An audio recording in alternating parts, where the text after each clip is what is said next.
budget meeting to order. Thank you all for being here today, and we certainly have some wonderful challenges and opportunities ahead of us. So with that being said, I'm going to turn it over to the town manager, Adam Lindsay, to begin our budget process. Thank you, Mayor and Council, and appreciate your time today. And we are going to review what I have submitted to you as a recommended budget.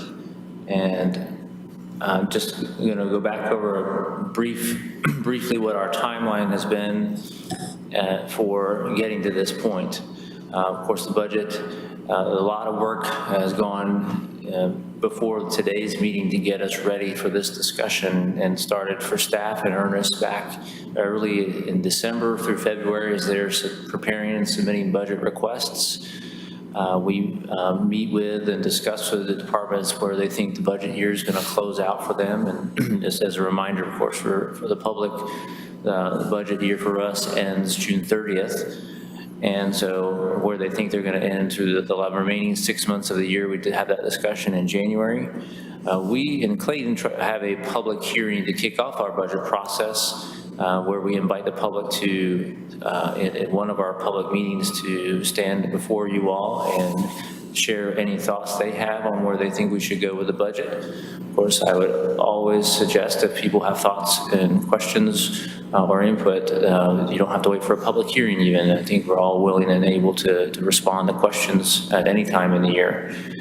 And then you as a council met with us in February, in which we discussed several priorities, projects or department processes that we're managing at this time, but also to solicit input from you on direction on where you want us to go in this budget. And then March through April, we spent a lot of time staff-wise reviewing and meeting with departments and what their budget requests were. And I'll pause there just to say that the pandemic really hit us in March.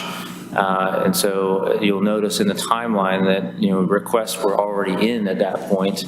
And that, of course, caused a significant reaction to what was going on in our local economy, and the national economy, and worldwide for sure. And so this was a very unique budget process in that we were trying to make sense, like everybody, what was going on all around us and what the long-term and short-term impacts might be. And I would say that there's still a lot of uncertainty about that. That's going to be a theme through our discussion today. But this council at that time agreed that we were going to delay to the extent that we could our budget review, because we wanted to gather as much as we could an understanding of what was happening. And so some of our schedule was pushed back a little further than we typically do, just because we wanted to buy ourselves some additional time to be able to review not only the requests, but also really what we thought might be the revenue impacts and operational impacts going into this next fiscal year. And so we again met through April with departments, and then internally we sort of tightened up those requests. And then in May, all of the directors meet with me and the budget team beside of me, and we look at how much we're out of balance. And we work together to basically fill those gaps in through a series of budget reductions, or if by chance we've missed some revenue projections in different ways to figure out how to balance that budget. And then in late May, I've submitted to you a recommended budget and a message. And then here we are on June 1st discussing that budget with you all. And we will meet again on June 15th at least, if not before then, at which time I will present the budget in a second public hearing for our community. And following the budget hearing, the town council has the pleasure to adopt the budget or continue to revise it, but the budget must be adopted by law before July 1. So that's the calendar that we're working with. And if there are no other questions, I will proceed. All right, any questions or comments for the manager? All right, proceed. So to me, there are sort of three questions that I have guiding our discussion today that I feel like we'll have accomplished what we are set out to do if we can answer these questions. And one is, do you, the council and mayor, do you agree with the decisions and assumptions made in the recommended budget? Two is, what, if any, changes do you recommend? And 3, do we need to meet again before June 15th, which is our public hearing, to follow up on any questions or directions given during today's and possibly tomorrow's discussion, depending on how long we take this time. So I'll come back to those questions at the end, but those are, I think, the guiding points that I'm following that sort of make sure that we get to what we need to today. And Ms. Moffitt is going to hand out the slides for everyone, so you would like to make notes as we go. No, hold that off. Hold it though, because we might want them to, so thank you.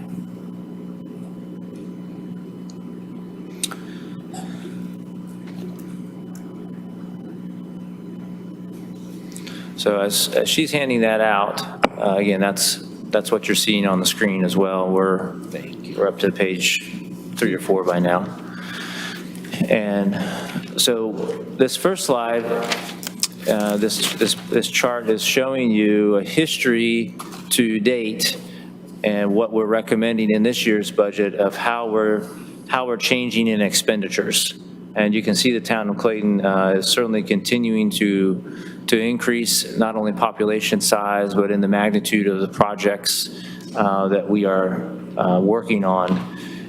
It may be a little bit challenging to follow the colors, but the colors are an indication of where those spending areas are.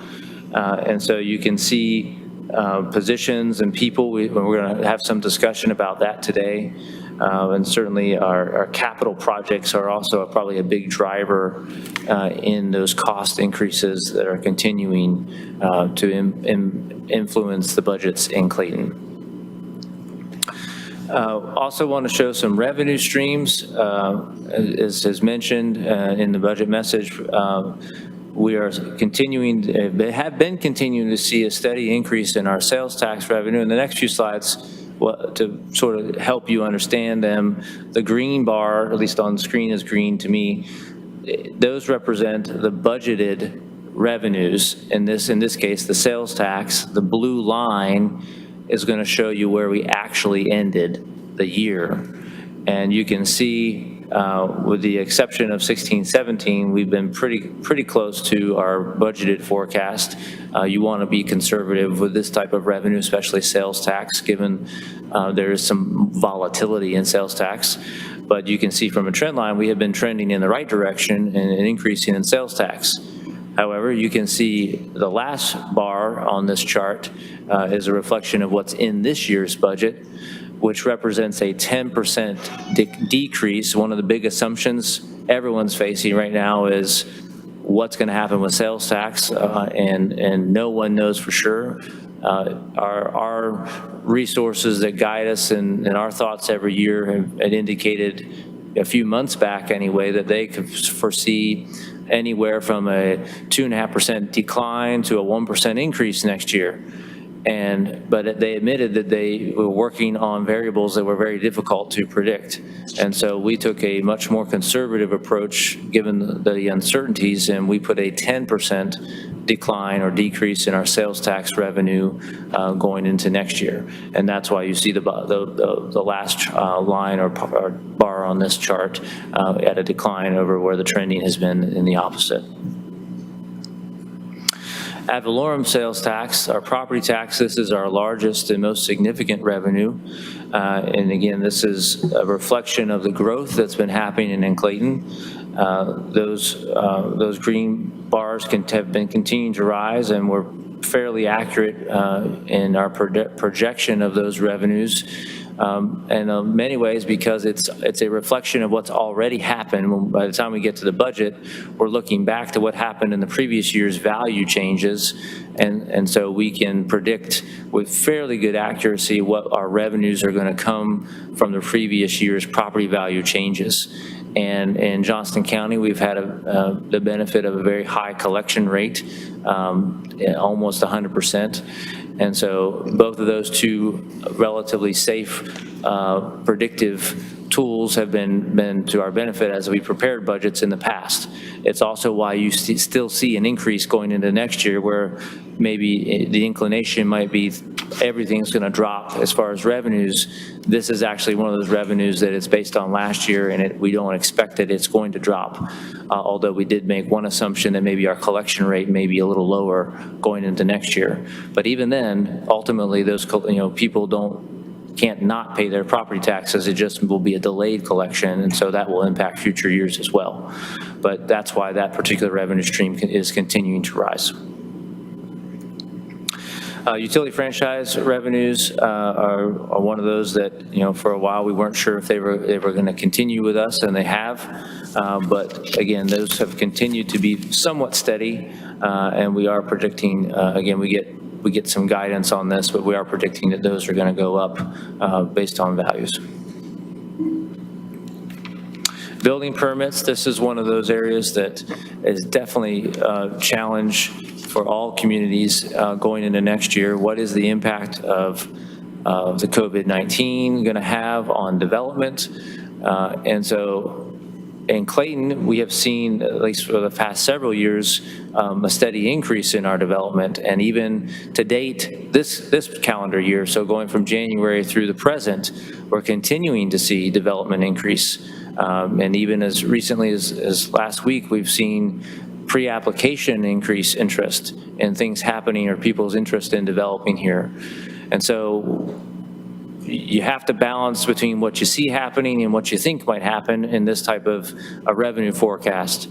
And the original request, again, as I mentioned in the calendar, came in before all this. They were predicting an even more significant increase going into next year. We've revised that back and decided, and again, it's an assumption, but decided to keep this revenue flat based on what we think is going to happen this year, that we do not anticipate an increase next year, but we did not put it at a decline based on the trending that we're seeing right now. This chart is going to show you where we are with our debt. So these are trending in a good direction, although we shouldn't anticipate that it will always be trending in this direction. But this is a reflection that we are seeing our debt service payments going down year over year. Obviously, as we incur more debt, we'll see that line go a different direction, and we're going to show some of our financial policies and how we are living within those policies that the council has set. So one of those here is our general fund debt to expenditures. So this is a reflection of our total expenditures, how much debt do we have. And you can see as our expenditures have gone up, our debt has not followed to this point in trending in the same direction upwards. In fact, it's actually continuing to go down slightly. Here we have, this was some data that's been shared with you recently, but we'll show it again here. This is the snapshot of our fund balance. And again, it's a projection on June 30th. We're obviously not to that date yet, but based on our expectations as we close out this fiscal year, this is where we expect to see our fund balance totals. And again, that's going to come up again in some of these next slides as we talk about our policies. So unassigned fund balance as a percentage of, again, we're going to get into our policies now, as a percentage of our net expenditures. Our council goal is 30% or greater, but never below 20%. So there's sort of some wiggle in here. We anticipate we're going to be somewhere around 28.7% to end out this year. Again, we had some discussions about this last year. The feeling was we could spend some of our fund balance, and we certainly incorporated that into some of our capital financing models, so that we have an understanding that those are one-time costs. So those are the kinds of things you would want to spend fund balance on if you felt like your balances were high enough. And that was certainly the direction this council gave us last year, and we're moving into this year under that same assumption. So financial policy debt as a percentage of estimated market value of taxable property. Again, our goal is that our debt is going to be below 2.5% of the estimated market value of total taxable property in Clayton's incorporated limits. And you can see that we're estimating that we're well below 2.5%, that we're under really a 0.5%, if you will, at 0.48%. Next policy is debt service as a percentage of total expenditures. This was kind of that chart we looked at earlier. We wanted to be less than 15%, and we're well below that at 5.4%. So aggregate 10-year payout ratio. So if we're looking at our total debt, what percentage will be paid off within 10 years? And we wanted to make sure that 55% of that is going to be paid off within 10 years. And you can see that 88.6% of our debt is going to be paid off within 10 years. So again, we're within policy. So some other policy goals we have is cash on hand. Even, with any budget, you got to worry about, is the money coming in going to be able to pay the current expenses, and not just, knowing it's coming in January doesn't get you through November. So you can see in a particular with two funds that are business funds, which is water and sewer, and then electric. Those are rate-supported funds, not tax-supported funds. The policy for the first is that we have just over 200 days of cash on hand, and then the electric, it's just under 100 days. You can see in the water sewer fund, we're just above that at 203, and in the electric fund, we're at 119. I think those are two policies that we'll likely want to revisit in the future, maybe even ramp those up or beef those up a little bit. But at the present, we are definitely within policy. So any questions before I move on from any of those policies or data points? All right, the next was just sort of a recap of where I felt like going into this budget, where I had received direction from you all, was that, again, this was before COVID-19, but certainly post-COVID-19 or in the middle of it, we feel even stronger about this, that we did not want to see a tax rate increase in this year's budget, and it does not have that. Also, council in general said they didn't want to see a lot of increases in fees and rates. I think in the past few years we've been increasing some of those things, and we know with the water and sewer needs we have that we were going to see rate increases on the water and sewer bills, and so as much as we could hold everything else, that would be what you all would hope to see. But it also, this budget does continue to fund the capital improvement plans that we have set in motion, including the new wastewater plant, which we will spend some time discussing later. So just some highlights and what it's meant to get to this point. After we looked at department requests and some tinkering on our end of sort of what that meant to get to a number, we met with departments in early May, and we're staring at a budget gap of about $3 million. But at this time, what you are looking at and have before you is a $32 million general fund budget that is within balance, meaning revenues meet expenditures. And on the water sewer side of the house, that enterprise budget is balanced at $26.3 million, and the electric is also balanced at $15.8 million. There is no property tax rate increase and remains at the 58 cents. And just review some of the major assumptions that are highlighted in this budget. We do believe ad valorem property values are growing at 6.8%, which we indicated in the previous slide.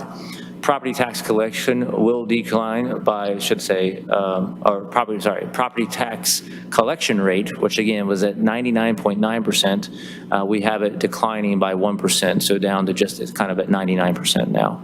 Sales tax revenues will decrease by 10% next year.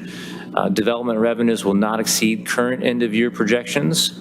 And with some fees going up, other fees for services revenues will not exceed current end-of-year projections. So let me say that differently. There are some rate increases, and that's not what I'm trying to say, but the revenues that we think we're going to get from even with those rate increases is not going to exceed pretty much what we think we're going to end the year on. So not projecting a lot of growth even with some rate increases. And then a huge assumption here is that the state of North Carolina will not take additional revenues from us which they could, but we don't have any indication right now that that is going to happen. So the other highlights, the new water reclamation facility project must go forward, and along with it, the planned 9.4% combined water and sewer rate increase. We'll certainly talk a lot about that today, but these are planned increases that we've been in discussion with you and the community for really, I think, a couple of years in earnest now. There are no increases on the solid waste disposal costs. We'll talk about that. No increases on electric rates. And then in this budget request, we did have 23 new positions requested, but this recommended budget only recommends funding 6 of them, 5 in the police department and 1 in the human resources department. And I know we will discuss that at a later point as well. Major expenditure assumptions in this budget. We do maintain service levels, or at least that was our attempt across most departments. There are some exceptions in cultural arts, library, and parks and recreation, which are discussed in the budget message, and I think we'll talk about at some point today later as well. We do make an assumption that necessary capital projects will continue and not be delayed, but we'll also discuss how we're going to manage those projects.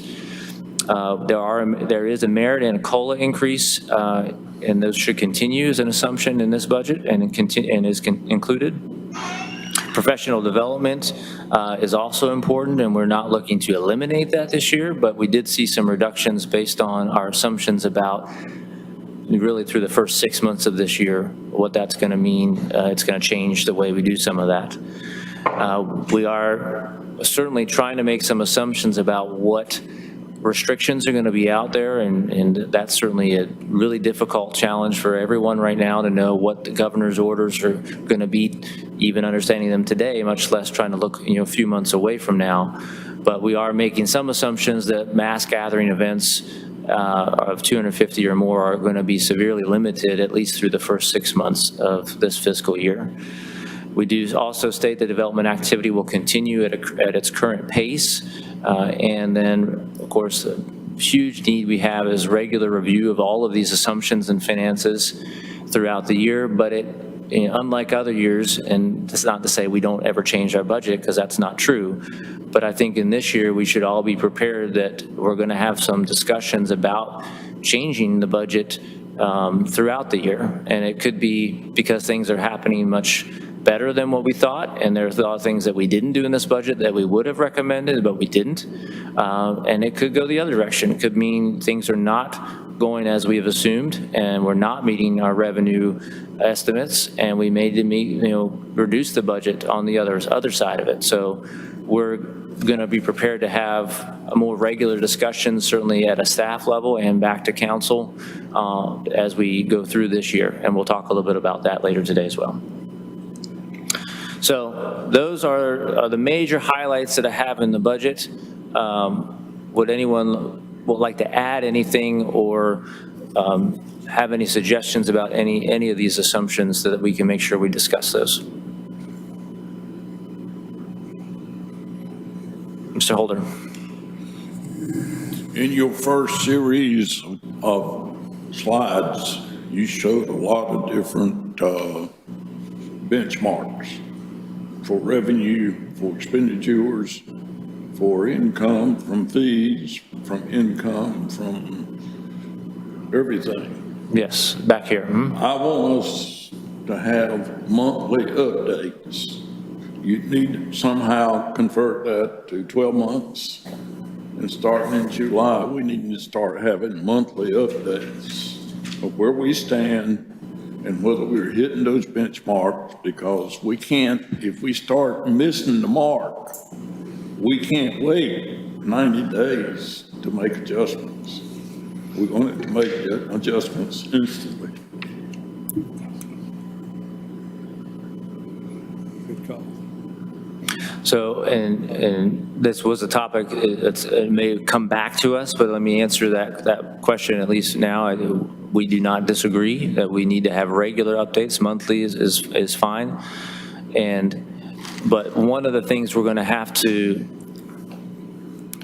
work out on how we're going to present that is that our revenues don't always flow monthly in the sense, right? So property tax is a great example, right? That revenue really hits us almost once per year, not exactly, but we'll just assume early part of the calendar year is when people pay their tax bill. So we shouldn't expect to see a monthly growth there, right? Sales tax is another interesting benchmark because the way, while there are monthly revenue streams, there's a delay 45 days on what month you're actually looking at. And so you're looking in the rearview mirror for sure, trying to predict, but we can definitely come up with some of those points for you, and we'll need to track those very closely.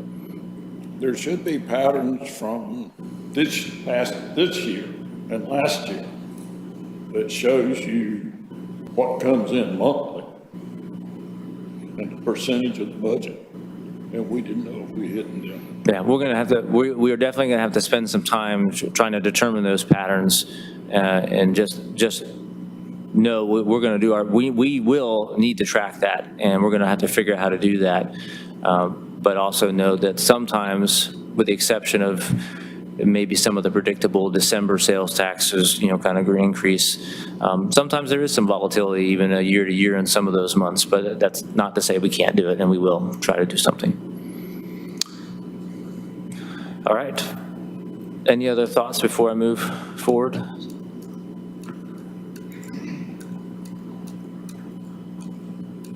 Let me get back to where I was here.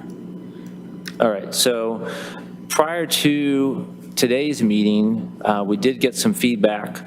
Again, our goal is to talk about what you guys want to talk about in this meeting. And we had some feedback from some of you about some of the topics, and they are included in today's discussions. We are going to talk about the IT budget. We're going to certainly talk about cultural arts, Parks and Recreation, the regular financial updates, which Mr. Holder just mentioned. And then we did have some questions submitted that are included in these slides from Councilman Holder and Granis. And again, we're willing to go through as many and all of this as you all want to have and have an appetite for. So to that, I am going to actually turn the time to Deputy Town Manager Nancy Medlin, who is going to start the discussion on the IT budget.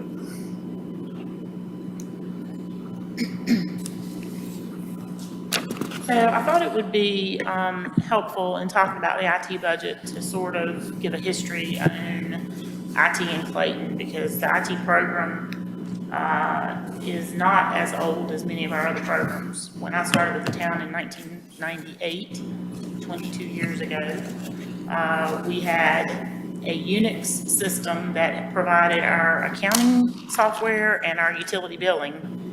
And we literally had 3 PCs in town. And none of those were networked. We didn't have email. We had an old PBX phone system that wasn't hooked into our computer. We were very low tech. We got MindSpring accounts for email, and we thought we were living high. So I kind of want to go through a history of where we are with our IT. We hired our first IT director in 2002-2003 fiscal year. At that time, our population in town was around 10,000. We had less than 100 staff, and we had less than 10 desktop computers. We didn't have a website, and most of our operations, except for, as I said, finance and customer service that had a Unix system, were completely manual. Planning was completely manual. Everything was done on paper and filed in filing cabinets. We had nothing digital. By 2010, we had grown so much that we were at a crossroads in terms of IT. Remember, we hired our first IT director in 2002, 2003. By 2010, we had moved into this building. We had spun up servers when the new IT director came on, but now those servers were aged out. Most servers at that time had a useful life of 3 to 5 years. We were well past their useful life. We had staffing limitations. We had 1 IT director and 1 IT tech. Staff could not keep the pace of the changes in our needs or in the IT industry. And we were looking at having to add a lot of more staff.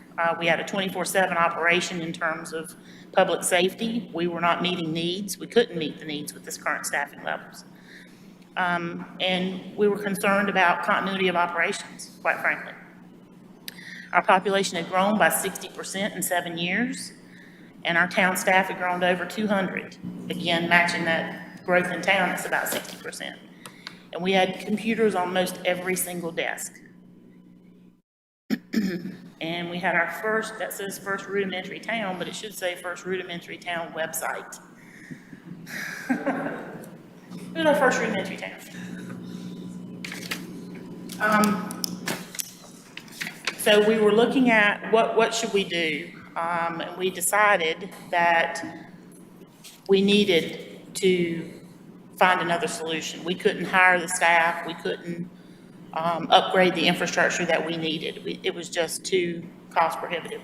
So we contracted with VC3 to take over that aging infrastructure and to begin working to stabilize our systems and implement some best practices for data backups and recovery. We were not, at that time, we were not sufficiently covered. If we had a catastrophic event, we were going to lose all of our data, and that was just unacceptable to me. We performed inventories of our IT infrastructure and evaluated the remaining useful life, and we tried to determine what was the best course of action. Should we purchase new infrastructure? Should we look at some other model? Ultimately, we decided that the cost of purchasing new equipment, of adding additional staff, did not, it was more than what it would cost us to go into a hosted model.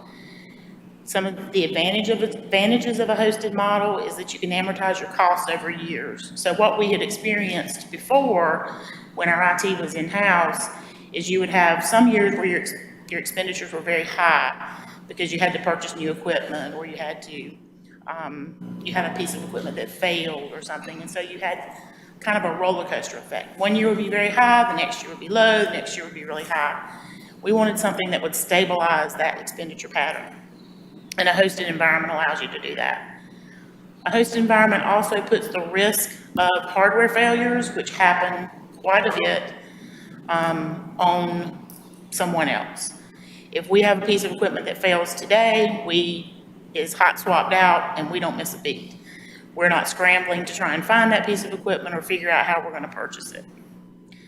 In our hosted environment, we have far better data security and data recovery options. We don't bear the risk of personnel issues. And by that I mean vacations, sickness, or someone leaving for a better opportunity. We're not experiencing any of that.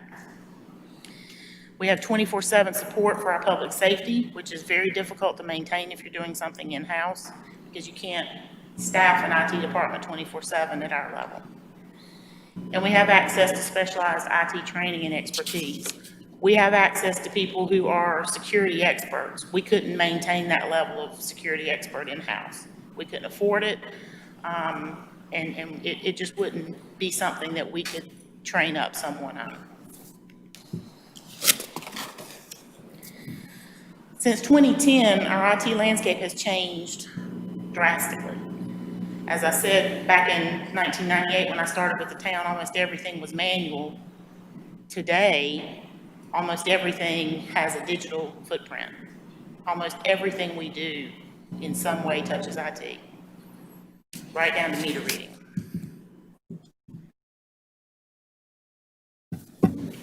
Again, in 2010, we had a rudimentary website presence. We didn't have field connectivity for utilities, code enforcement, fire inspections, building inspections. We didn't have GIS. We did not have an asset management system. We did not have SCADA for monitoring our water and sewer and electric operations. And we did not have an IT disaster recovery plan. We did not have the ability to work remotely. We did not have digital work orders for public works, water, sewer, and electric. We did not have the ability for developers to submit their plans electronically. We didn't have downtown Wi-Fi. We didn't have a downtown camera. And we didn't have a digital document management system. Today, we have a robust website presence. We take online payments for utilities and building permits. We take online applications for utility services and building permits.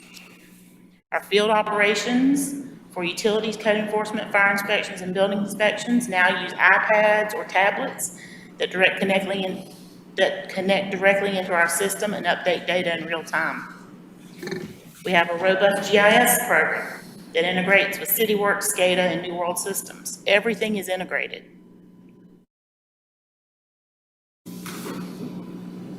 We have a robust asset management system of CityWorks, which is also used for our work orders for public works and utilities. Utility operations are now fully monitored 24/7 by SCADA systems. That's water, sewer, and electric. All town data and digital operations can be recovered fully within 48 hours of catastrophic failure. If this building burned to the ground, or a Cat 5 hurricane blew through here and blew all of our buildings over, we could be back up and operational within 48 hours without losing data.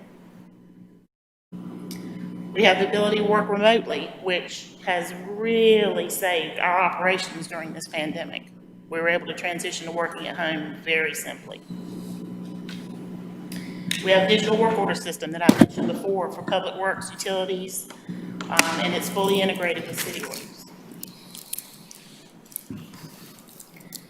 We have digital plan submission for our developers, which is something we just recently added. We have downtown Wi-Fi that is provided from Town Square to the post office, from 1st Street to 2nd Street. That's been up and running for, I'm going to say 7 or 8 years. We now have the downtown camera that's fully functional, and we have pathways laid for future downtown fiber connectivity, which will be very important for us as we continue to develop and we continue to have projects that hopefully will cross under the railroad tracks and we can get fiber onto the other side of town. We have a document management system, Tyler Content Manager, which, if you've seen all the boxes that are out in the lobby right now, we're in the process of scanning all of those documents and getting those into that Tyler Content Manager, which will allow us to digitally manage all of our documents. We'll no longer have to keep paper, which is wonderful because we'll have more storage.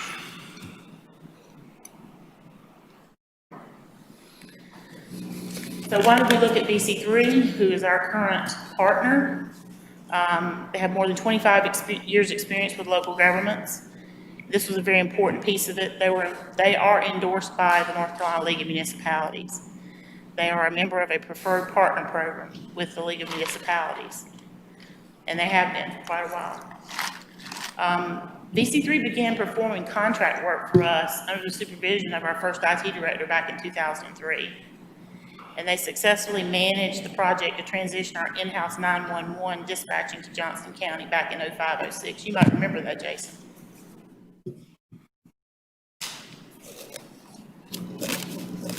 So why have we stayed with them?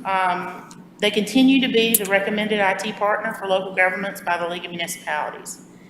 And in that relationship with the League, they submit to the League's oversight to make sure that they're providing quality to the members, and they're required to offer their products at a competitive or reduced price.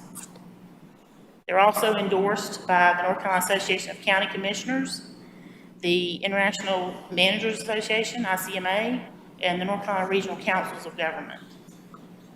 Triangle J uses BC3 services as well. Additionally, all BC3 engineers are CGIS certified, which is very important, and they're FBI certified to work on public safety and IT environments. That's a very tough standard to get, and not many people have it. Very few vendors have it, in fact.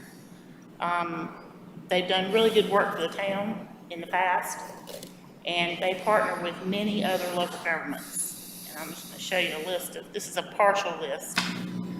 I don't know if you can read that. Triangle J, the League of Municipalities, Hendersonville, Land and Sky Cog, Biltmore Forest, Laurel Park, Bessemer City, Pilot Mountain, Boiling Springs. I don't have to read the whole list, but some that are here in Johnston County are Archer's Lodge, Benson, Wilson's Mills. They've got a lot of electricity customers. Newbern is one, for example. So this is just a partial list of their customers.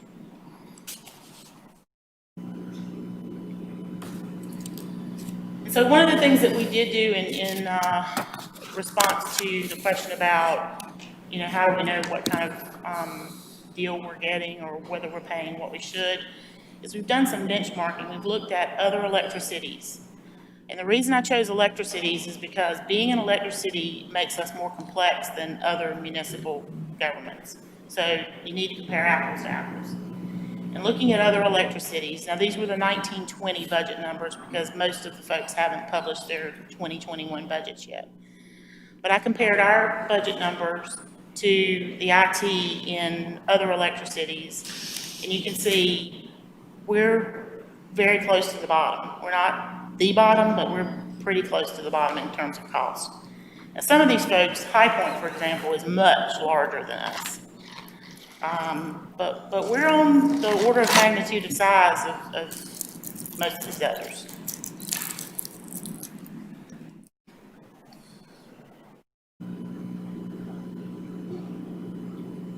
So again, back to the where we were in June of 2010, we were at a decision point. We either needed to invest heavily in staffing and infrastructure, or we needed to outsource. A direct quote from the budget message of that year, we were in the middle of the recession, was this is the third year of the recession, and it's caused the most adverse impact in the form of staff, program, and capital budgeting reductions. We did not feel that was a year to try and beef up our IT in terms of bringing it more in-house, and we made the decision to outsource it, and that was supported by council at that time as being the right decision.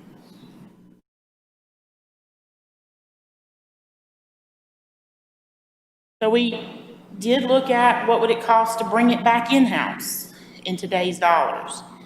And we think we would be somewhere in the $1.6, $1.7 million cost range to bring it back in-house versus what we pay today, which is about 1.2.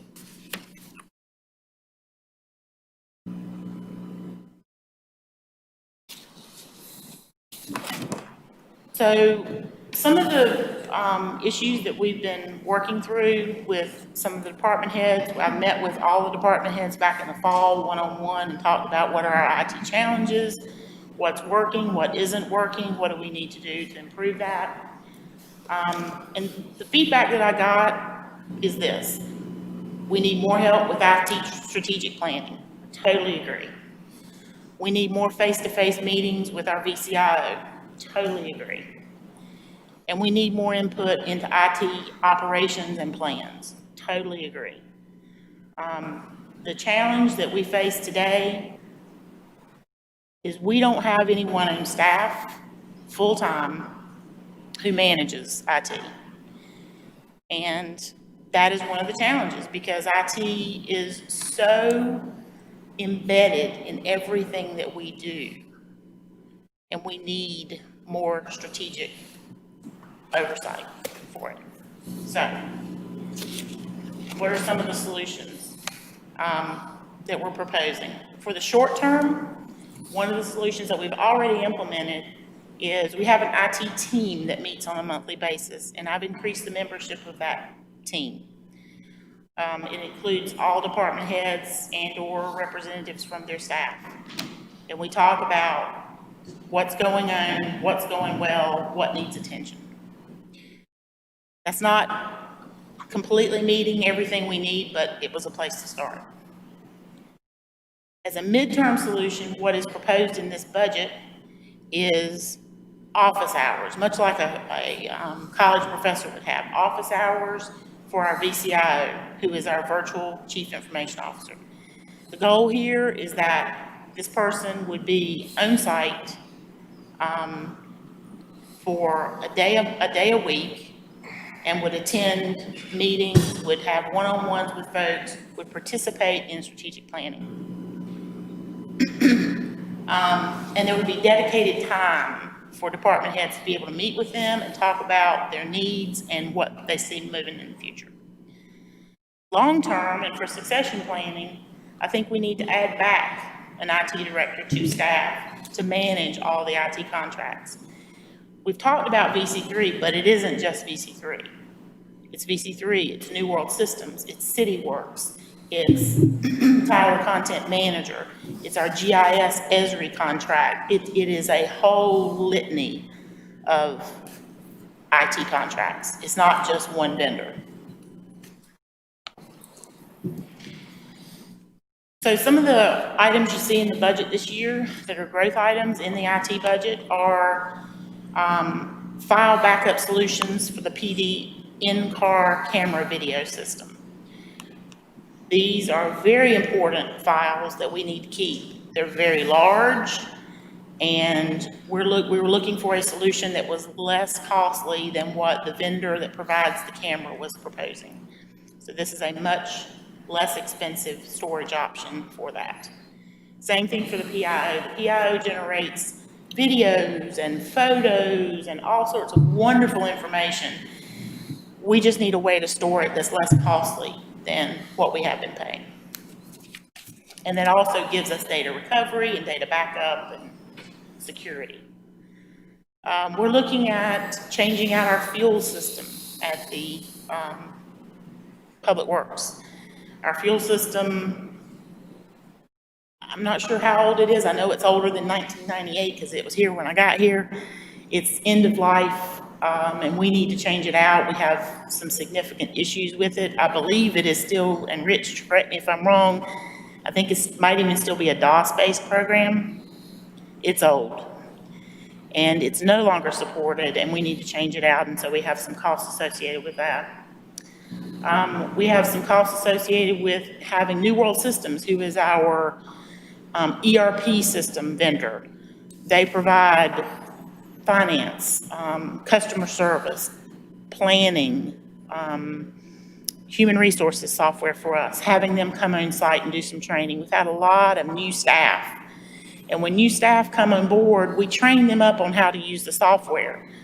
But when you train them up, you train them for what you know, maybe not for all that the software can do, because you might not know all of what the software can do.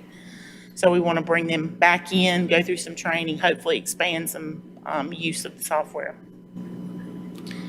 We're looking at doing some security enhancement. I know you can't turn on the news and not hear about a local government that's been held hostage because someone broke into their system and locked them out of their data. We want to enhance our security.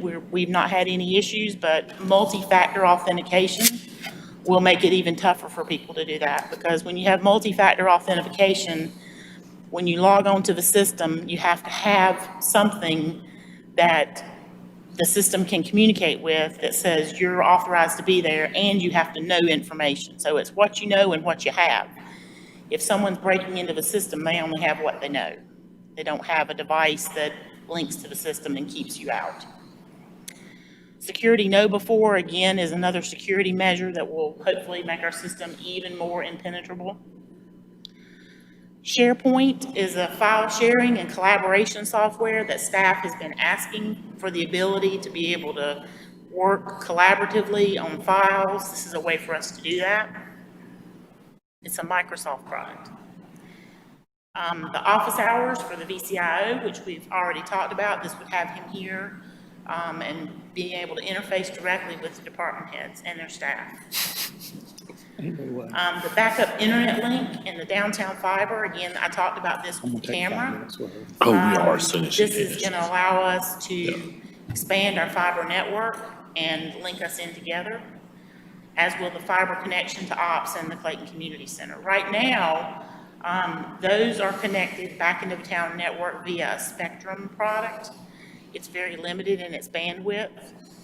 We constantly have problems at the operations center with staff being able to get into the network because of the speed of that connection. If we can put fiber in and bring them directly back into downtown, we will resolve all of those issues.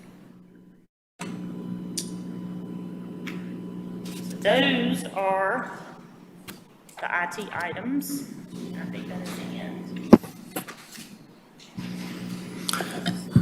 So, thank you, Nancy. I would just add to that discussion, about putting in some additional dollars for the VCIO. I want to get the acronym correct. I think one of the things that I've learned and reflected on as we built this budget and talked about IT needs is, as Clayton continues to grow, our IT demands are growing with it. And, I've worked at several different organizations, and most of them had IT departments that were in-house. And now here we have this more hosted solution. I don't remember one place where there weren't complaints about IT and there weren't issues with meeting the challenges and demands, because it's all changing so quickly. I think what our goal is in this budget and in future budgets is to try to evolve and better meet those needs. And the idea of getting an IT director is not recommended in this budget, but the groundwork is there through these additional dollars. Because for me, what I want to make sure is when we get to that point where we feel that's warranted and the council can support it and the budget is healthy to do that, that we'd have a very good understanding of what the qualifications of that person might need to be. And I think as we evolve this year and we have those additional hours, it's an opportunity for us to gather what it is the department's needs are and where they're not being met, and learning a whole lot, so that when we create that job description and when we go out to fill that role, we'll have a much stronger basis by which we're going to hire that person. So I just add that to Nancy's presentation, and certainly know there's some questions. I got one. Go ahead. I got a couple, actually. Nancy, you said in your statement they've offered up competitive pricing. When was the last time it was bidded, and what was the price? We did not bid it. I said they are in a partner program with the League of Municipalities where they submit to the league's oversight. How can they submit a competitive price if you've not bid it? If you're not bidding it, how do you know it's competitive?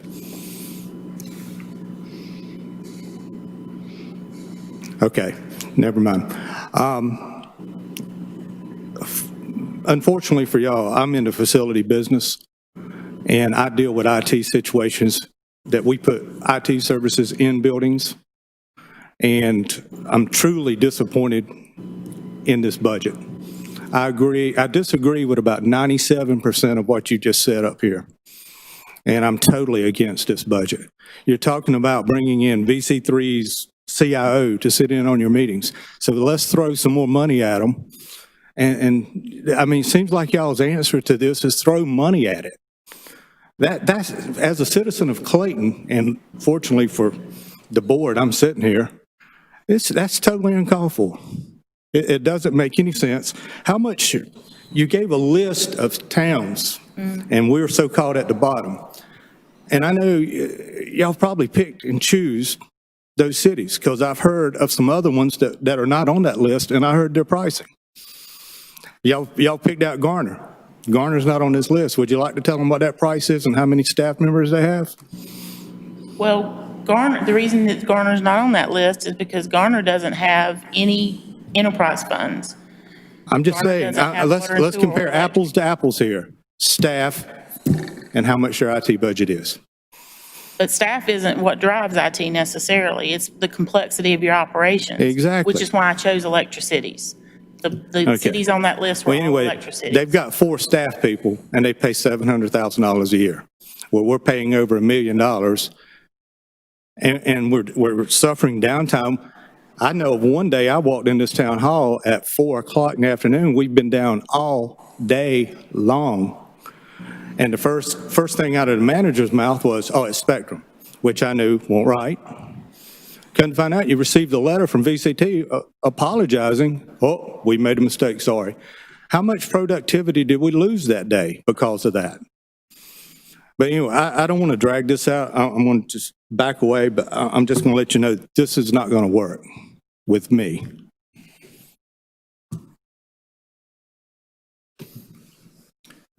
Thanks for the report, Nancy.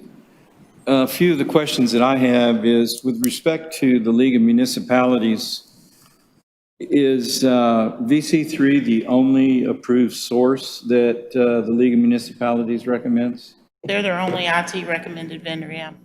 Consider VC3 to be a sole source vendor? Not a sole source vendor, but there aren't many in the field that have all of the things that they have, specifically like the CGIS certification, which you really want that when you have public safety for them to be able to work on that public safety information. But there are others that do that. They're I'm just- sure there are others it's that do that, limited. yes, but that do the full complexity of the services that we have. I don't know that everyone, that we could find many that would do all of that. We would probably have to piece it out. And with respect to competitive bidding, I'm going to make an assumption here that we do not do competitive bidding with DC3 and other suppliers. Would that be fair to say? Some you do, some you don't. It depends on the nature of the contract and how long you've had the relationship. And I mean, we've had a relationship with VC3 since about 2003. So, and it's had various forms and it's grown and it's changed, but we've worked with them for quite a while. The thing that concerns me is I come from quite a bit of history of procurement, both as a contract administrator as well as a purchasing agent for military products division of a manufacturing organization. And one of the first and foremost things that I learned through those many years is you always want a competitive bid wherever you can, and you always want to do your best to stay away from a sole source supplier. I could go on ad infinitum as to why, and I'm sure you would understand why as well. That's a concern that I have here. I'm not prepared to say that VC3 is not qualified by any stretch. I'm sure they are. But the concern that I have is because we apparently are not doing a competitive bid process, the next question that comes up is, are we negotiating hard with them about the pricing that they provide? And if so, how are we doing that to be able to arrive at the prices that we're arriving at? I don't know that we are. If we are, that's a good thing, but I don't know that. And knowing or suspecting that we have not done competitive bidding for a number of years, that also is a concern of mine. And the concern is, are we getting a fair price? I don't know that. I would like to think we are. I would assume in most cases we probably are, but I don't know that. And the main reason I don't is because I've not raised the questions before. Shame on me. Should have done this probably 7, 8 years ago. Didn't do it. But I am doing it today. The other thing that concerns me, and this is total hearsay, I've not substantiated anything that I'm about to say, but I have reason to believe that some of this is true, is several of the users have many difficulties on a daily basis. Some are probably a standard run-of-the-mill scenario, nothing catastrophic, if you will. There are some that could be close to catastrophic. And the one resounding thing that I continue to hear is response.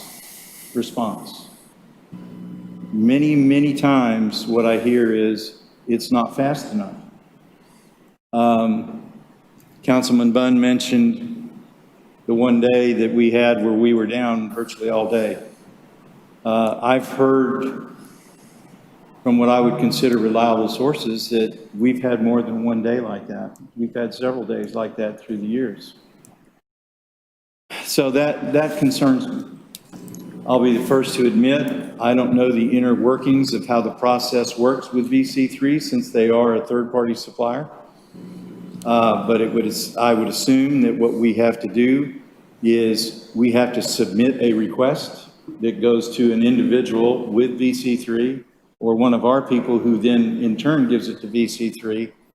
And then VC3, I'm assuming in South Carolina, takes that work order and begins the process. Let me talk about that for just a little bit. And I want to go back, first of all, to the issue with outage. We do periodically have outages, and they have various causes. The thing that is hard to get your arms around is our IT is not as simple as a relationship with VC3.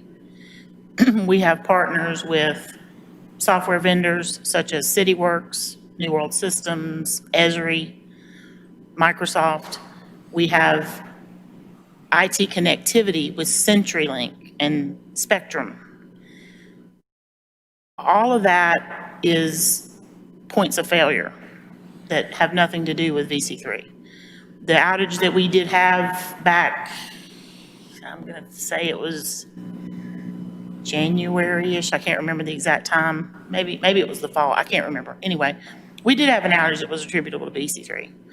But oftentimes the outages have nothing to do with VC3. It's a CenturyLink or a Spectrum failure, or New World Systems, an upgrade didn't go correctly, which has nothing to do with VC3. Again, VC3 to staff is the face of IT, but it's not really. I mean, they manage our servers and they manage our everything sort of working together, but they don't manage Spectrum, they don't manage New World Systems, they don't manage Esri.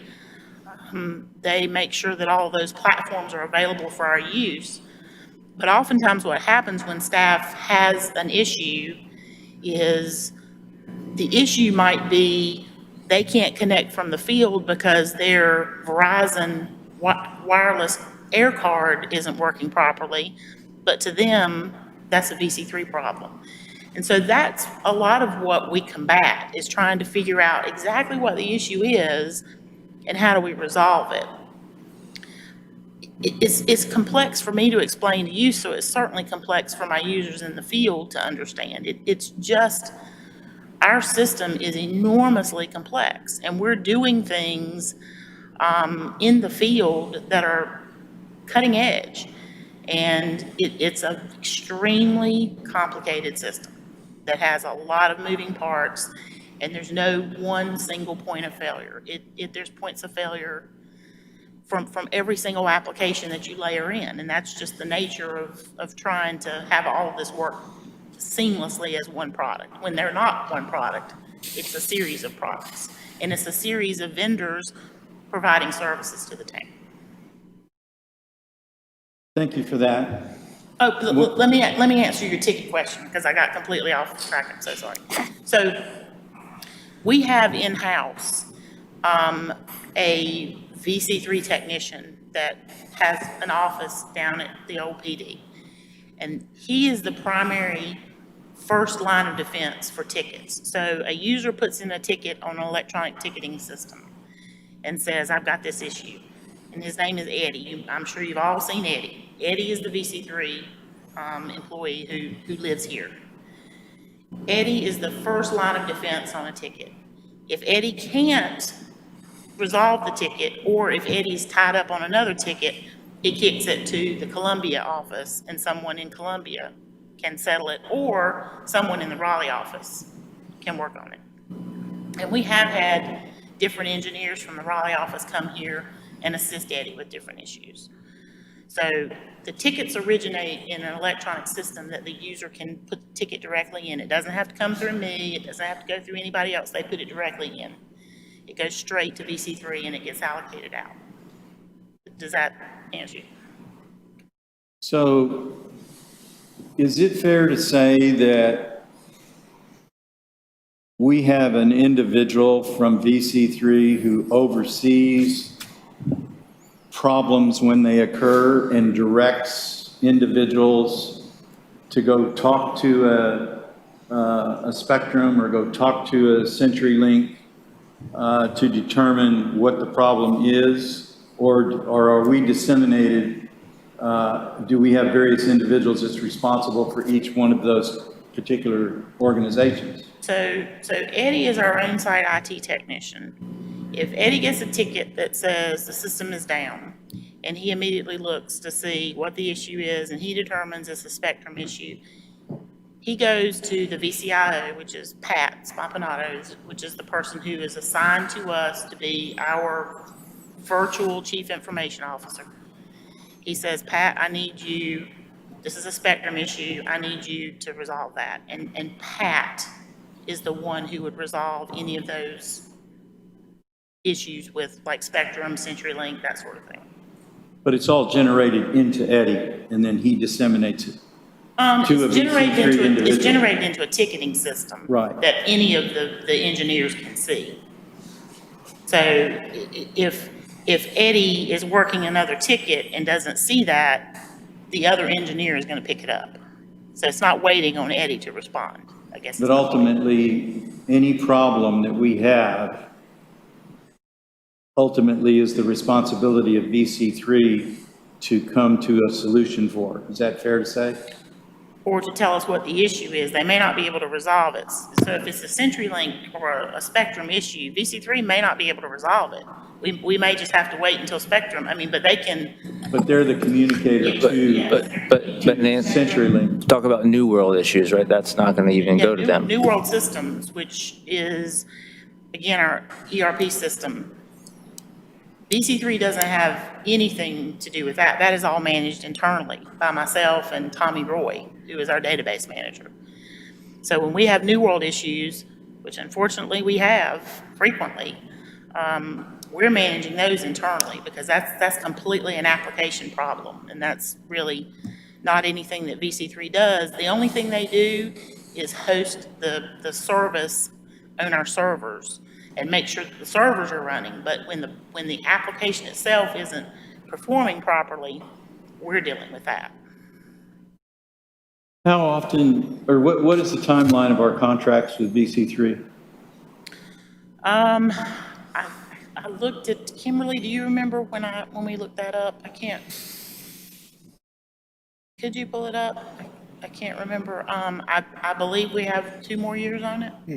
Typically, what's the term? Typically, it's a 3 or a 5-year term.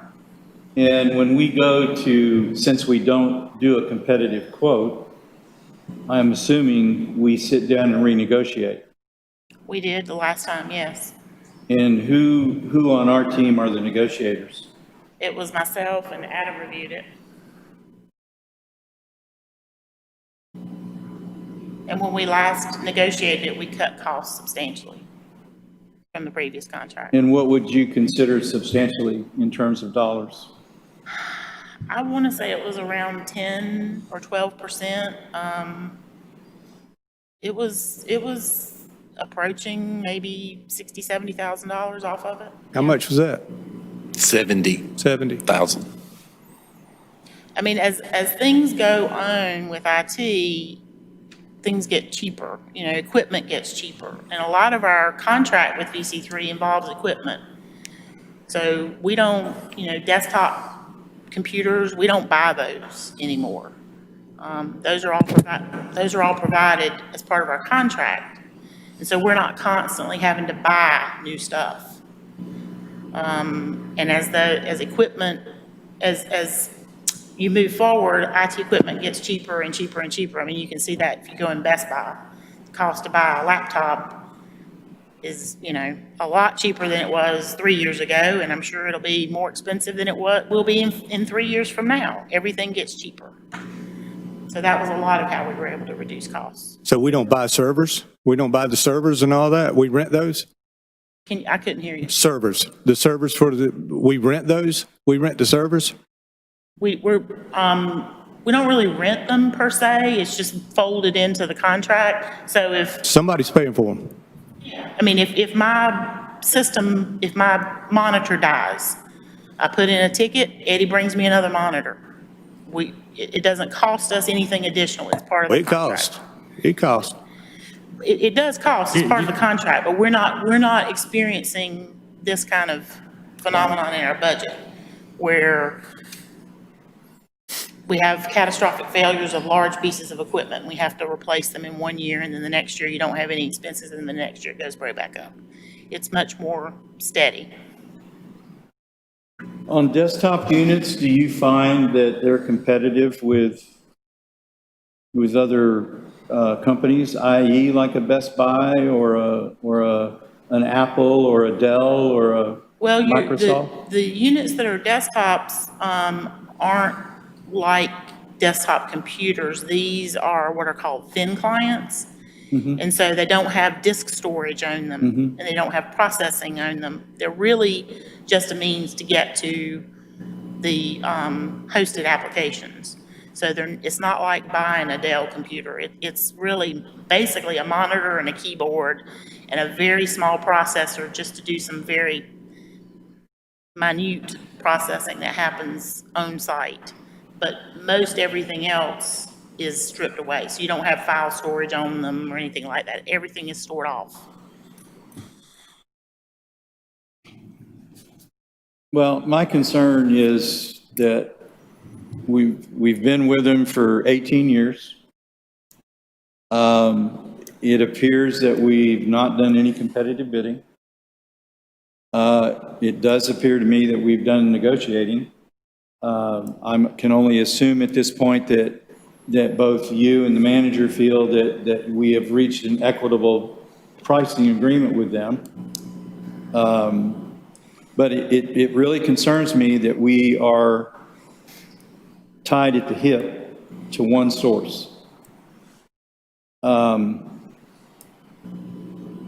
I can only hope that we're really doing our diligence and negotiating hard with them to give us what we want at a reasonable price.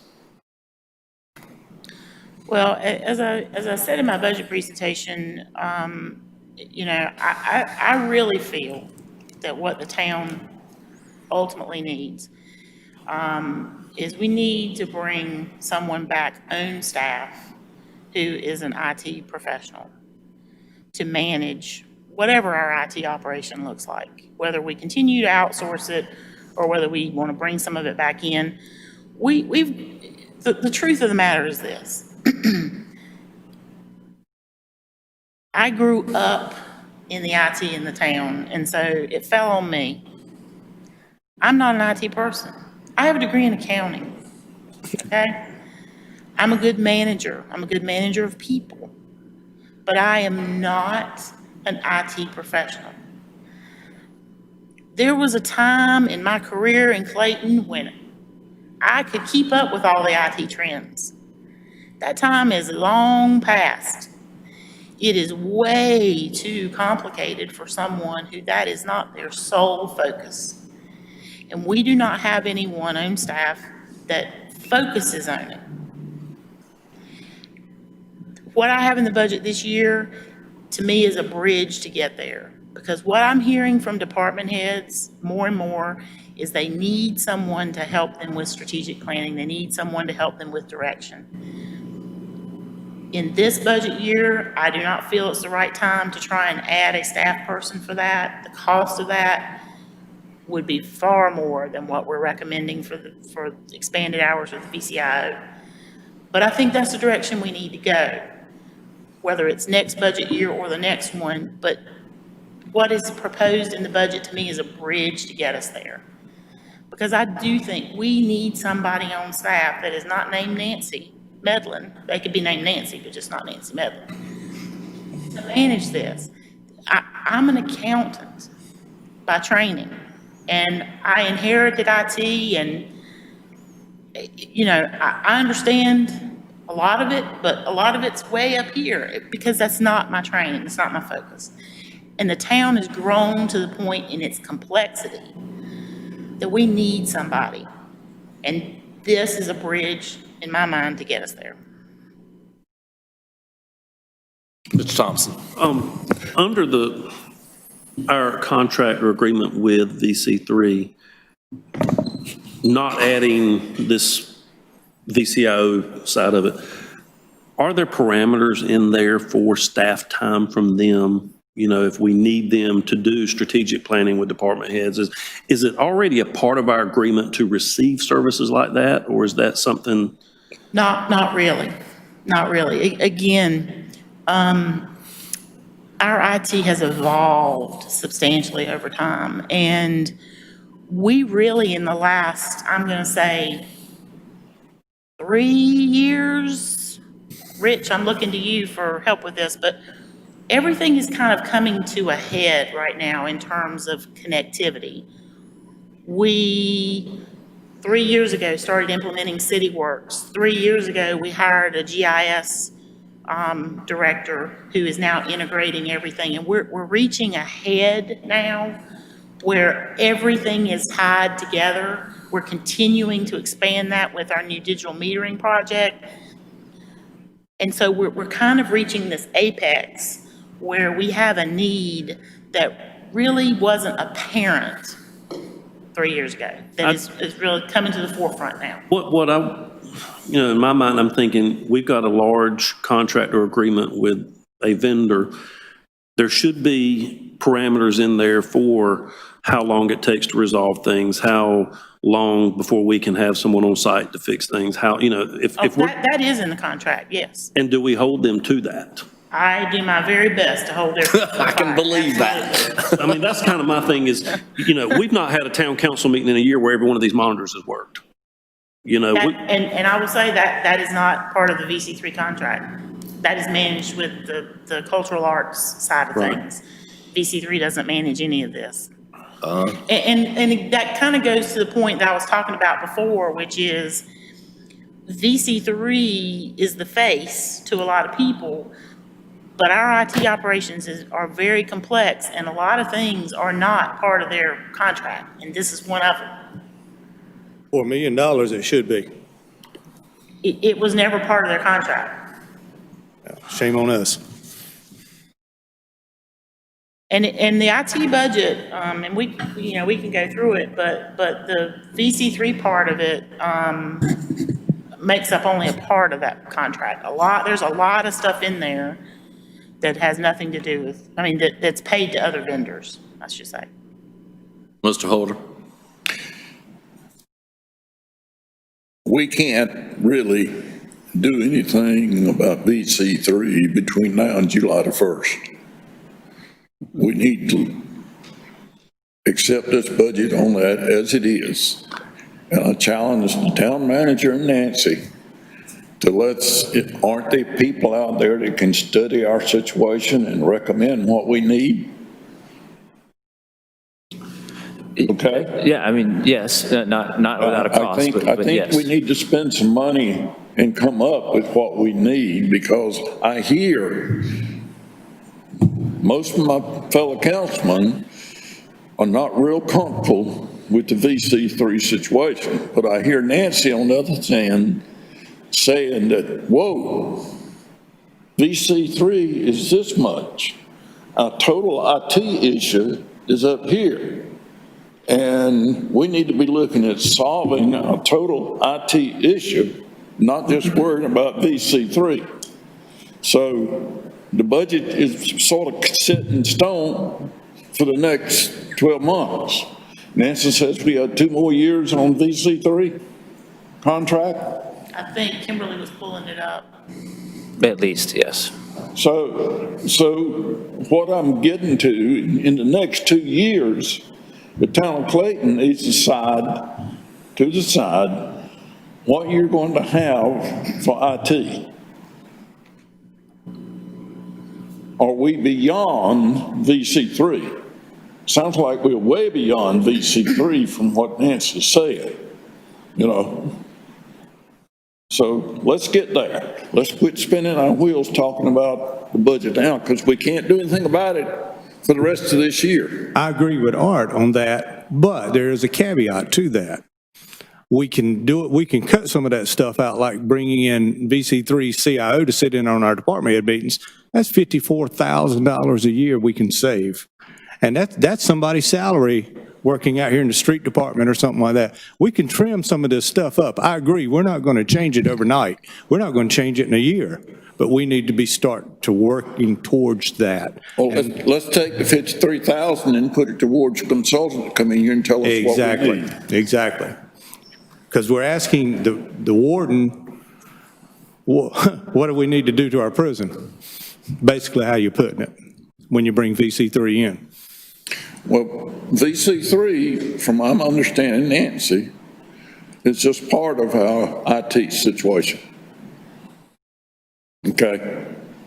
Now, I know the staff probably says, well, VC3 is responsible for everything, but just heard her say, we've got CenturyLink, we've got Spectrum, we've got New World, we've got several different programs that VC3 has nothing to do with. And that's the problem. We should have had it in And our our contract. staff assumes that VC3 is the problem, okay? It's bigger than that. I think one other thing too that distressed me back in probably the December timeframe is to my knowledge, we really don't have anybody on staff, and we see people in this council chambers running around like chickens with their head cut off, trying to get things prepared for council meetings. And that the person that I'm speaking directly about is not an IT person. The person I'm speaking about happens to be our PIO. And I've got a picture on this phone where she's on all fours over here under a table trying to make a damn microphone work. That is not her responsibility. Nobody will ever convince me of that. And I fault us for having to have her be the responsible individual to do that. We need to have someone that takes care of those type things on site. Now, if we do, that person's either got too much to do or they're not qualified. Because the PIO should never have to be doing what I saw her doing there. That to me is inexcusable. I think and to go along with that, I think if we've got staff in-house that can pull off all kinds of wonders on the stage over there, but we can't get a council meeting right from one week to the other with having everything in this room working. And I see a problem with that.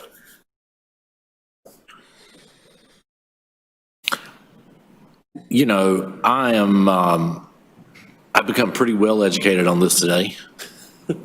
I learned more than I ever thought I'd learn, and it actually sticks. So that's really good. It didn't go in one ear and out the other. It registered. I think when you look at it at face value, it looks like it's a bunch of money, and it looks like we've been dealing with somebody for way too long for a bunch of money. But when you start diving into it and you find out the complexity of everything, it starts to make me, I can only speak for me, it only makes me be able to see how this is justified. And while I am a fan of competitive bidding, I will just kind of use this analogy. If I've been buying steaks from a man for 16 years and I like his quality and his price, I'm not going to get on Amazon and say, hey, can you send me a ribeye? Because I'm buying ribeyes from one and I'm buying ribeyes from another. But, you know, I'm looking for the best product. But more importantly, I can call this man I've been buying steaks from and say, hey, how long do you cook this on one side? Or, hey, what's the best spices to put on this steak to give me that real flavor? But like, if I buy it from Amazon, I can't call nobody and ask no questions. So I get the competitive bidding, but I also get what it's like to be in relationship with the company for a long time. I think it's awesome that staff saved us $70,000, around $70,000 for the last negotiation with them. I don't really think that we're going to find anybody from a consultant that a consultant would bring in that's going to tell us you ain't never going to have any downtime with these people. I think everybody's going to have downtime. I think that is the nature of technology. but I can't prove it because I am the least technological person on this board. But I think it's pretty fair to say, you ain't gonna find somebody that's not gonna have downtime.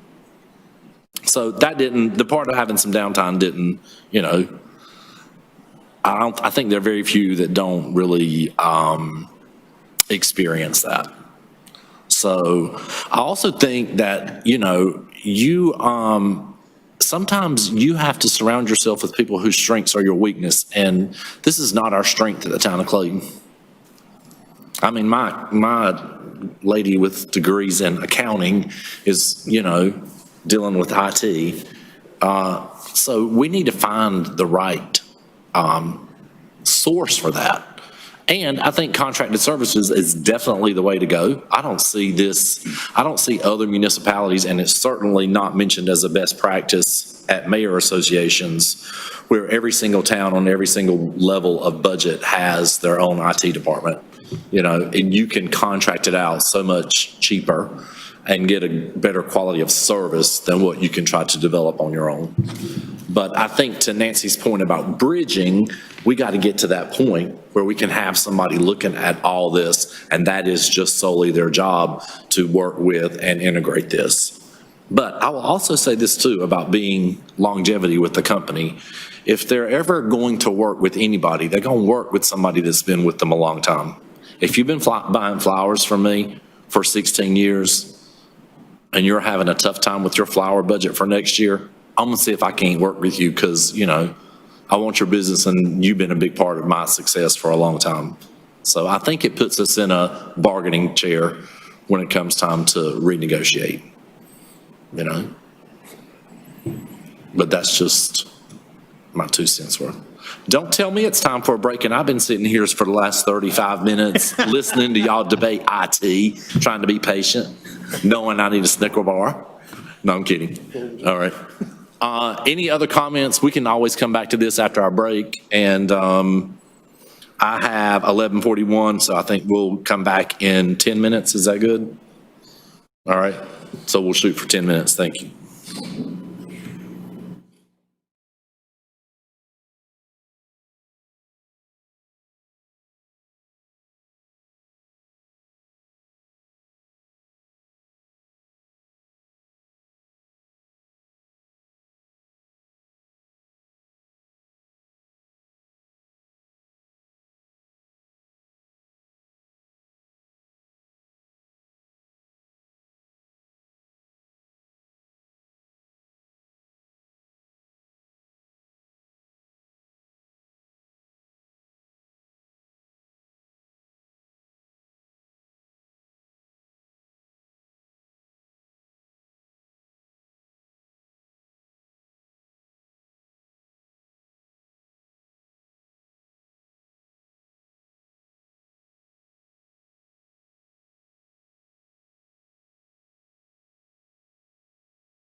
We can make it go there, and it makes it, I mean, that's, Yeah. I know lunch is on the way. We probably get another 10 minutes or so in if you would like to continue. Yeah, we're going to go ahead and get started with cultural arts.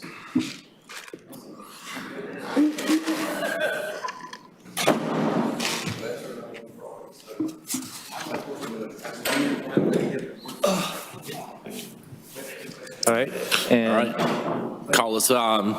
Going to call us back to order and turn it back over to Adam. I think the next thing up for budget talks is cultural arts and park and recs. Okay, so another topic that was certainly highlighted in the budget message and was asked to be discussed by council as well related to two of our departments that are most impacted by what's going on right now related to the pandemic. And I say that because they are two departments that have a lot of interaction with the public. Their entertainment venues, their sports programs, their classes, and under the restrictions that are in place right now, there's not been an opportunity to finish this fiscal year for them to do a lot of the things that we had programmed and budgeted, and we discussed in a previous council meeting the impact of the end of the year. So now we're trying to predict what's going to happen in the future, which is even more challenging. And so we've made some of those big assumptions about what we think could happen. And so that's one question, is council agree with those assumptions? But what we are looking at is at least through the first 6 months, so July through December, what exactly is going to take place in those two areas is going to look different than we would have normally predicted. So what we are saying is that we are still going to have some fall sports. We expect that things may be less because we may have to do different things with social distancing. We may have to limit quantities of people and things in classes. And so we just are preparing that there's going to be some sort of new normal about how we have to run these very public-facing departments. We do expect to have a Palladian series, but we've pushed back the start time of that really to the start of the next calendar year.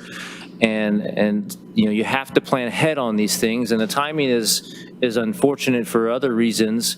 I know council had a lot of discussion just in this calendar year about wanting to see enhancements and changes to our Palladian series and other things going on here. And we were really looking forward to some events with maybe some even bigger headlining names and whatnot. But that's all been challenged by how do you plan ahead when you've got to sign contracts and schedules and advertising and all these things you need to do to pull off success with so much uncertainty. And so we opted to be more certain but less aggressive, I guess, in our programming in this year, which was the opposite of what we were hoping just a few short months ago.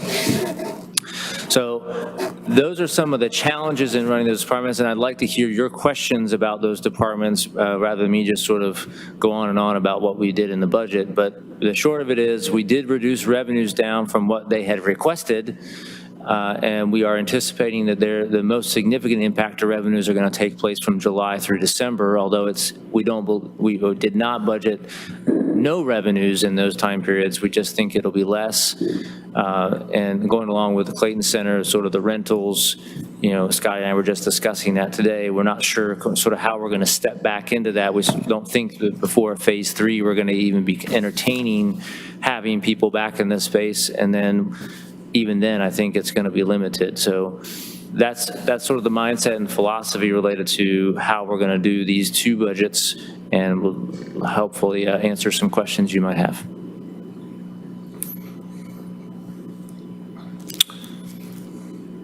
Just one question, I guess, for me pertaining to cultural arts. First of all, these private Wednesday night concerts that we're doing live from the stage have been overwhelmingly well received.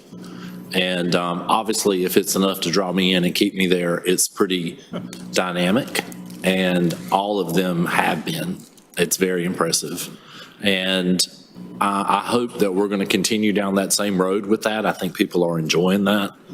And, look at the diversity of what programming we're putting up there for those. Now, I don't know if those are compensated, a little compensation going on for those acts to come, but I'm hoping that they should be. Everyone who's played or performed has some sort of account that's always listed during the program that says you can click on here if you'd like to contribute to them or whatever, which I think is great. But I just wanted to make sure we had money so we can continue that kind of thing, because it's showing up big on social media. Yeah, But I would love to see some diversity, I would love to see some gospel choir. I would love to see, the last group that played was the country music folks, and they ended with a couple of hymns with, with the steel guitar and with the banjo and the guitar, and it was awesome. And that's the part visually that you got a lot of likes popping up and a lot of hearts popping up and a lot of care popping up. So I know there's a market out there for something along those lines too. Dan, I can't answer your question completely about the money side. This is very new as we step into this. I know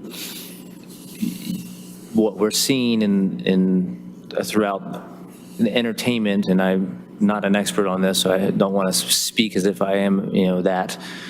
We are seeing adaptations in how entertainment venues are delivering services, from movies to singing and these things. And there certainly is some questioning about moving forward, even post-pandemic, sort of how this is all going to impact the entertainment industry. We are not charging people to see those things, right? So that's a question we'll have to sort of grapple with as we go forward, is if we're going to provide venues, obviously filling seats and tickets, you're paying, helping offset some of your costs. Providing something virtually where there's no ticketed, then there's not a cost. And those are the questions we're going to have to grapple with. But I think it has been very well received. I'm not talking about so much for an $8,500 act, but I'm talking about for our locals who have been performing the last 2 times that have a great following and are fantastic vocalists and musicians, some sort of stipend for that, not like $8,500, but like little helps along the way. I don't care if we give them $500 to come up here and play for an hour. It's worth it. Okay, Yeah. that's good feedback. And it's utilizing the space, and it's showing people. Yeah, and if Scotty were here, he could obviously speak very well to what they're doing. I know he's drawn some interest in from is it the North Carolina Arts, someone out of Raleigh anyway, and I'd have to have him speak to if they're providing some funding or some publicity, but I know there's a partnership that's formed with them, which has been very positive. Good.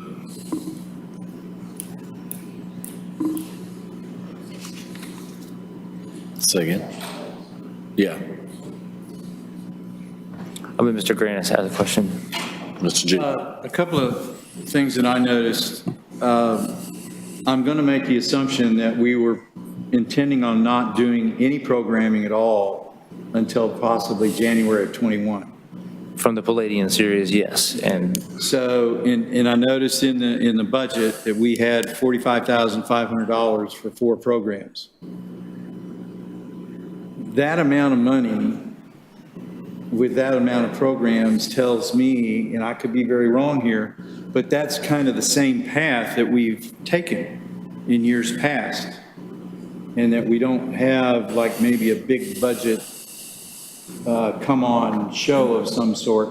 And I'm just wondering, has there been a sit down with you and Scotty and Lynn Austin and others about maybe recreating the entire format of the Palladian series? And if so, what does that look like? And if you haven't, that's fine, but I think based on what we learned in our 2 meetings, I would suspect that we would probably see a different format of some sort. And I didn't see that. Yeah, format means number of shows and how the shows are carried out, or does format mean the quality of acts or the headliners? Programming. Yeah. And if you look in your budget, and I don't have the page open, the request that came in from the cultural arts, you will note, is much different than where we ended up in the recommended budget. Scotty had indeed, presented what I think were a reflection of those conversations we've been having about improving the quality of the acts. And I think he had some great ambition, if you will, about how that was going to play out this year. And all signs indicated it was going to be very successful until this pandemic hit. So it was going to be much different than what you see in this budget. I think what you see in this budget is a much more conservative, sort of almost cautious approach to, we're just not sure, because if you're under restrictions for how many people you can put in seats, it's going to be a challenge to, financially at least, to put in more of a headlining act right now. But the longer this goes on, maybe prices come down. So I think that's one of those things that we're going to have to see how this plays out. But I don't know if that answers your question completely, but it was going to be a different show or different shows and different acts than what is currently projected before the pandemic. To say it was going to be much different than other ways, no, I don't think that conversation has happened, and I would like to talk a little bit about that, but that is not what had happened yet. If I can contribute just a little bit. Can you turn Nancy's mic up? You got here just in time to turn Nancy's mic up. Can you turn her mic up? I can't hear her.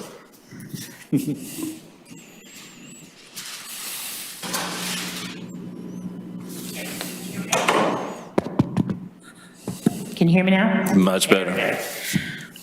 So I don't get much practice talking into the mic. So in conversations with Scotty, I know one of the challenges that he's facing, and I know this is a challenge that most of the entertainment industry is facing, is a lot of the artists, because of all this, have pulled back, and they're not negotiating contracts right now, and that's made it really challenging because some of the artists require minimum numbers of people and, all kinds of things. Some of the artists are fearful. So he's had a lot of challenges with negotiating contracts with people right now because many of them have just taken their name off the plate, or they're saying, get back to me in 2 months and we'll talk. So I know that those are some challenges that he's facing, as well as all the other entertainment venues are facing the same challenges. My interpretation was that I felt like this year was going to be the year we went for a headliner to get it started or a headliner to finish off the season. But then when the COVID hit, I knew that the format was going to change because people weren't getting out. Artists aren't signing contracts. So we still needed to be able to do something to show that we're promoting and we're making use of the good money that, people have given for our auditorium, and we're trying to keep it going. And I felt like we would keep it going, but I wasn't expecting it to be anything off the chain. But, to Mr. Grandis's point though, this is the perfect opportunity for us to look at 2021-22 and start looking at those kinds of things now, when we can get a better deal and get an early booking. And it's not going to matter if they're going to be in Winston-Salem the night before and some of the other stuff that's, jumped in the way when we had to get acts coming. So, but, I would also like to throw out there from this Wednesday night gig that's going on, it's not a bad idea to figure out how to do a local talent show where, we have a talent show on Wednesday night and you can bring in 10 groups and everybody knows the time to come and get on the stage and get out the door. And we can do everything we need to do, but I think we could totally highlight some local talent, whether it's dance troupes, whether it's kids who play the piano, whether it's whatever it is, if you juggle balls that are on fire, then, bring you up here. But I think we have a lot of talent in Clayton that would be awesome to bring up here, And I would like to see us move to that because, you know, a year of programming on your own takes a lot of creativity to get the result you're looking for and the views that you want to have to substantiate all the effort. So I want us to like look at super creative ways to bring some local talent to that stage. I agree, and I can't remember if I brought it up to Adam or to Steve, but I know that's something that I've had on the radar since I've been on the council, is we need a local talent spot. We need to do something at least once a year, if we don't do it on a regular basis, that is local groups, and involve the elected officials. You know, there's nothing wrong with us getting out there. Sure. And doing some interactive things with the public and with these talent groups, and I think it would just really, especially now as rough as things are going in the world with a pandemic and everything else going on, I think it's a good time we need to be interacting with our public as well. And I think if you know, some sort of a local talent-based program. Yeah, would a be talent great- show is yeah. so dated, so for the record, strike that term, but Yeah.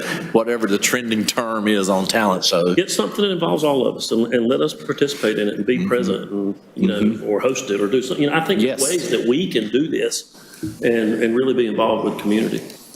And you know, when you're hitting all those different groups, you're getting grandparents and aunts and uncles, and you're getting everybody from around everywhere jumping on to watch. So that's always good for the numbers. So if I could circle back to something that really all of you have touched on, and that is, one, I'm appreciative that council has given, I think, some good feedback and thoughts about the cultural arts part of our budget, but really about our town, because that's really what it's about. And I wasn't here when this building was restored and when the cultural arts program was developed, and it's grown into what it is today. And I can look around the table of this council and say many of you would say the same, that you weren't here from that very beginning, although you've been here a long time. And I think it's given me time to reflect, and all of us time to reflect on what exactly is the future of our cultural arts program. How can we take it and move it to the next level? Because just like we don't use the word talent show anymore, there's a new catchy, right? That's the same thing with entertainment and branding and all these things. How do you stay ahead, or at least stay with those trends and changes?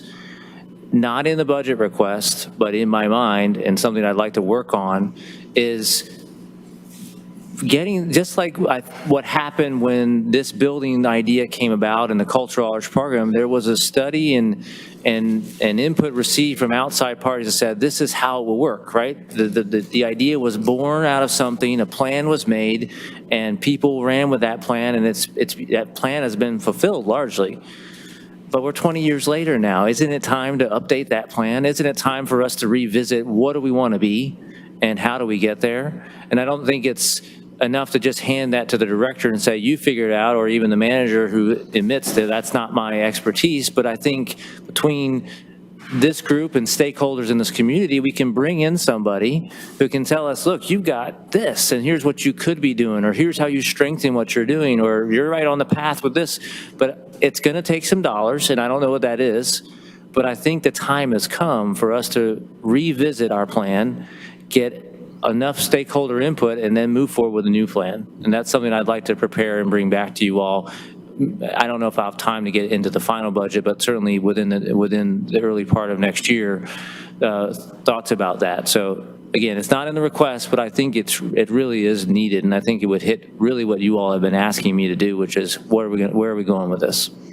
I would like to see us formulate a cultural arts retreat that encompasses the town council with staff and Cultural Arts Foundation representatives. Yeah. Just a one-day retreat for specific focus for that.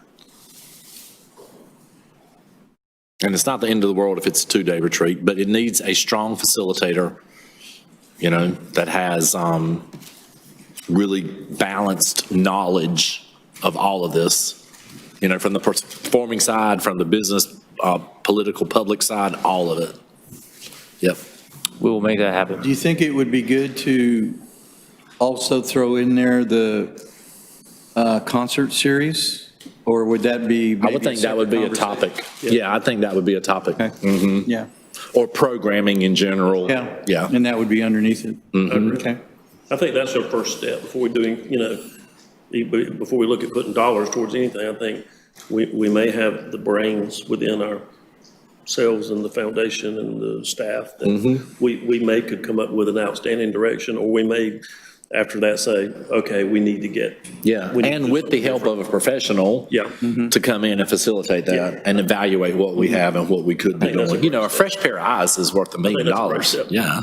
I think I might pose the question as the theme of that retreat is, how are we an arts community? And let's answer that question. We've got sculptures, we've got music, we've got this venue, and let's test sort of your assumptions and your beliefs on how we are or are not those things, and then we can dive deeper into each of those and talk about changing or keeping or building, whatever it is. But, we are an arts community, and we build a reputation on that. I think it's a good time for us to pause and say, are we achieving that? And if not, what should we be doing differently? Right. And, to create what we're sitting in took buy-in from a lot of different entities, and let's reach back out to some of those entities to create that as a part of the retreat team. What is your industry looking for with this venue? How can we, create more for your industry with this venue? Those kinds of things. Okay, Yeah. that's good feedback. All right. Any other comments on cultural art? Yeah, I have one. On page 365, under advertising expense, there's an accelerate digital marketing for $67,800. Could you speak to that? What is that? Yeah, I can to a certain level, and Scotty could be asked to follow up on that, but and Mr. Holder had the similar question, and that is a name of a company. That's why it's not spelled maybe the way we would think it would be, but it is an advertising agency.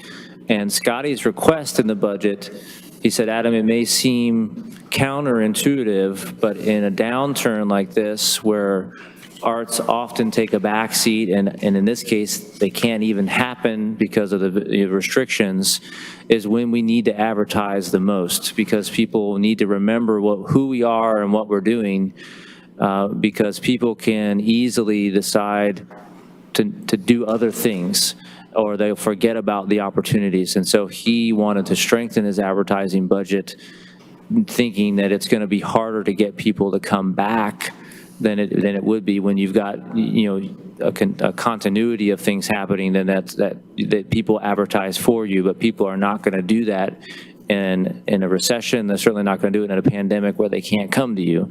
So his request that I've included in the recommended budget is to see some expanded advertising dollars. That's what those are. So I would assume that's not something that would even begin to pay for itself.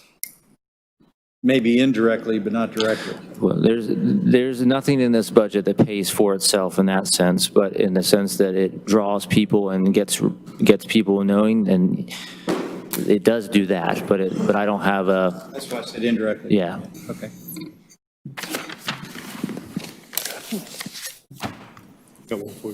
Okay, Bob. On the same topic, is this how much of an increase is this Over his previous on the market? Yeah. advertising, we might have to look back at last year's request for that one. That line item isn't just that, Nancy, or is?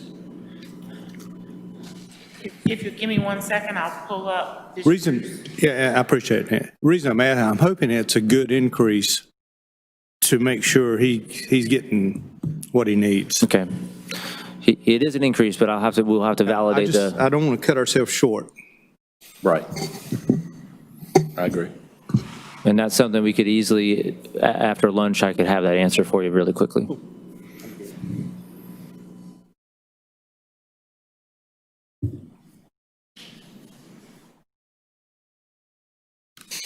So I think that takes that through that subject, Parks and Recreation, Cultural Arts. If there are no other questions, then I think this might be a great time to break for lunch, Mayor. right. And we'll get that answer for you, Bobby, after lunch. Thank you. Are we going to take a complete break for lunch, or are we going to have a working lunch? I think we might want to take 30 minutes and Okay. I'm good with that.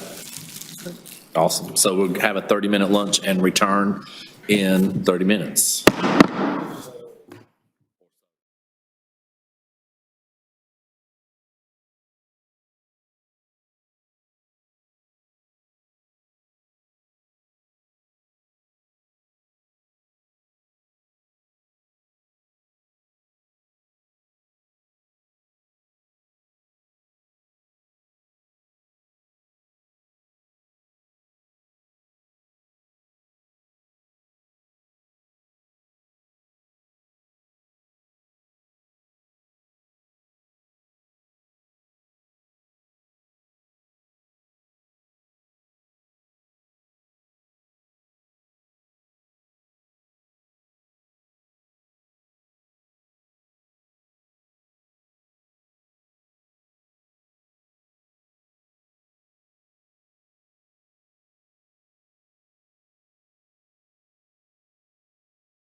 Session meeting back to order, and I'm going to turn the floor back over to Town Manager Adam Lindsay. Thank you. Thank you, Mayor. Heidi, are we on? Our mic's on? Yes. Are you on? You can answer it. Well, we'll go back to Nancy first.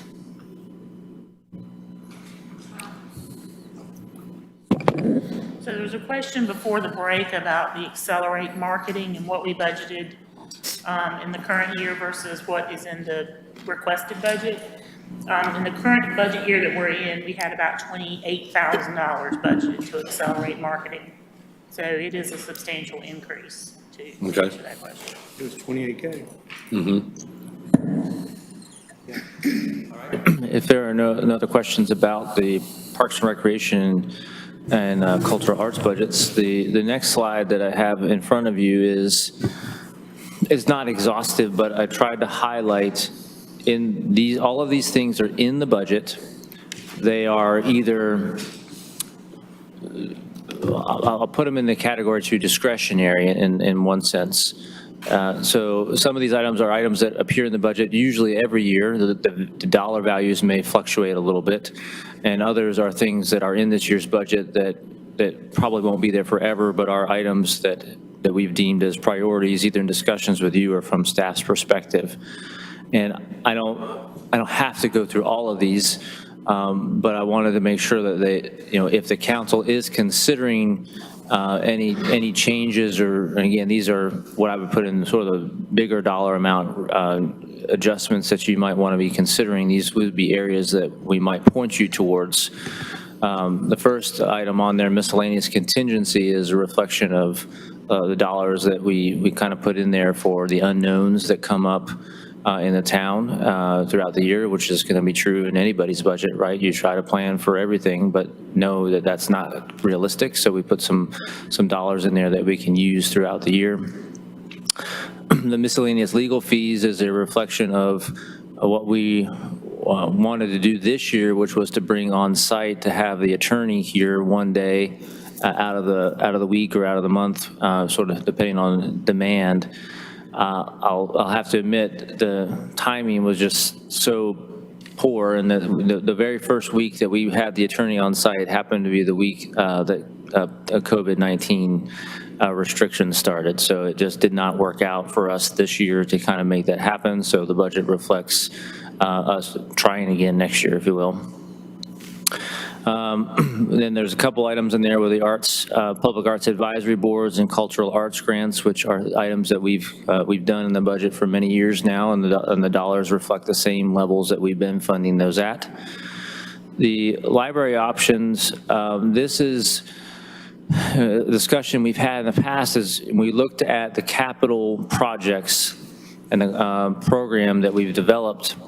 We were not able to include the library in the Parks and Recreation bond, and that was partly because it maybe wasn't the top priority of the council, but also you can't mix the library with the Parks and Rec in that, and so we would have had to done a separate bond for the library.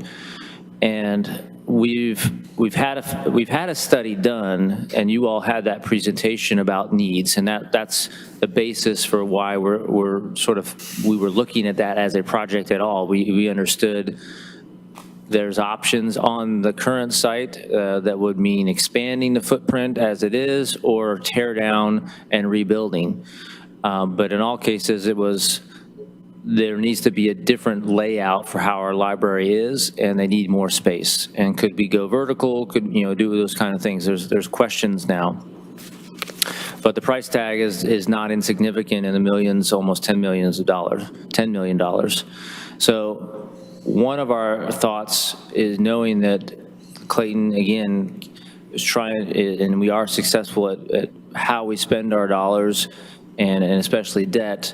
What are other options that we might have, maybe through a public-private partnership, for example, that might see us partnering with someone in the private sector to help us build a facility, and then maybe having a joint use arrangement of some kind in that space. So just trying to think outside the box and creative, but before we went down the path of putting out some kind of request for proposals for interested, private sector parties out there, we step back and say, well, maybe there's some wisdom in us even determining if this is the path we should take.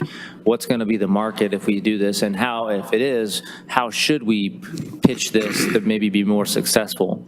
As it turns out, the UNC School of Government has an organization or a team that helps local governments like us with these kinds of questions.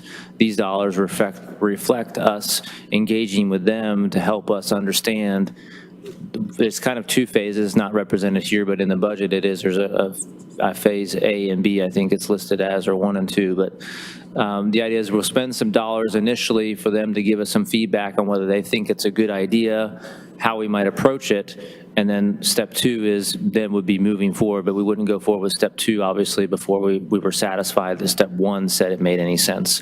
So again, we're trying to see how we can stretch creativity and dollars to see if there are some private dollars out there that might leverage us to get to our goals with the library. It may be nothing there, but we felt like we needed to look at this to see if there was an option that might accelerate our opportunity to get the library upgraded and meeting the needs of our community. So that's one item in the budget. The next item on the list is well known to you since it was a big topic at our retreat, but it's a reflection of the dollars we'll need to continue or begin the process of updating the comprehensive plan, the legislative updates to 160D, and the Unified Development Code rewrite.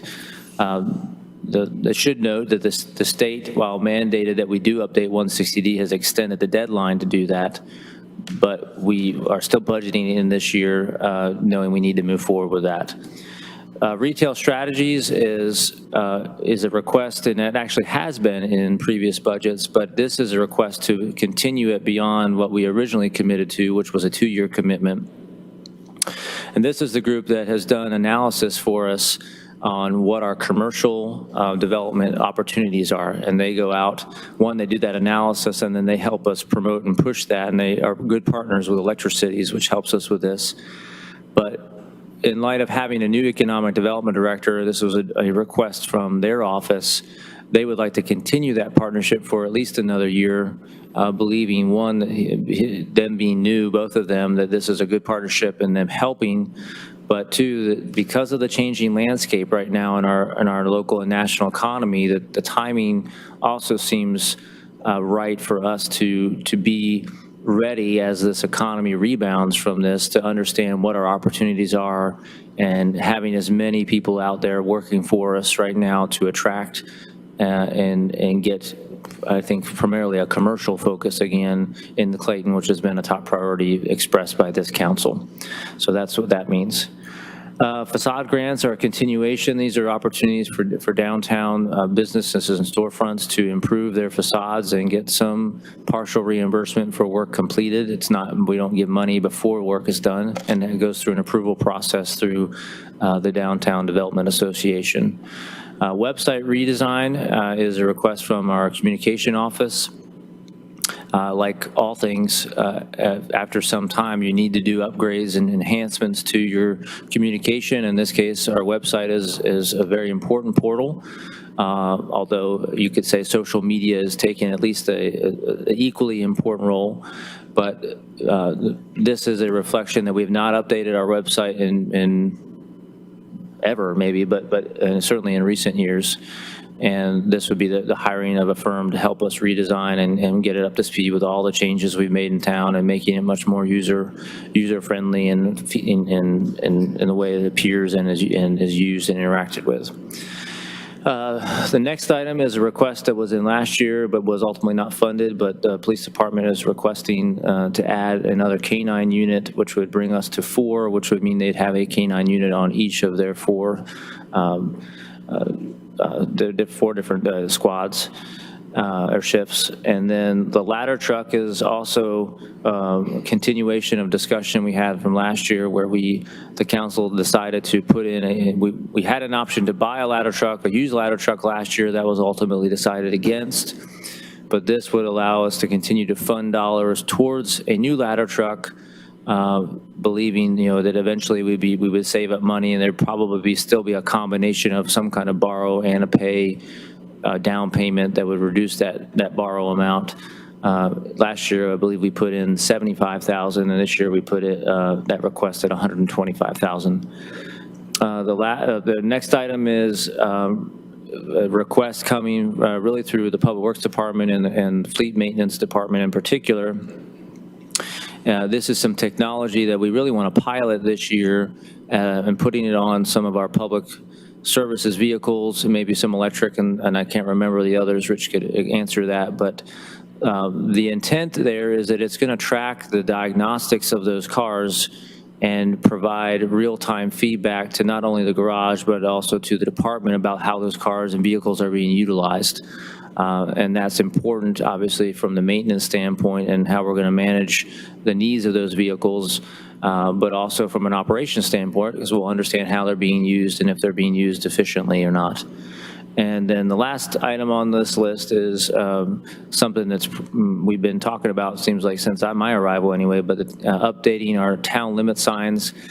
It's somewhat of a never-ending challenge, because as your town limits change and grow, wherever you've planted those signs will also have to change. And the thought was, if we're going to move the signs, why don't we improve the signs at the same time? And so those numbers reflect that change. So again, all these things are in the budget, and you don't have to do anything if you agree with what's in there, but certainly want to bring those to your attention if there's any thoughts or discussion on them, since they represent discretion or possibly new things. Go ahead. Mr. Granis? Who's going to do the website redesign if we go with that 25,000? And what does it really get us? Well, we'd have to find a vendor to do that for us. So that represents paying a company to do that, and that's an estimated cost based on estimates we've put out to say what would it cost to do this, but we have not selected a firm at this time.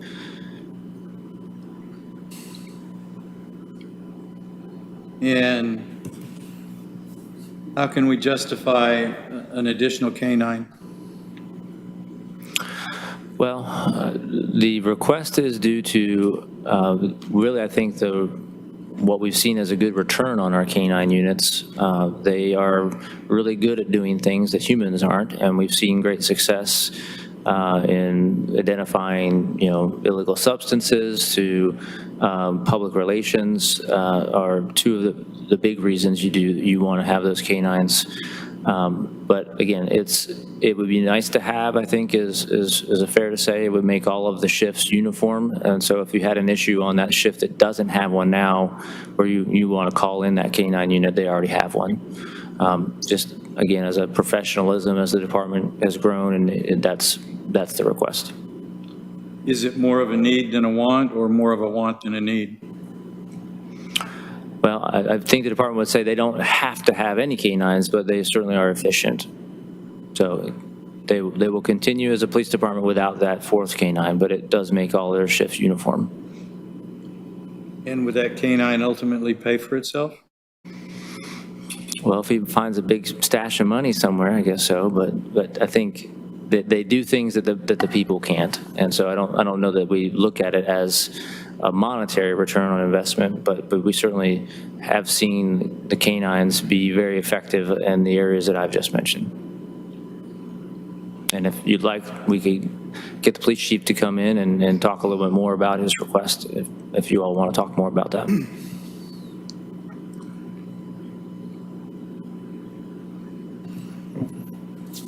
The only one I'm truly concerned about is the website. The concern that I have is twofold. One,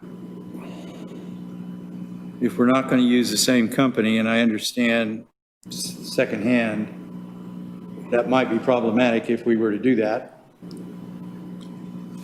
then we bring somebody else in and there's a learning curve.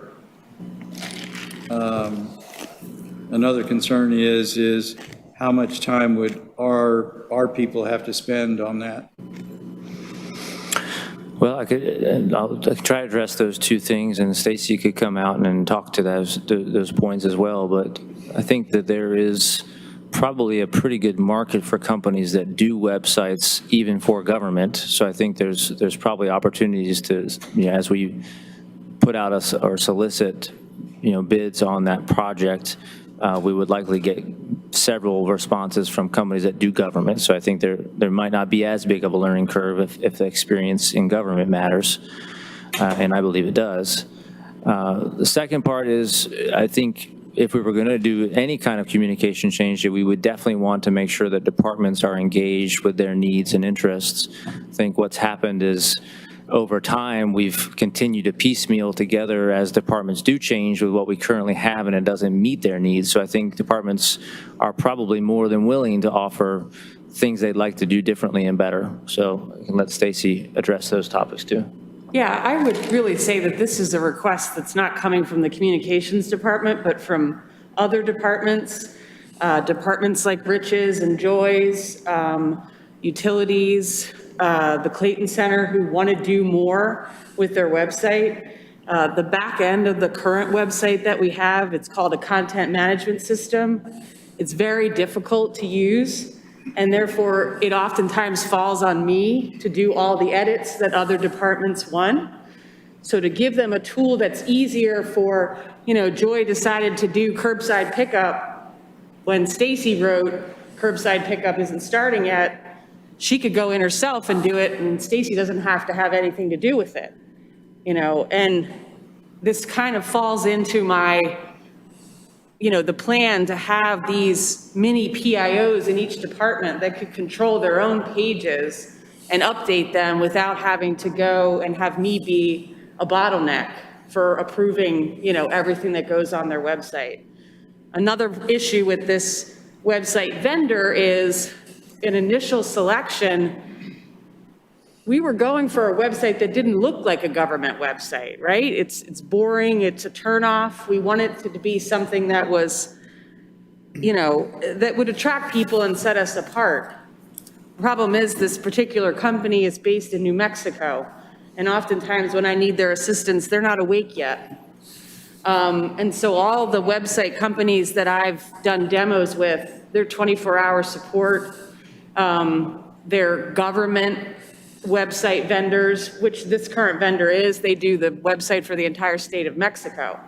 But all the interviews that we did with other website companies serve governments, and therefore they also understand the needs on the privacy side of connecting to our utility portals or submitting permits. And so those are important things. But this is definitely not something that I really would like, and that every 5 years or so, governments are refreshing their websites. But it is something, it's 6 years. But I think really what's driving it is other departments telling me they want to do something with the website that they can't with the current structure that we have. So if we were to do this, part of the redesign would create the ability for departmental people going in and making their own changes? Yes.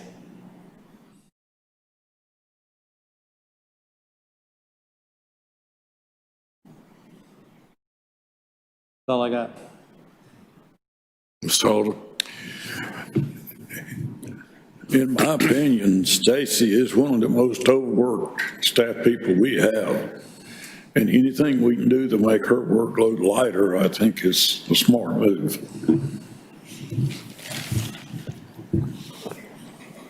Totally agree with that. I don't know. I kind of like dragging her through the ground and everything. Oh, I'm sorry. We're on camera. No, I think it's money well deserved, and I think it plays into the overall goal of having departments with people who are in charge of that department's public information resource, getting that information out without having to take a step for approval with our public information officer or our chief information officer. So it allows that position to do other things instead of having to monitor all the public information for every single department in Clayton. So I think it's money well spent. And, it's unbelievable that it's been 6 years. We were so proud 6 years ago when we got our new website. The visuals, the interactions, the ease of using it. And now in quick 6 years, it's obsolete for us, But I also know the value that the town of Clayton gained by having that website be as awesome as it was, and how it told our story and how it encouraged and promoted economic development and the story of government and the story of the town, all of it. So, I think it's time. I definitely think it's time. And definitely think, totally support the fact that various staff in various departments are going to be able to benefit from this. I got one. And if they don't, then we're going to make them pay the money back. I like it. I got one. Bobby. I am totally in support of the discussion we're having about the website design stuff, totally. A little bit of heartburn that I've got is the K-9 for the police department. We turned it down last year. I think we ought to divert the funds this year to something that it will benefit every police officer on staff, and that is to start looking at a new shooting range instead of having them to travel into another town to practice shooting. The shooting range will benefit each and every employee in the police department. And I think that's more of a need than anything. I'd like to see if we could maybe work that around. Totally in support of taking the jump for the fire truck, ladder truck for the fire department. Totally in support of that instead of just keep building a bank for that. I'd say let's go ahead and try to move forward with that.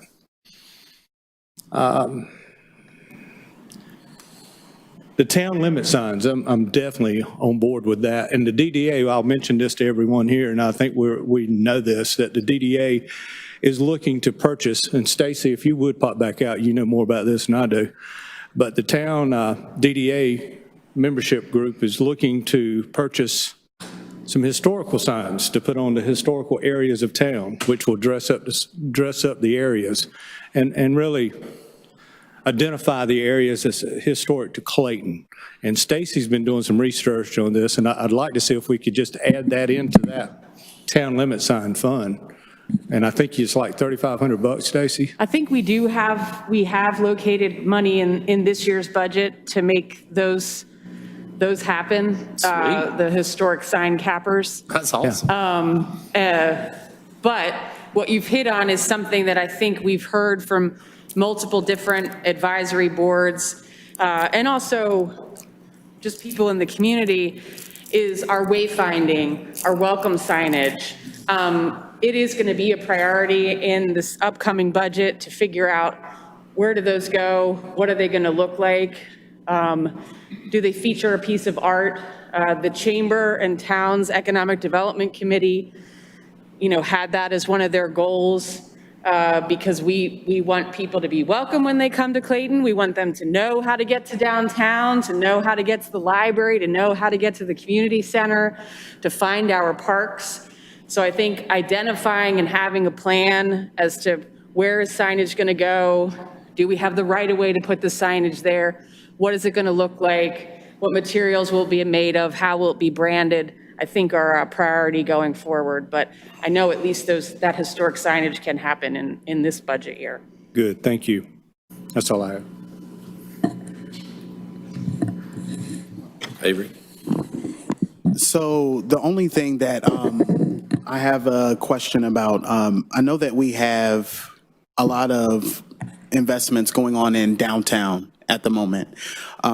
So really what I want to know is what are we doing besides doing just downtown? What are we doing outside of downtown, basically? Or do we have any grants or investments or big time things that Town of Clayton is doing for businesses outside of downtown? We don't have a facade grant program for outside of downtown. I guess what I would offer is that downtown has been a core focus of this council and in many communities because they see it as an economic driver, as a quality of life driver. And so there probably is more focus on a downtown in a budget and in the council's priorities. To speak to what's happening outside of downtown, I think very broadly, right? That's where a lot of your parks and recreation things are happening, and that's where a lot of those parks and recreation bond money is going to be outside of downtown and often abutting neighborhoods. We have an economic development office that has been clearly given directive that their focus is not just downtown, but how are we going to attract and retain business and industry all over town and forming relationships with them. We have a partnership with the Clayton Chamber of Commerce, which also should have a focus that extends beyond downtown. So those are the first things that come to my mind on how we are not just downtown focused, but you are correct that we do have a little more laser-like focus sometimes on downtown because of the reasons articulated. A few years ago, during retreat, council set up some goals. One of those goals was to create an alive downtown. So that was the goal. Just like our goal is the premier community for active families, just like our goal is one of the healthiest, safest places in the Triangle. So that's when the real focus for downtown got started, because we wanted an alive downtown. And, downtown is a little more challenged in that it's not where the people are. So when my florist was on Highway 70, it didn't matter if people in Clayton did business with me or not, because I was servicing all those people from Chapel Hill to New Bern on Highway 70. Those ladies pulling into my store to buy. Huge business just from that alone. So to be where the people are on Highway 70, to be where the people are with paying really strong monthly rents for that, being visual, being out there, being where the traffic is. We wanted to create focus for where the traffic wasn't and how to create a destination and bring more traffic to it. And that's really why. It hasn't been that we were just kind of saying, nah, we don't want to help promote anybody that's on the highway. We only want to promote people in downtown. But, we've seen that, when you're on the highway, that's different when you have 42,000 people a day coming by, and maybe on Main Street you have 10,000. So that's kind of how it all got started. Wasn't trying to neglect Highway 70 businesses, but at the same time, we were trying to create an alive downtown, which was a goal established by the council at the end of a retreat.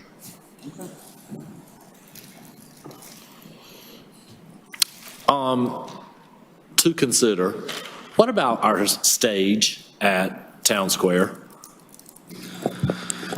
So that is part of really a project that we put on delay. There was a fundraising, committee or arm that had started on that project, and then we had the parking element that was in the capital improvement plan. And earlier this year, we identified with the funding gap that existed in the Harmony Playground out at East Clayton Community Park that we would take the dollars that we had budgeted for really the parking. We were going to finish that project as we felt was so critical, and said we would come back to the Town Square parking lot, including the stage. And really it needs to be reinvigorated, because it was always built on, I shouldn't say always, it was recently determined that there was going to be some fundraising, kind of a gift idea to the town for 150, and for various reasons that didn't happen. And I would say continuing, there's still some reasons why that hasn't happened, but that needs to be taken up again to see if there's some fundraising opportunities. The parking expansion or changes rather were sort of built around the stage location and maybe, taking some of the parking lot. So those seemed like they were connected. And so that's why they're not in this budget, that those plans have not been revisited yet. Right. And I can understand that. And two, with limited capacity on people gathering outdoor and all that stuff, I get this year with all of that, we're just buying some time for the next 12 months. But I don't want us to lose sight of the desperate need and the contribution that's going to bring to the Town Square for a lot of different reasons. So I don't want that to get off our radar. Fair. Okay, anything else, Mr. Holder? I asked Adam if all this was in the present budget, and he and I view that as a contingency. That's $550,000 that, push come to shove, we could cut out of the budget if the need arises. That's the way I want to leave it.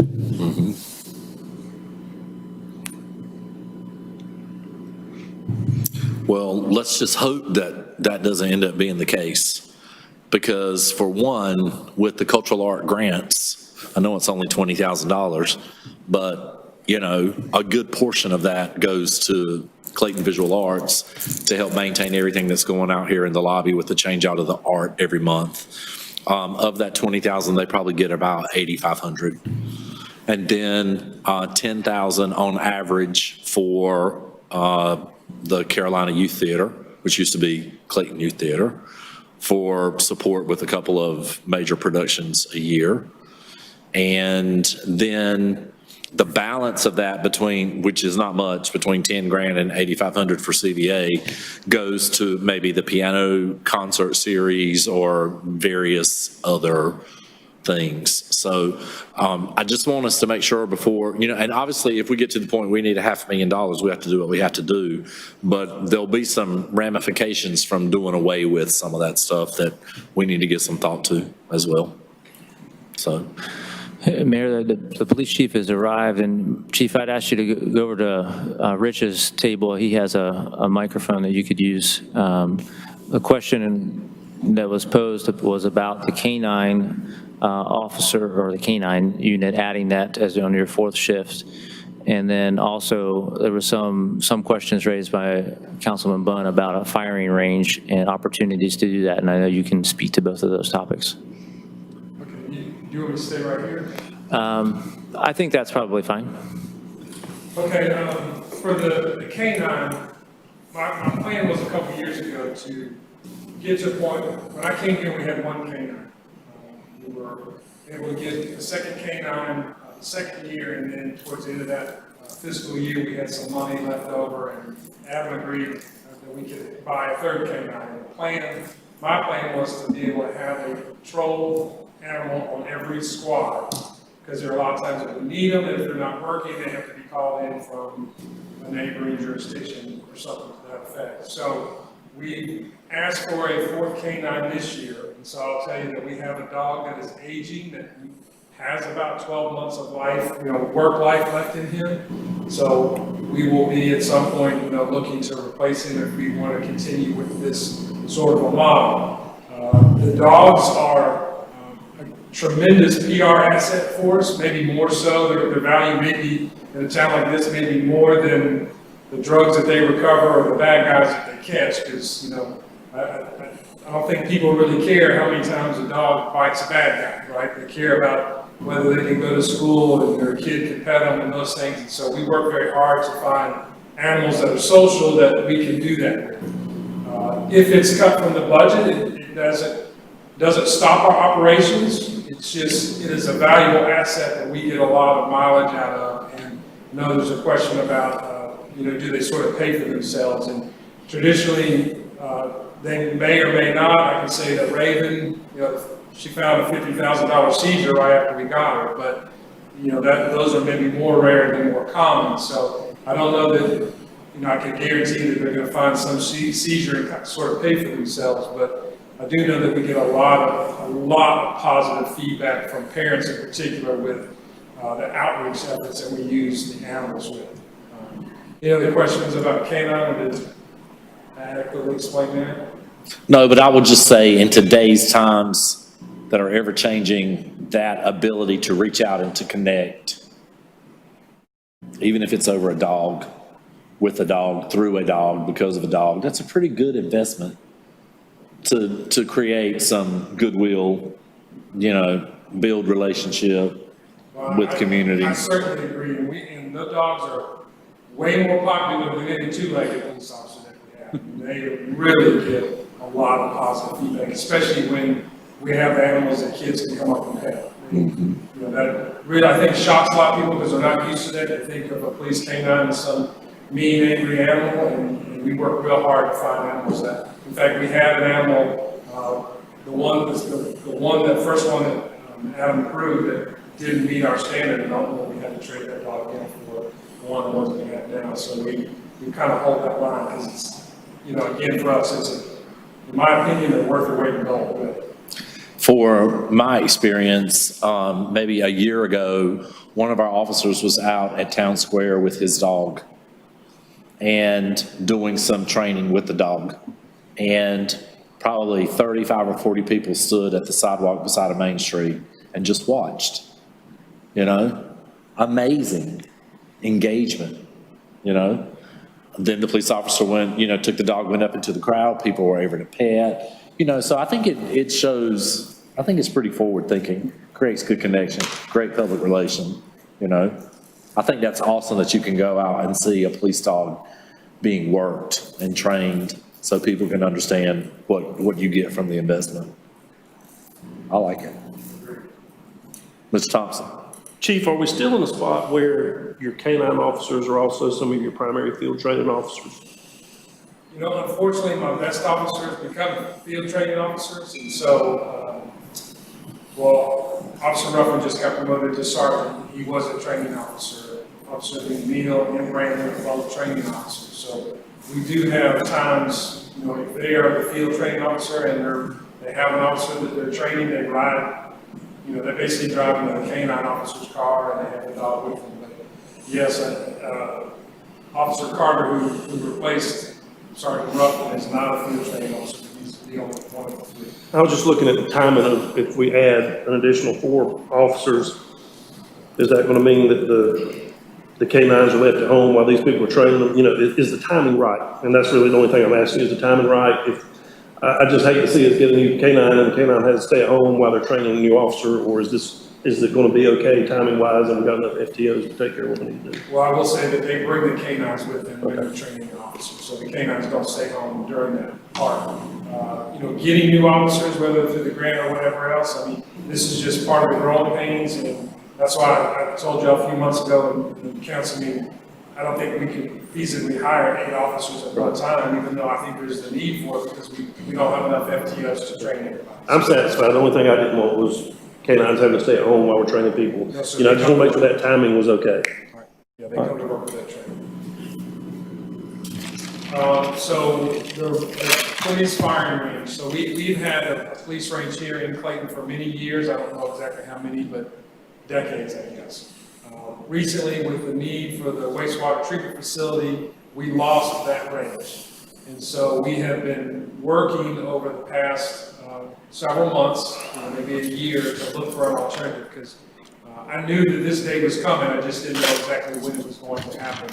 And so we have found some partnerships. They've been few and far between. The correctional facility out on Highway 70 was an option for us, but we're not 100% sure that that's something we can utilize. We've talked to Dunn PD, and they are willing to allow us to come to their range, again, at a considerable distance. And the most fruitful one, which is why you will see a $7,500 request in the budget this year, is to utilize Johnson County's Howell Woods facility. And so they have a range complex out there that meets all of our needs.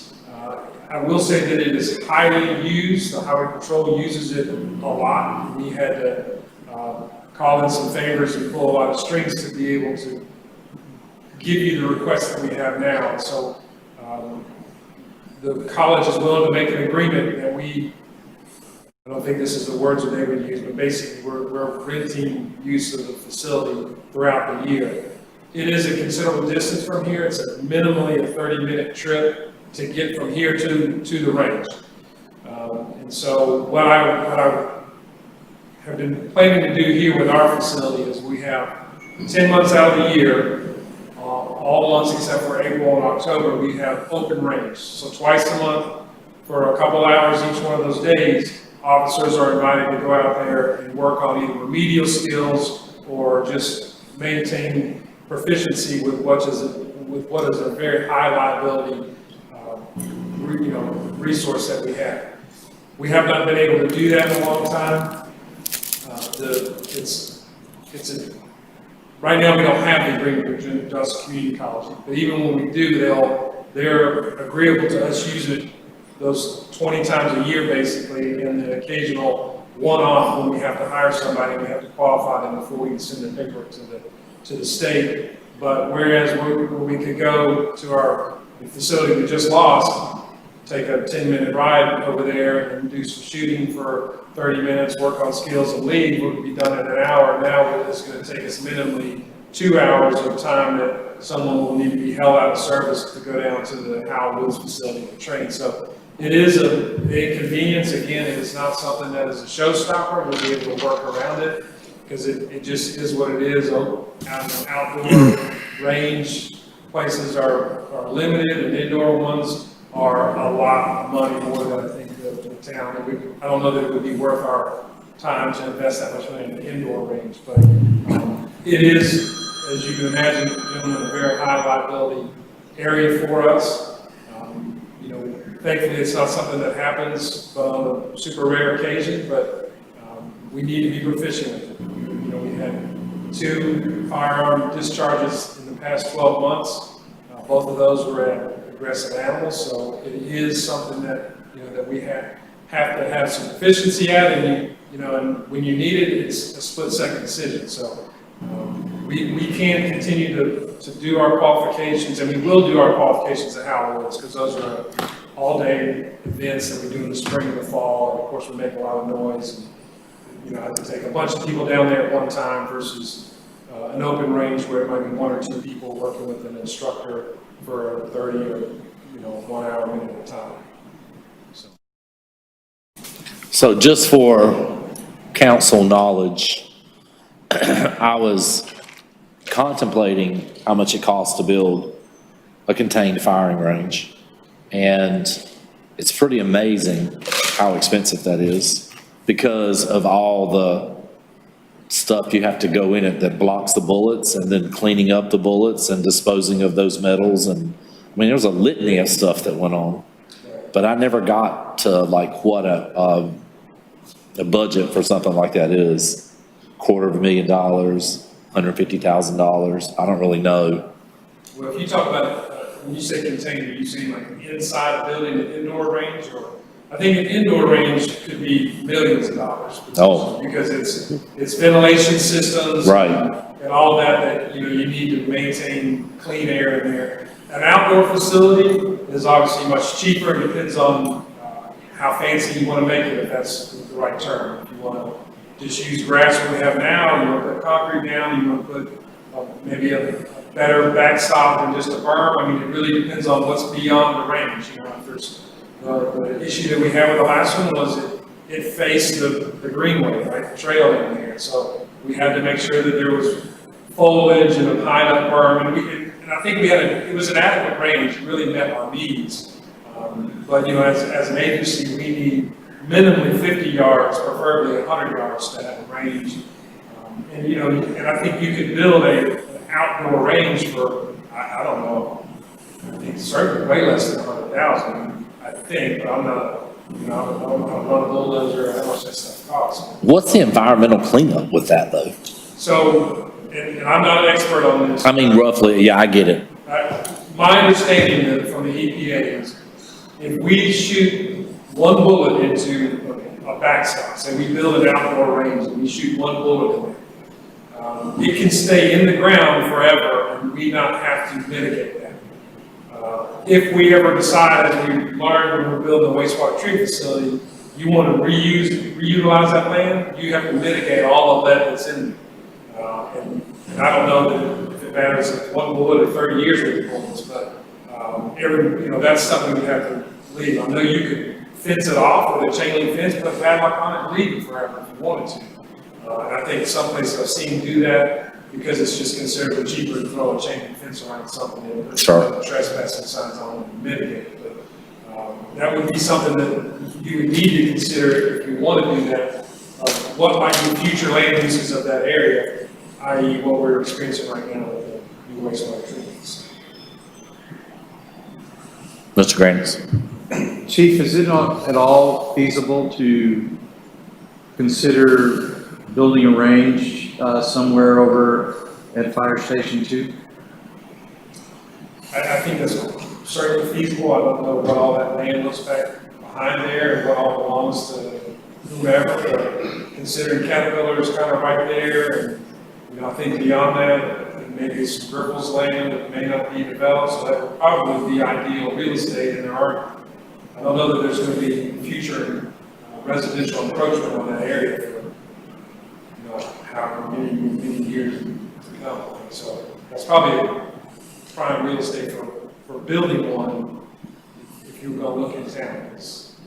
Well, the reason I mention that is, yeah, it's a long way to Howell Woods. And it's not our facility. And if that land is usable, that might be a viable option. And my feeling is it might be worth looking into. They can play soccer on it, they'll be able to shoot on it. Wetlands just never is going to be built on anyway, correct? Am I right with that, Rich? Plus, I think there's some remediation issues there too. I don't know that, but I believe that's the case. Site, yeah. So I think that might be worth investigating. We can certainly look into that. I know we're probably even further along at looking at that as potential location for some of our operational services expansion needs as well. I'm not saying that's where it will be, but that kind of goes to what the chief was just saying, that a gun range location about neighbors matters, but also what you might want to do with that land in the future matters a whole lot. And what we've learned is, you know, a piece of land that we had planned on doing something else with, it costs a lot more money to clean it up sometimes than it would have been just to find a different spot. So that's a lesson learned for sure for us. Any other questions? Chief, are you just saying we just need big berms out there, some big dirt berms, and we're pretty much in business, am I right? You could do an outdoor firing range with as few as one berm that we would fire into. Yeah, We own a dump truck, don't we? we do. and Rich Capola could address this issue with the engineering and environmental side of it. Yeah, I think That mic's not on. I think the construction part of it is the simpler of the two needs or efforts.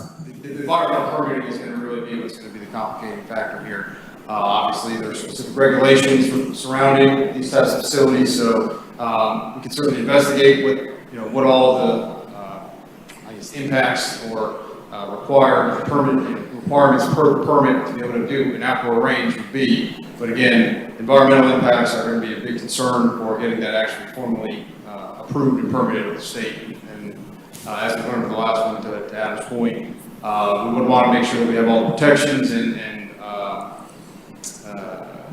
check all the, dot all the I's, cross all the T's before we move forward to ensure that the long-term function of that facility can be.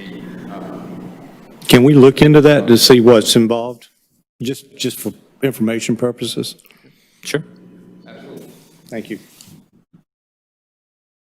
Anybody else?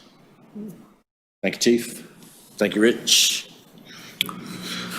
All right, anything else under to consider we need to discuss? If not, we're going to move forward. I just want to go along with what Councilman Bunn said, is that I think it's time to move on the ladder truck, not just put money aside for the ladder truck. I think it's time to take the leap and make it happen. With that, Where are we going to get the money from? I thought at the last retreat, at our retreat, we told them it was time to do it. But I thought it was going to be presented in this budget, but maybe not.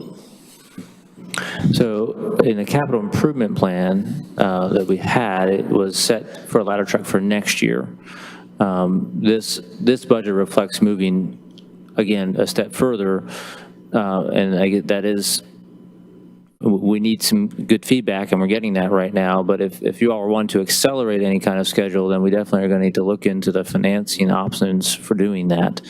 But the schedule itself had it a ladder truck for next fiscal year. And I know 21, 22? 21, 22, that's correct. What did Chief Barbie say about it? Well, I think Chief Bartman and I just spoke a little bit about that the other day, and he is feeling concerned that if we push it off too far in the future, well, we've got some risk, especially as we continue to approve development in this town that is more vertical than we're used to. The other, we've relied on mutual aid agreements, and we still have those. But as everyone else grows and their demands grow, then that becomes less viable. Now, let's also say Clayton does a lot for others, and we get from others too. I mean, that's how the fire services and police services, that's how they work. So I don't think we're also giving where we're getting, I guess, is the point I want to make with that. But the Clayton is growing, and we're thankful that we have not had a situation arise where we weren't able to get that mutual aid to help us in a situation that warrants a ladder truck. I think the chief prior to this year would have also said he didn't have the staffing level to even do it, and I think we've made some adjustments there. So I think he's feeling much better about staffing, and as far as being able to man or staff a ladder truck. And the question then becomes when and how do we finance it? I know we've been talking with some of our industry partners about some possible funding options and that might come from them, and that's to be determined. So my plan would be to look at that as a next year budget item, but we certainly can go back and revisit that item if this council feels it needs to be on a sooner schedule than that. Do we risk facing an ISO inspection in the next year where we don't have one and we don't have one ordered, and that could risk us lowering insurance ratings for the citizens? I'd have to get the chief to answer that question. I've not been told that would happen, but I don't want to say for sure. That's what I just don't want to see us come up time for an ISO inspection and we lose an opportunity to save the entire community. Mm-hmm. I think, if that's a consideration or if that's a possibility, we may need to move sooner than later. If that's somewhere not even on the radar, then maybe we look at next year. But I just don't want to see us have any opportunity where we could save everyone and not be prepared to do that. Are there not fire district funds that would help us with this? We do have our Claytex funds. Absolutely. It would be paid out of Claytex and Clayton. So it's not like it comes directly out of the town of Clayton budget. There are other sources of revenue to help offset the cost of this. Because, the one thing that comes up for me, and I'm not trying to push everything forward so fast, but I think it's a super valid point. As our pharmaceuticals continue to grow and build and announce new investment, they're not building one story out there.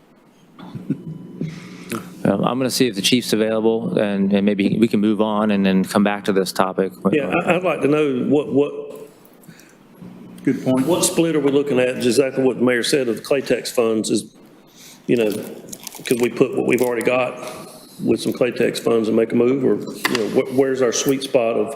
Yeah, we think of it as 50-50 money, if you will. We have a formula we use, and it kind of breaks down that way. So we would look at it from that kind of funding source. We could not do a pay-go approach to this. This would be a borrow. Right. And so that would also be a factor to consider right now. But again, these dollars, even if you say, okay, keep the budget as is, we can keep this there, all that does is help us pay down that loan, right? So we're borrowing less money next year if that's the schedule we stay on. So it's not many wasted in that way. Right. Yeah, I don't feel there's anything lost, that's for sure. Yeah. Is there any other item? I guess I'm looking for general feedback. There's been discussion, but I'm not getting a sense that anything should be removed from this list, other than individually you may feel differently, but as a group, everything on this list should stay.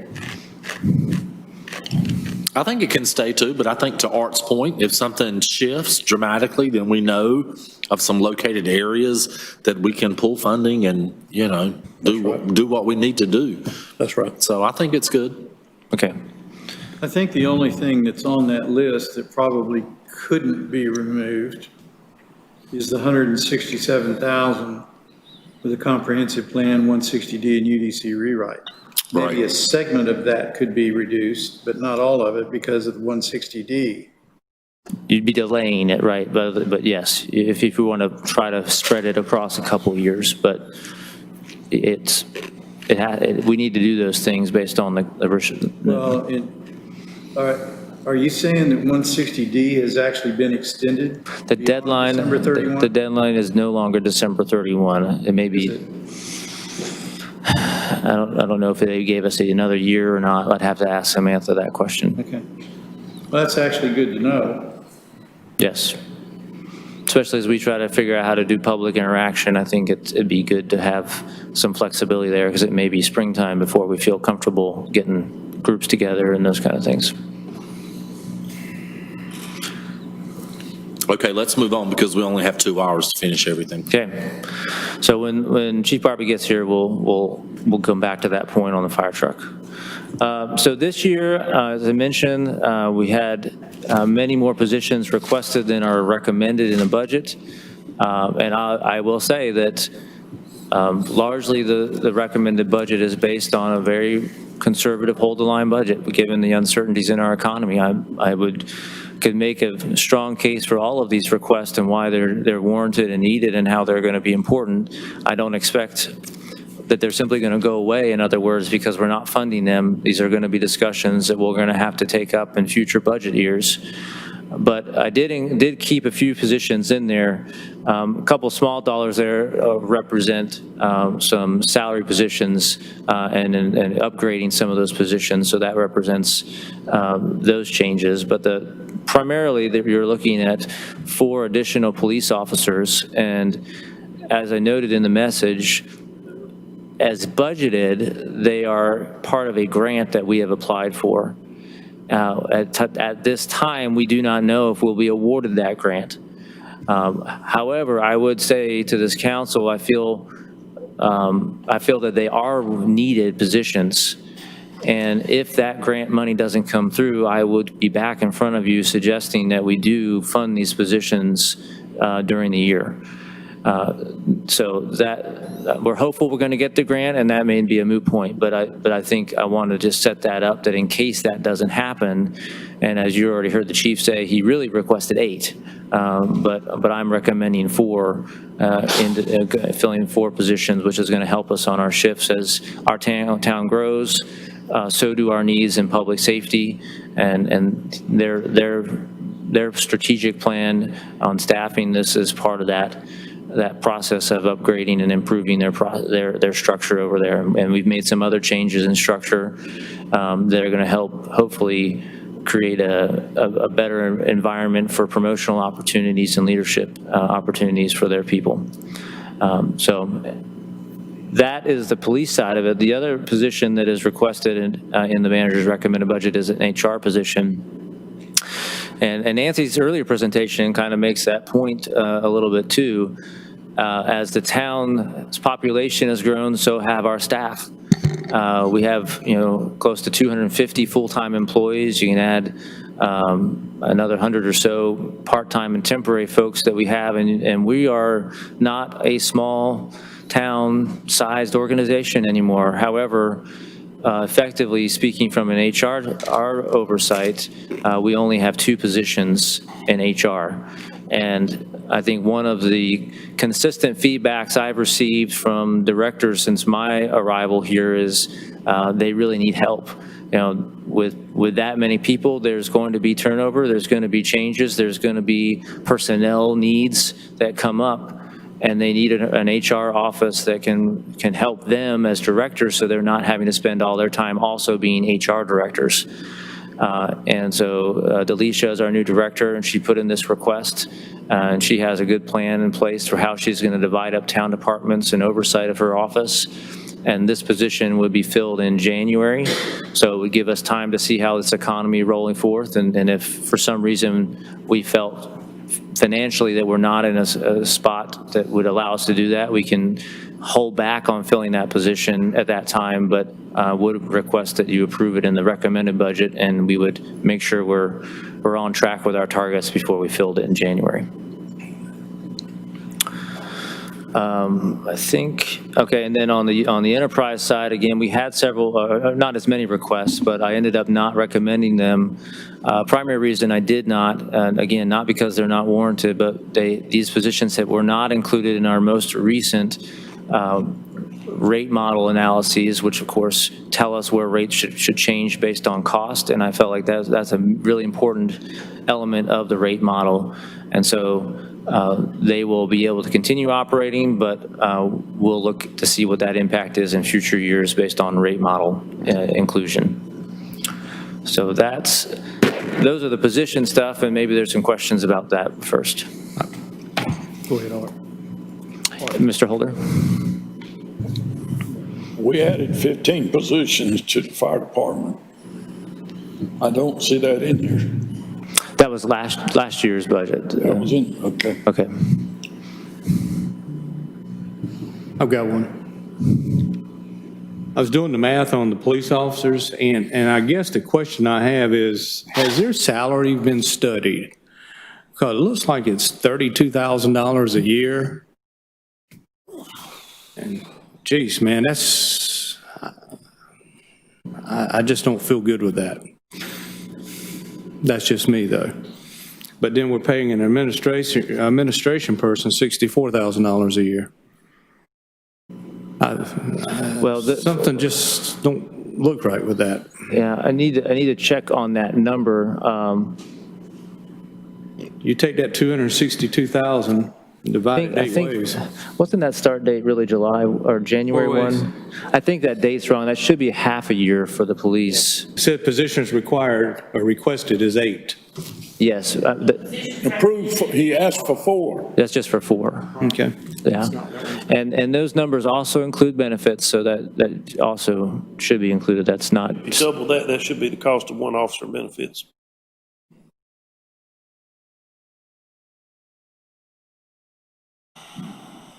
I can live with that. Fair question. Any other questions on personnel? Let me just finish this theme and then we'll get to Chief Barbie here. Again, assumption that I feel strongly about is we want to be able to take care of our employees. We did include a merit increase, which would range between 2 and 3.5% based on evaluation scores. And then that would be effective July 1. The cost of living adjustment would take effect January 1, and that'd be 1%. So again, we've talked in the past about, well, we've funded in the past our market analysis, our pay and classification study, and we do need to do that. It's not included in this year. We would not do what the study recommends this year, and what I really need is, and the HR department has committed to doing and is working on now, is really finding a study tool that works, I think, better for us. You know, I've talked in the past about my feelings about COLAs versus merit-based approaches to this, and there's a balance here. We want to make sure that we don't have salary compression, so that, you know, say when someone's hired, they're not hiring and we're bringing them in at the same rate as someone that was hired just 3 or 4 years ahead of them. If that's happening, then you have compression, and then you have a lot of equity issues that arise. So trying to find there is no perfect tool, but trying to find the right tool is our objective, and the HR office is committed to helping us do that. And I'm wanting to get her feedback and input before I come back to you with how that'll look going forward. But in this more conservative approach this year, I am including a merit and cost of living, and then the other 2 increases there reflect state changes that we don't have control over. We are committed to the state health plan and North Carolina Retirement Fund, and those are increases that are in the budget and have to be to comply with our participation in them. So that's... What's the value of 7%? How much money is that? Robert, do you know that one off the top of your head? What's the value of the 7% increase to this, our employer contribution to the health insurance?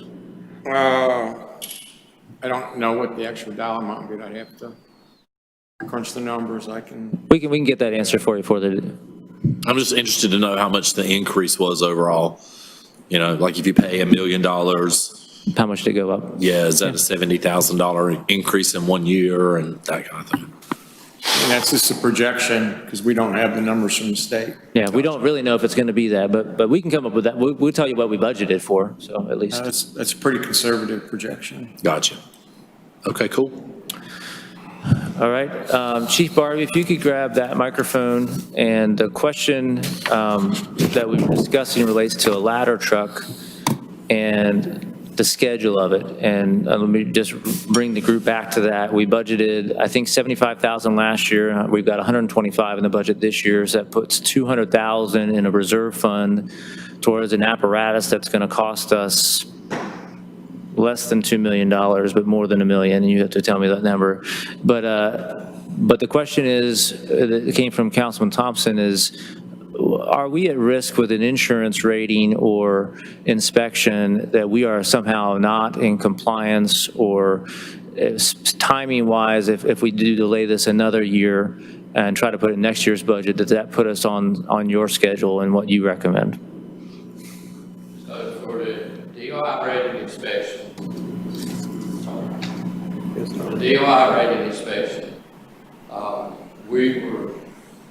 we've not received a letter yet, but we were told the latter part of 2020 would be a rated inspection.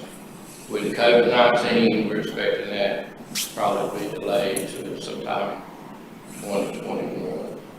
What DOI is trying to do is get all of our pumps on a 5-year rated inspection. Our last rated inspection was 2012. When we were rated in 2012, prior years, we used a rescue truck as a service company to help us with ladder credits. We do not have an elevated platform, elevated stream, so we're in our need of a ladder. For the years, we've tracked our growth progress, and in 2016, I think it was, we had 75 plus facilities that had a ladder need, and that number has dramatically gone up since then. As far as the DOI inspection,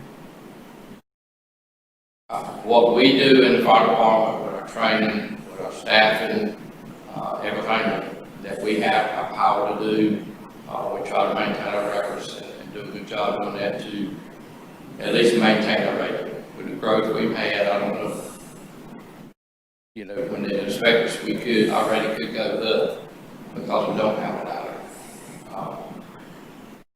My concern is not that. My concern is the amount of growth that we're having. I addressed this with Adam most recently. There's a lot of planning in progress for growth in the area with high-rise structures, and it's time. We really need this, and I have a concern. And I know, Mr. Grant, you asked every time we have a meeting about height. I'm very concerned about that height.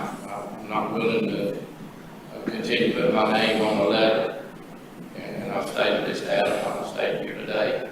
That's a very high concern for me. I'm a team player. I know we have to deal with a budget. You need the ladder now if you choose to continue with the plan we have in the capital improvement next year, and that's what we'll do. If you find ways to make it happen, then I would appreciate it. I know our community would appreciate it. And I'm not trying to go against anything our manager's done in the past. I've had these discussions with him. He knows my concern, and I think he expressed it earlier before I come in. I'm expressing it to you. Let's talk about funding. And where does the money come from?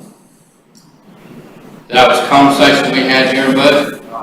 You know, in previous years, we would have to repay on some of our vehicles. With this apparatus here, you're talking about $1 million plus. I think in our capital improvement plan for next year, with the increases, it's up to 1.9. I don't think it will be that high, but you have to do a finance. And so part of that money we have to come through Clayton. I think this year we're at a 50-50 estimate for town Clayton for the budget. Each year that's. So Claytex would give, if it's 1.9, they'd give half that, and then we would finance half that. And Well, you would finance the whole amount, is what we normally do. And then a payment would be made back from the Clayton fund to the town of Clayton as we make payments. And that's the way we normally do the budget each year. okay. Nancy, add to that. So it's not that it's a financial hurdle. It's just a matter of what do we want to put in place? I mean, obviously, we're not going to have any problems getting our hand on money to buy this, to order this and buy it. And then we're going to, and then when we start making the mortgage payment, so to speak, on this ladder truck, we're going to be getting funding for the payment from the fire district in addition to what we chip in. So does that mean that, like, you know, 50% they would pay half our mortgage and then we find funding for the other half? And The build time for a truck like this right now would probably, I don't know this to be exact, but the conversation I had a month ago would be probably 11 to 13 months build time. Holy gracious. So if you ordered it tomorrow, you're looking at 11 to 13 months out before you take it delivery. what's the market on good used? Don't look at me and That was smile like last that. year's budget It's my discussion. job to ask the tough questions. I've been that route twice to what I thought were two good vehicles, and we passed on. Why? Well, let me answer that so Lee doesn't put himself in a hole there. We talked about that last year, and that was the discussion we had. We had budgeted what was, it was less than $1 million, right? I think it was $600-some thousand, if I remember. But anyway, there was a town in the area that was selling a used truck, and we thought we could get it for a decent price, but the council decided we didn't want used. And so the plan was to start squirreling away some money every year to try to get us to be able to make a good solid down payment, which is what we're trying to do right now. What's the life on a brand new one? How long is it going to last down there with all that for $1.9 million? What do we estimate on every vehicle? 15 years? That's good. That's very good, actually. Wow. So the dollar-wise, we don't have anything we have $125,000, right, in this year's budget. So, you know, that's what we'd have to work with right now to figure out. And of course, it's half of that is clay tax and half of that is the town of Clayton. And we had not come into this meeting with finances worked out or knowing exactly what that annualized cost was going to be. So that would take some work on our part to figure that out. Do we have enough time to do that prior to adoption of this budget? Like how much capital do we need to make a down payment once we place an order for a ladder truck, that kind of stuff? What percentage is required when you place your order and stuff like that? I would probably say probably not enough time to do it between now and the 15th. However, we can adopt this budget and we have $125,000 in it that we can then use that to come back to you all mid-year and discuss it. 2 years out. So either way, it's 2 years out. Well, 2 years, no, it doesn't have to be, I'm saying if you wanted to be sooner than that, we don't have to get that in on the adopted budget. If we have this money, we can come back mid-year and have that discussion. I'm all about. I think what we've heard is that we have a need immediately. We're not going to be able to do anything about it for at least a year to get delivery. So I think we need to act sooner than later. I agree. Yeah, Even if we act today, we're a year away. yeah, that's what I'm talking about. I think we need to get it on order. I can't hear you. I think we need to get it on order. I do too. And apparently, we're not talking about spending $1 million all at once. We're talking about spending a couple of $100,000 for 5 years, right, Chief? No, you have to borrow all the money to do it, Art, so. No, but your payments what, $250 a year? $250,000? I think we would probably try and seek a 10-year financing on this. Just because, Rolling stock is exempt from LGC approval. right, well, as long as you get a 5-year, less than a 5-year term. Yeah. I would propose that we consider maybe a 10-year term on this, just because of the dollar value of it. I mean, we could do a shorter term, but your payments would be a lot. I mean, if it was let's say it's $2 million, just to be round. In a 5-year term, you're paying $400,000 a year in principal only, not even calculating the interest in there. So This is why we need a little time to sort of think through these options and come back to you all. And Can we have it ready to propose to the council by the 15th?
For the technical difficulties, and we're going to resume now our budget meeting and turn it back over to Adam.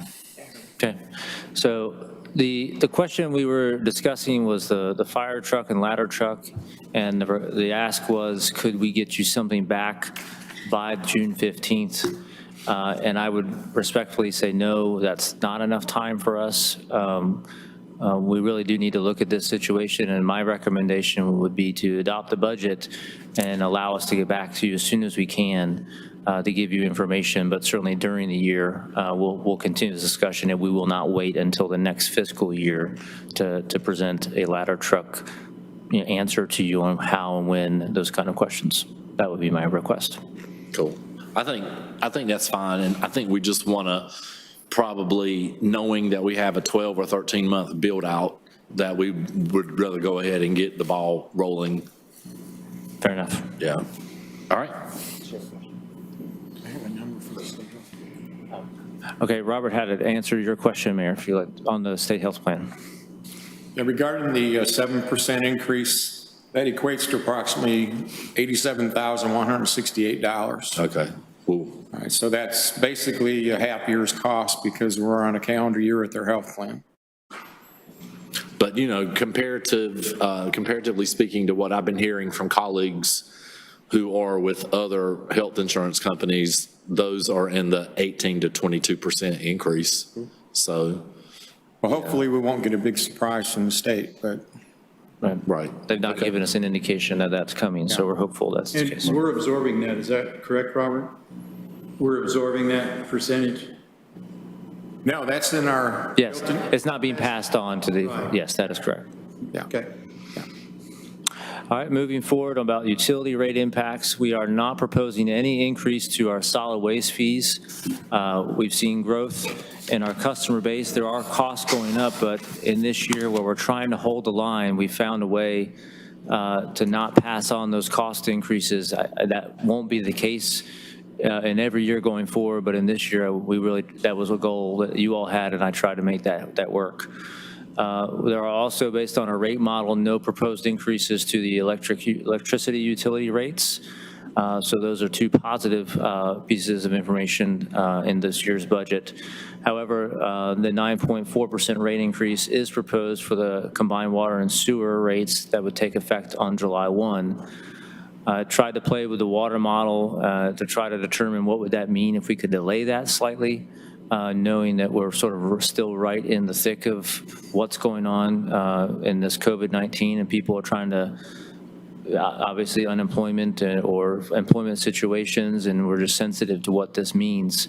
So if for example, the council opted to delay that rate increase to October 1, so by 3 months, we would obviously still see an increase, but it would raise that increase to an 11.75% increase, which I don't think is what I would recommend, but if we want to delay it a little bit, that's what that would mean.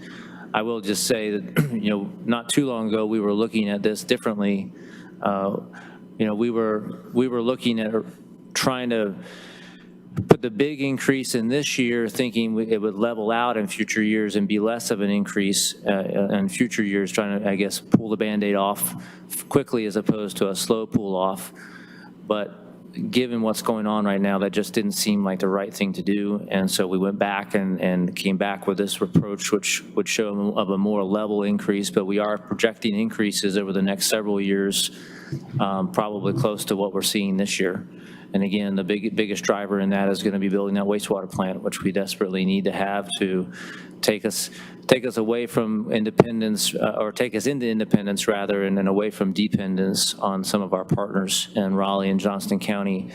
Just a reminder, we're seeing increases from both of those entities, and some as high as 40% on the cost. So we have to build those into the rates. That's what the state, they limit us on what we can do when it comes to utilities and how we run them, and they're telling us legislatively and otherwise that you've got to use your rates to do that. So what's that look like? This is a chart that you'll be familiar with when we say, okay, what are folks all around us, what are their rates? And on one hand, you could say, well, we got to charge what we got to charge, right? Because we have to run our utility, but we do want to know sort of how we compare. And you can see from this chart that, I don't know what color it shows up on everybody's screens, but we're going to call it kind of a peach color. Those represent proposed rate changes that we know of across all of these utilities. Those in blue may in fact also have rate proposed changes, but we don't know about them.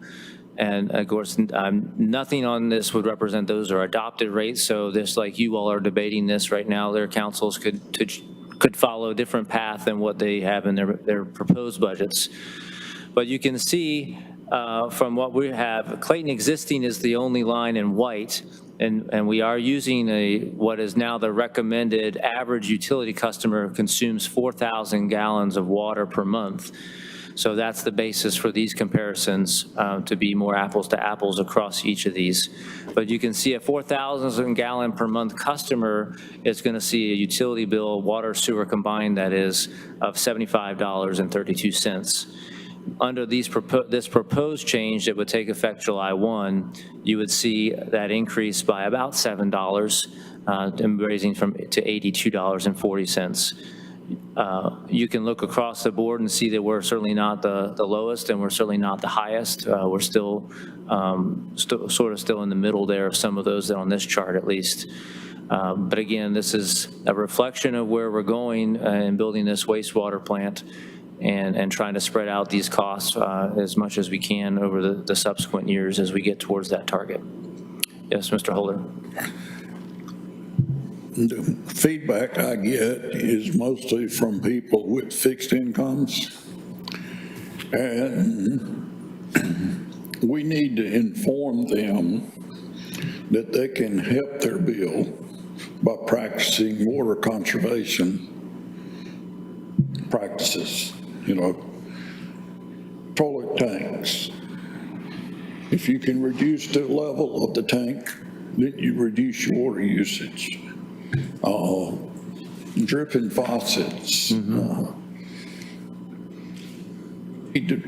we send out the July bills, the first bills with new rate, we probably should include a sheet in there that shows them how they can practice economic reduction of water usage, because the water impacts sewage.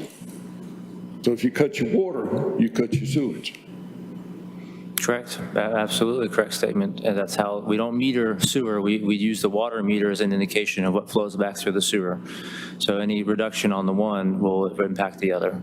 And I'm also, I think a message of why we're moving to this automated meter or the new digital meters is the consumer has more power, and certainly everyone's better informed about consumption patterns in more real time. And so folks that do want to be more conservation minded, they're going to have more tools available to them than they've ever had once we get that in place. I think you're very correct, though, Mr. Holder. We need to help people understand what they can do, and we'll continue to make those education efforts. Thank you. One of the things that I'm a strong proponent of, and I think you know this because I've said it time and again, is whenever we roll out rates, we need to really come from a positive point of view and give a detailed explanation of some sort to market this thing. And I totally agree with Art, but we can't not roll this out in a positive way. Otherwise, the pushback is going to be nasty.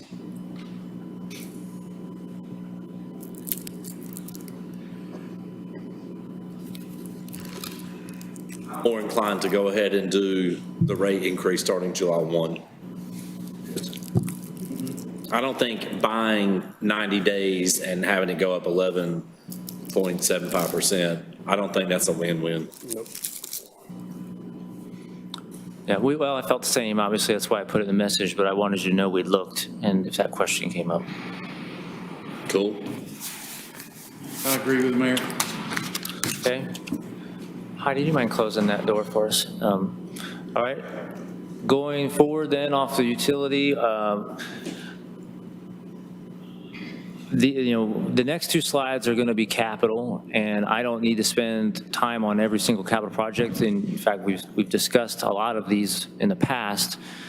And as I said in my message, capital projects are sometimes tricky because they don't always align with your budget, because some projects you put in the capital project funds and then they are not adopted as part of your annual budget because they cross over multiple fiscal years. So that's a challenge. And then the sort of the way you pay for capital isn't always the same. Sometimes there are borrows, sometimes it's a combination of things, sometimes there's grants. So there's different financing sources that come into play, which further compound the complexity of it. And I'm not trying not to discuss it, but that's why sometimes the numbers don't always align the way you maybe would think they would. So some of these projects are just continuing, and I just, in the spirit of we're getting projects done, you all, I think, sometimes get the disadvantage because we talk about a project in a budget year, and then it may take 2 or 3 years to get that project. And then if I don't put it in the budget, then we think, well, whatever happened to that project? So I just wanted to show you some projects that we're continuing to work on, even though there's maybe not a new budget ask for them. But I thought just the spirit of communication, just so you see these things are still ongoing and still a priority. Off of the list you're looking at, and I'm looking on the general fund side of things, Nancy had mentioned earlier a fueling station replacement that needs to take place over at the operations center. Of course, we've got vehicle replacements in here, which are recurring. And then there's a couple, really 3 kind of grants in there that have been discussed in the past with Parks and Recreation that are also on the general fund side. And happy to entertain any questions or thoughts about any of these before I move over to the enterprise capital projects.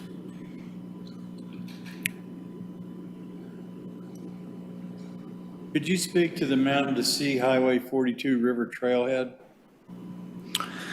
I can, and I'm going to look at Nancy because I'm wondering if she can help me with that one. Is that the one that is at the bridge? There's two of these, and I'd have to pull up.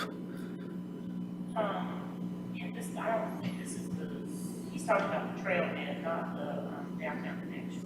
So that's not 42. No, that's 42. So what that is there's a project. It's actually in partnership with Johnston County. They own the property. If you go on Highway 42 past the bridge, so leaving town over the bridge, there's an unofficial sort of loading and unloading spot there.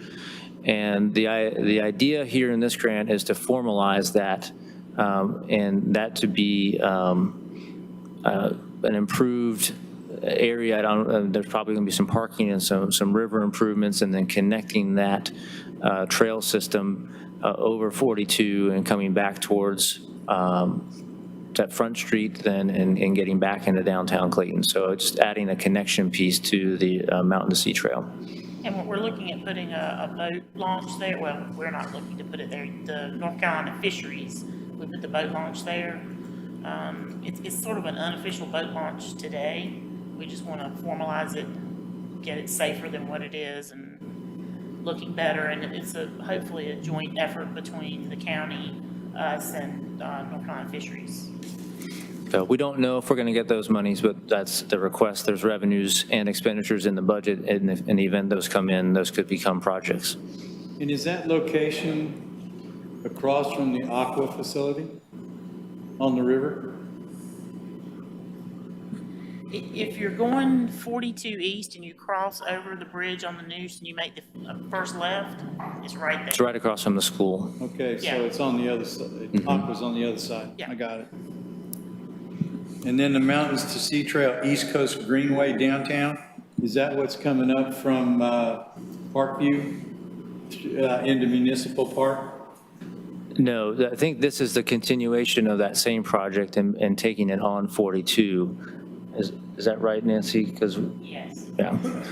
So those are all right there, and I say they're just 2 projects that are connected. So does that mean we're filling in that gap at Parkview to Municipal or not? We are going to. I don't know that that's been totally resolved yet, but that will happen. We need to still work it out with the Civitans on that piece of it. And I think Legend Park is a complicating factor in that because of some of the issues we're having with, it was a former landfill, and now we've got some issues with DEQ about use of that, so I think that's kind of created some complications on that. Okay.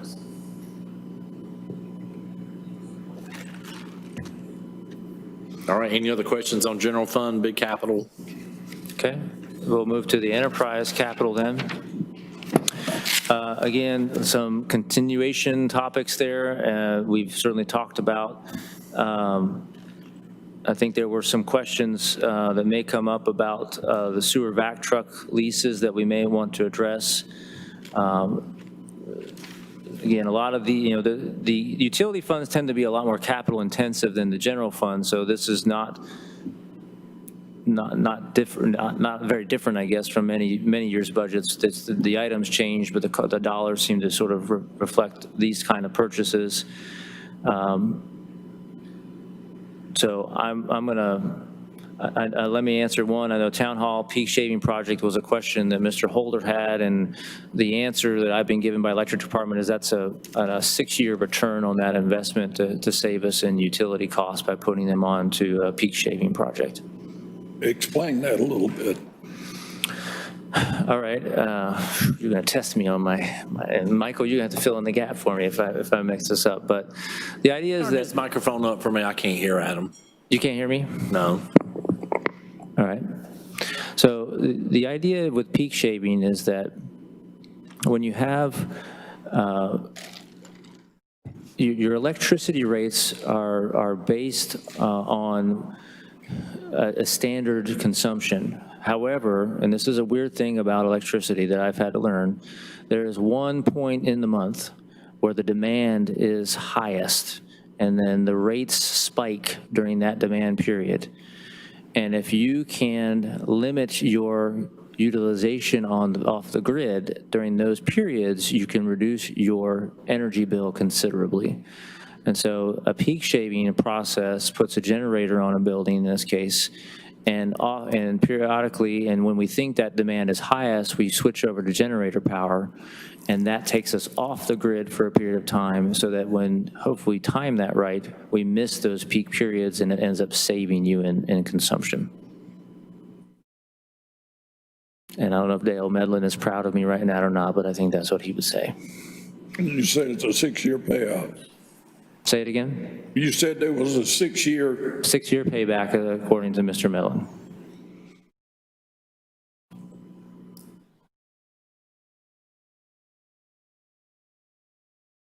And we're really trying to model the way, to be honest with you.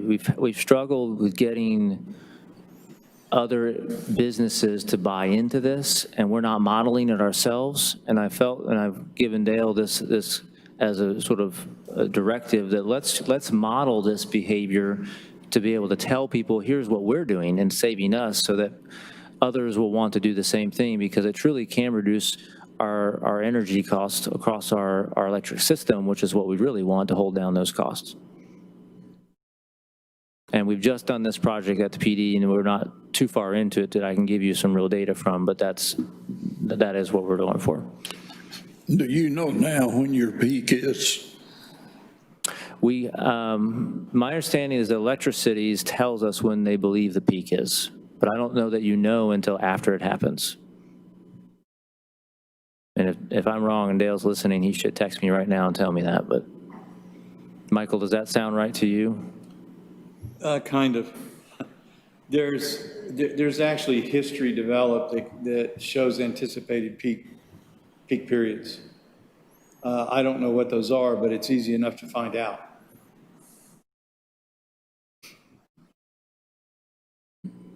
I'll get that in. I think I'm right, but if I'm wrong, I'll tell you I'm wrong when I get the answer. We used to measure the peak in furniture plants. We knew our peak was, if we started at 7, we knew our peak was in that first 30 minutes. So we started trying to study ways that we could stagger machines starting to keep that peak from being so high. And I thought Dale had told me peak usually is more in the middle of the day, but I'm not sure now how that works.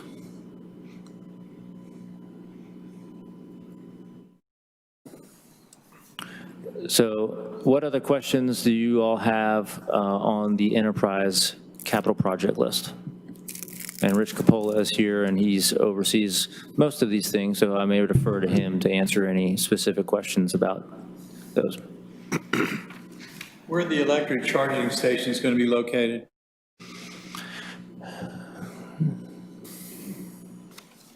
Final locations haven't been 100% developed, because that's several parks and other town facilities such as this one, certainly benefit from them. We're going to incorporate one at least a new parking lot design out back, but the final determination is going to be based on where we have electric available, after the closed spaces.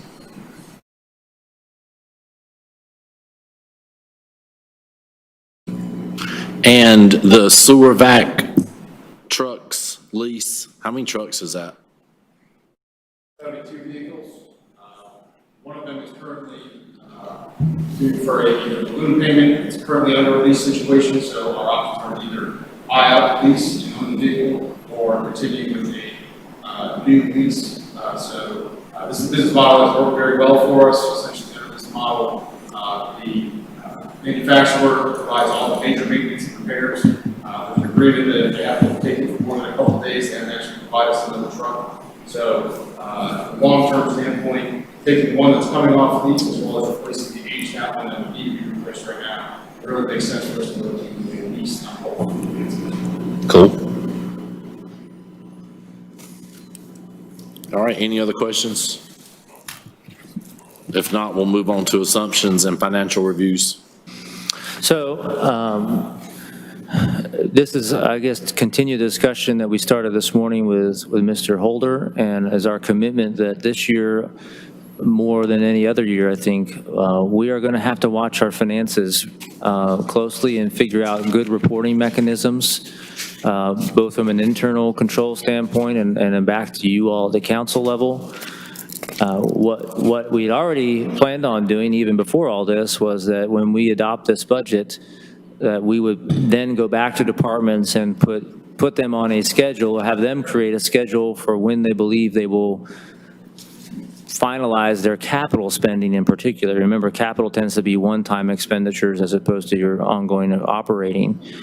And that's, so we need to track not just the revenue side of things, but some of our spending side of things, and to make sure that we are going to be on the schedule. So what I'm telling you is that we are going to come up with that plan after the budget is finalized, and then we will come up with the process that you all want to get that data.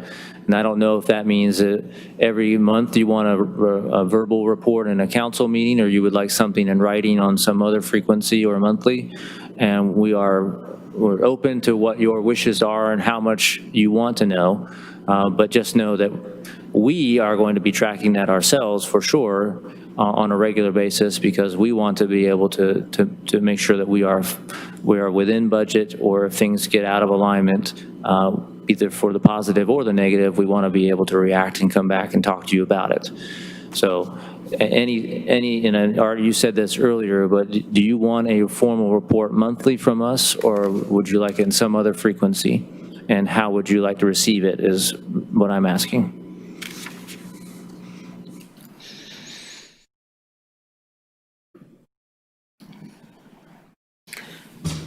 We need monthly. Okay. Yeah, I think, would it be better to do it at the first of the month or the third meeting of the month?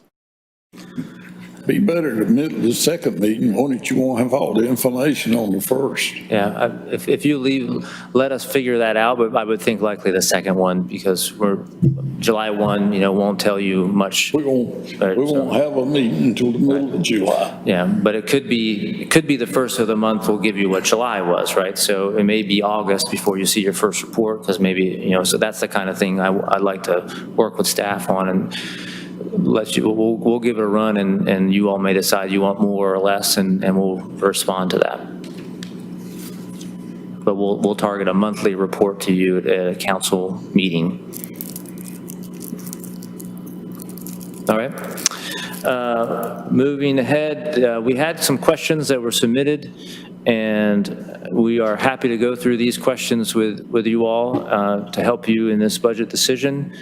The first question, and Mr. Holder, we were trying to run through these a little bit before we got here, but for the most part, we're going to go through the books with you and try to answer the questions for you. We did not find, we thought maybe you got the page number wrong on your question. Can you find on the first one, this salary discrepancy? We looked on page 297 and, oh, it's 267. Okay, you inverted your 9 to a 6, that was all, so. 67. Okay. And Nancy, if do you have the answer to that? 67. This is the GIS department, and this reflects a move of to locate positions from other departments into the GIS department. And that decision was made after the departmental request was done.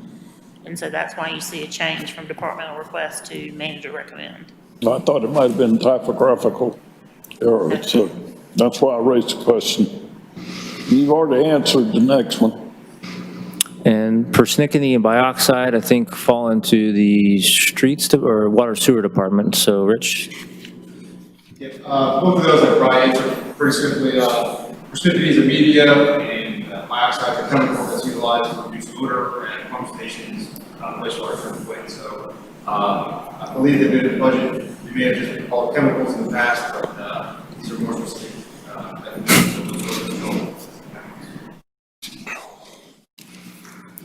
Your next question had to do with unplanned power outages, which we had a little flicker of one just today. And, I think it's, for one, I'm happy to have this discussion. I think it's important that the department comes up with these objectives, that our goal is not to prevent unplanned power outages, but certainly to manage them by the way we do our preventive maintenance. So we would expect to see an uptick in unplanned if we're not doing a good job on maintenance. So I think it's an important performance target, but would never be 100%, as you accurately know. I don't think you'd ever make that target, because you've had 2 outages in the last 3 years where a pole was taken out on Glenlaw Road. Correct. And you had extended repair time. This last time took 7 hours. Yeah. So that was my point. Electric cars, you said we purchased an electric car. What's the cost comparison? And Rich can talk to this. I'm not sure why I'm getting a call here.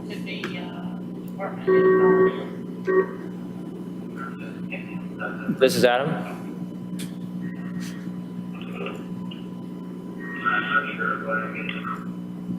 Okay, it ended. So, all right. So, electric cars. We did purchase one electric car, and Rich may be able to speak more to this. But a big driver in this particular purchase was, at the time, was probably a cost. I'm not even entertaining that. So at the time was probably cost equal from a traditional fuel car versus electric. Now, the world's changed a little bit since then, but we do expect fuel prices will go back up again. But probably just as important was it from a branding or advertising tool. This vehicle is going to be branded with Clayton Public Power, and it's to be an advertisement as it goes around town to promote our public power. And I think in that sense, it was a smaller vehicle than what we would have typically done for that. And for actually the director in this case, Dale, was willing to go around in this car and brand it. So, Rich, you want to add anything to why we made that purchase? Yeah. The only thing I would add is when we did the initial analysis, cost point over time with the life cycle of vehicles, the electric vehicles, it appears there would be cost savings. Current gas prices may make that a little closer. Even at this point, but we know gas prices aren't going to stay slow forever. So in the end, the analysis for the life cycle we thought the actual electric vehicle doesn't tend to be cheaper to operate for us.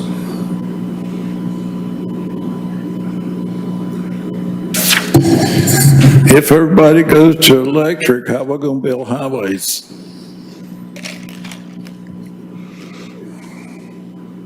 If everybody goes to electric, what? how are we gonna build and repair highways? Because highways and repairs done now with gas tax. Not burning gas, how we gonna have money to build highways? True. Well, the state would have to figure out a different funding formula for sure than how they do that. But we're not predicting that we will be moving to a mass electric fleet, but it really was about promoting electric power more than anything.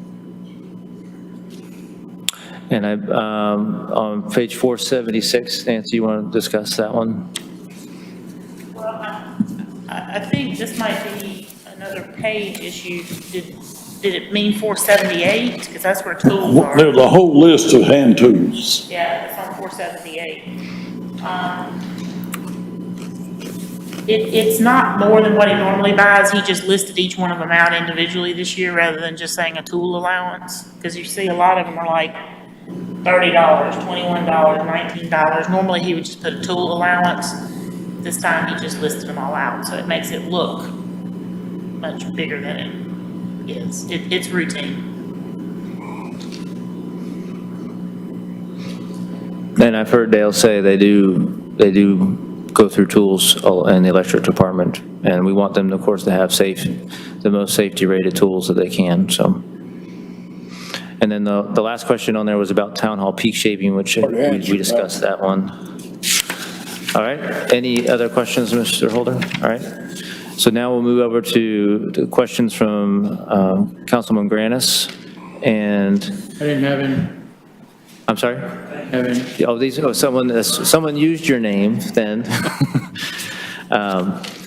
And page one, where do grant funds and donations come from? Can you narrow that question down for us?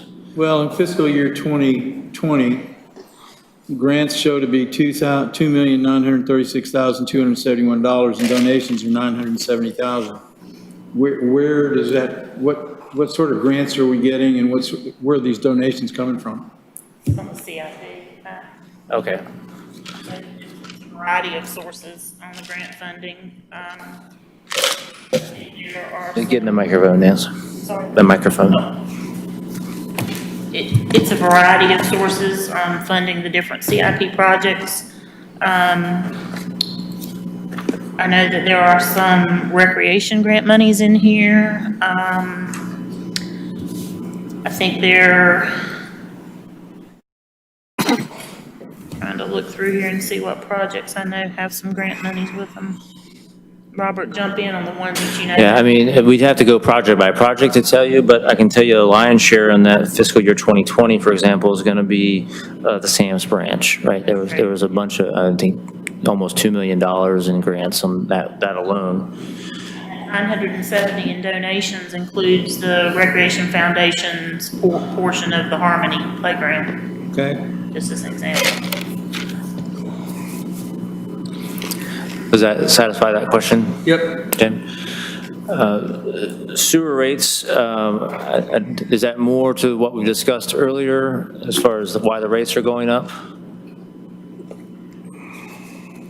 Yes. The sewer rates are actually going up 16%. Water's going up 2%, and it's a cumulative increase of 9.4 between the two.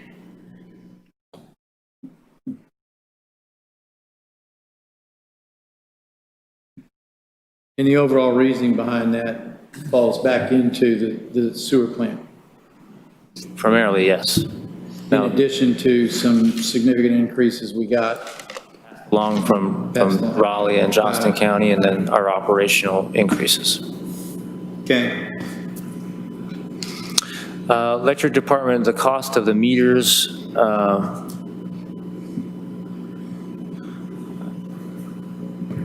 page 20.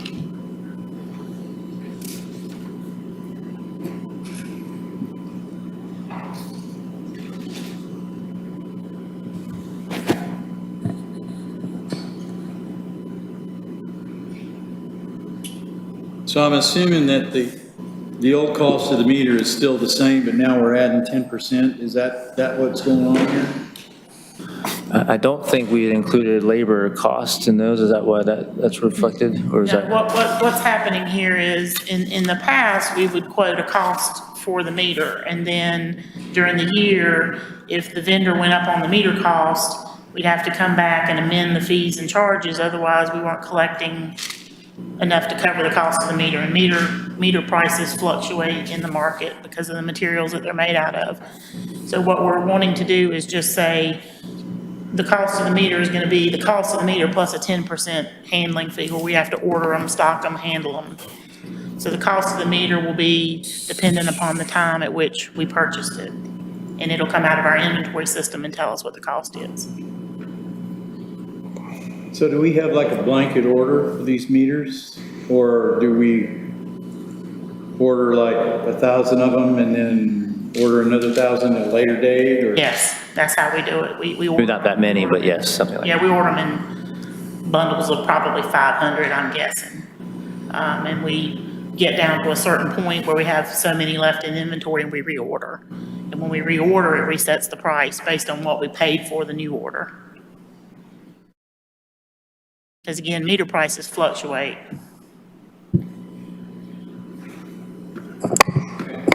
I don't like that, but I think a blanket order could be a better solution, a negotiated blanket order, but that's a story for another day. Usually what we do is we bid it out to several meter vendors, and we take the lowest price when we reorder. Okay. All right, the next one is also page 20, residential tap from 400 to 450.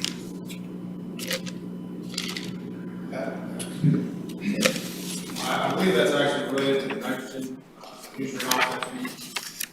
That increase is based on, this year, the first time in quite some time, we had to purchase nutrient credits. This is how we recuperate those, you call it, approximately $7 million purchase of credits for the new facility.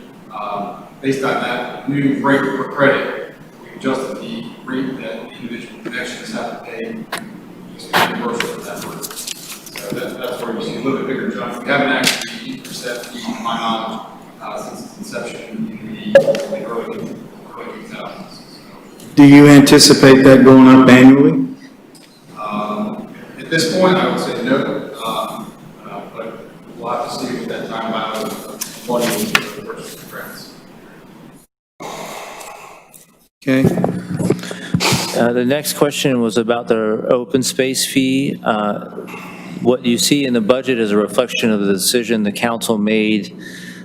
Kimberly, was it November or December when that item came through the agenda? But yeah, November of last year. But if you recall, we adopted a budget last year, and then based on feedback we got from developers, we said we'd come back mid-year and look at what we wanted to do, but the feedback from y'all was let's try to set out a plan, and what you see reflected in this budget is following that plan that you all said you wanted to do. So then I'm incorrect in thinking that we were going to review this at each cycle, is that correct? I looked at the minutes from the meeting, and the minutes seemed to indicate this was what the plan, you wanted to step it up July 1 and then January 1. That seemed to be the consensus. Are we looking at it after January 1 again, or no? We would look at it again at July 1 of 2021 for adoption, for change then. There was one more step after that. There was one more step after that. That you yes. all had indicated that would take place July 1, 2021. Okay. All right. Page 22, Engineering Department, why are we adding a third-party consultant fee? Yeah, again, for this one, essentially, some of the projects that we've got coming in are going to have some specialized design, for instance, bridge structures where we'll want to have a third-party consultant specialized in those kind of designs, review plans that are submitted to the developer, getting confirmed that all the engineering aspects of the program. So our 10-year was CVBs will be recuperate costs and will be also hire third-party consultant in specialized areas if it comes up. And the developer knows that going in. Yes, that is right, sir. Okay. And inspection fees, why the $1,500 add-on fees?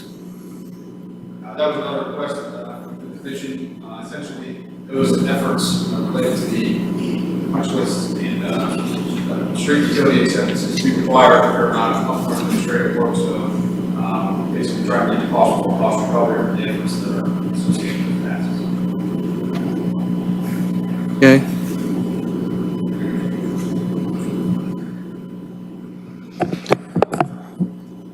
And summer camp fees are changing to $100. This was a reflection of study we'd done, really thought we were going to do last year, but we had to wait till this year because of the way we were doing camps, but that was more in line with what we saw in other communities. I think we're still at a bargain rate, but that, again, our costs are higher and we needed our revenues to follow that. And it is 40%, correct? I think it was $60 before. Does that sound right? Mm-hmm. Yeah. Okay.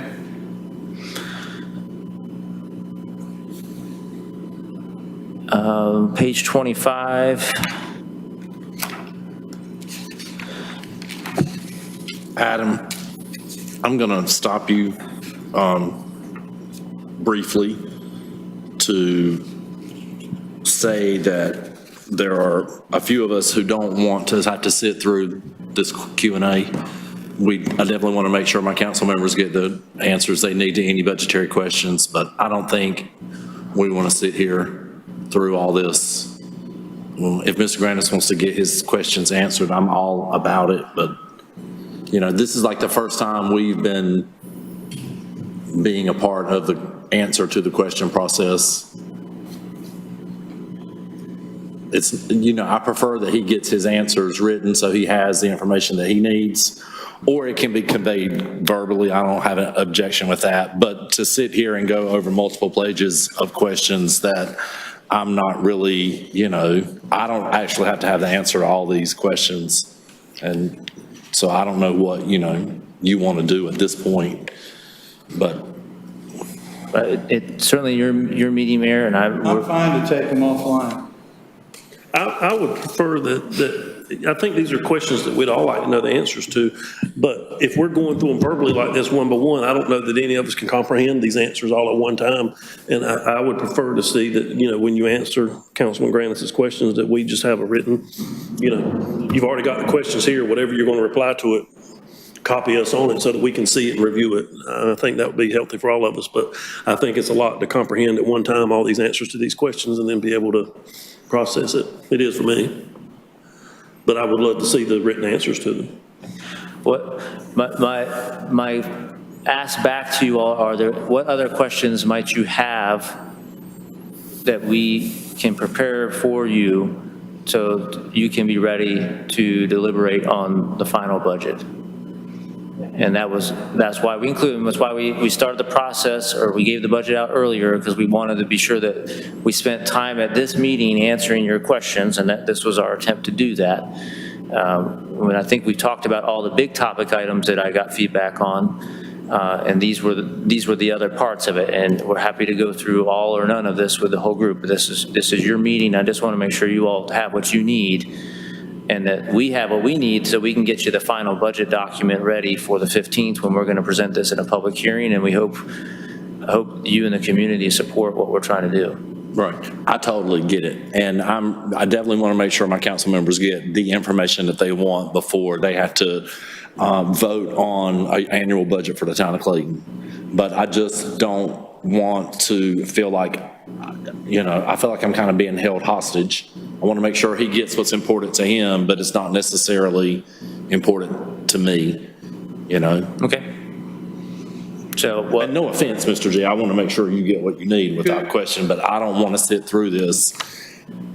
No, my ADD is kicked way too strong. And I'm not alone at this round table or this U-shaped table in that thought process. So I didn't exactly realize that your correspondence to answering questions was going to be holding the rest of us captive, so you could give that information out.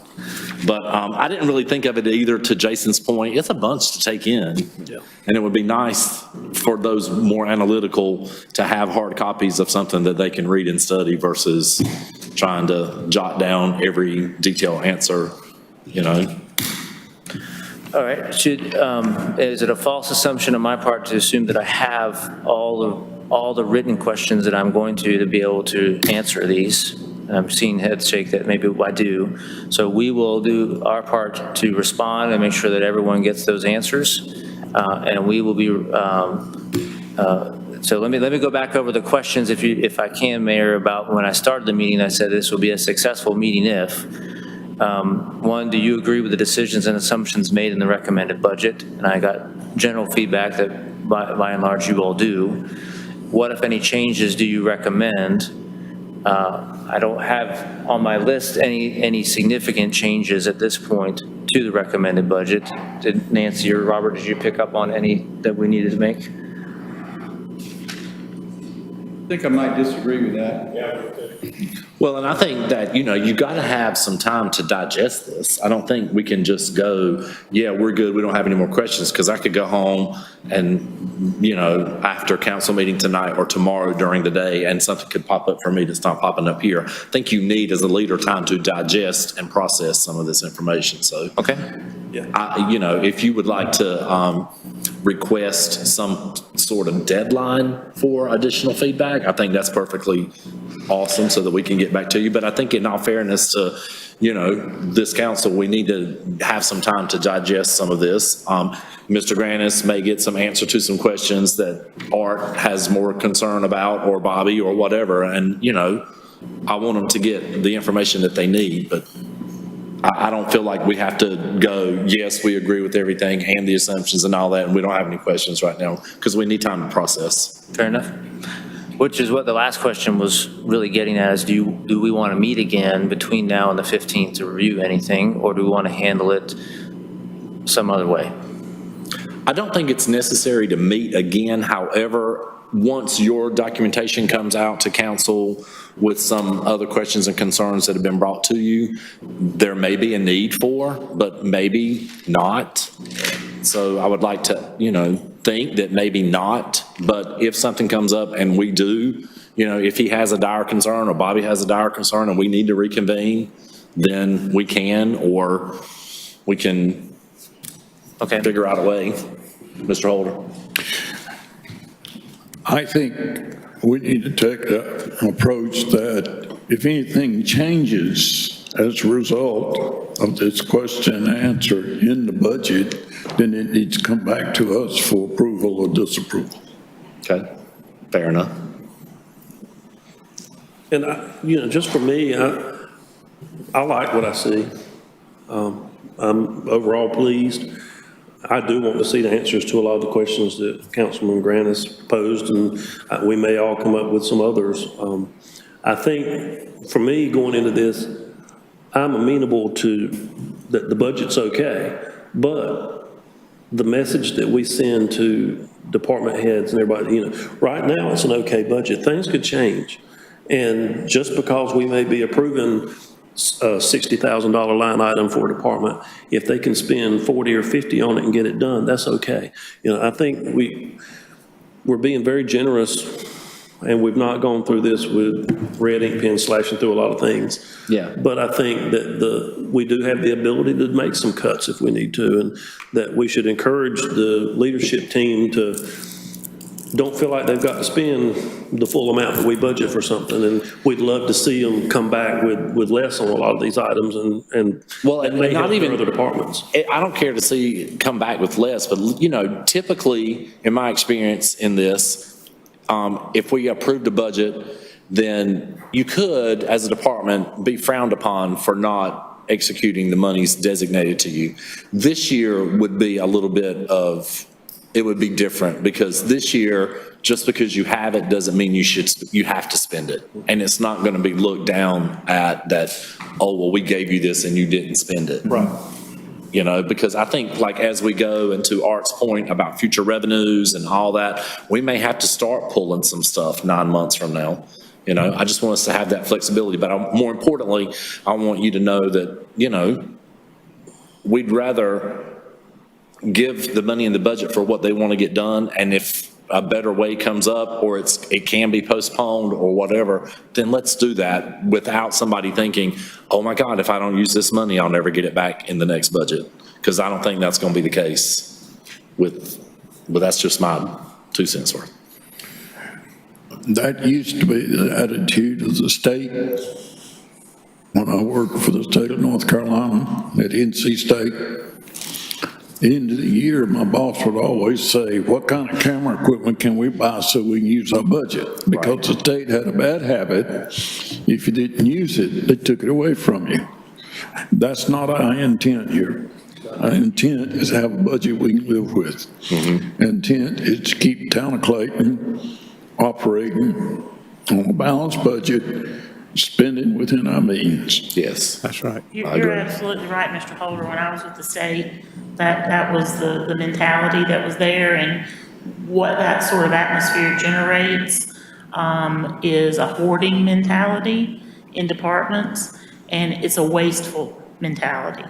And so when I came to Clayton long time ago, I was really happy that is not how we budget here. We've never, in my time here, ever held department heads to the level of standard that if you asked for X and you spent X minus 20%, well, then next year you're going to get X minus 20%.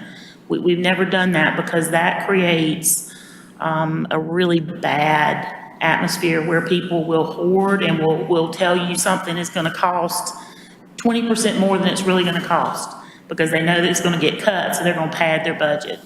Well, I've never seen that pattern 11 years on the council, never.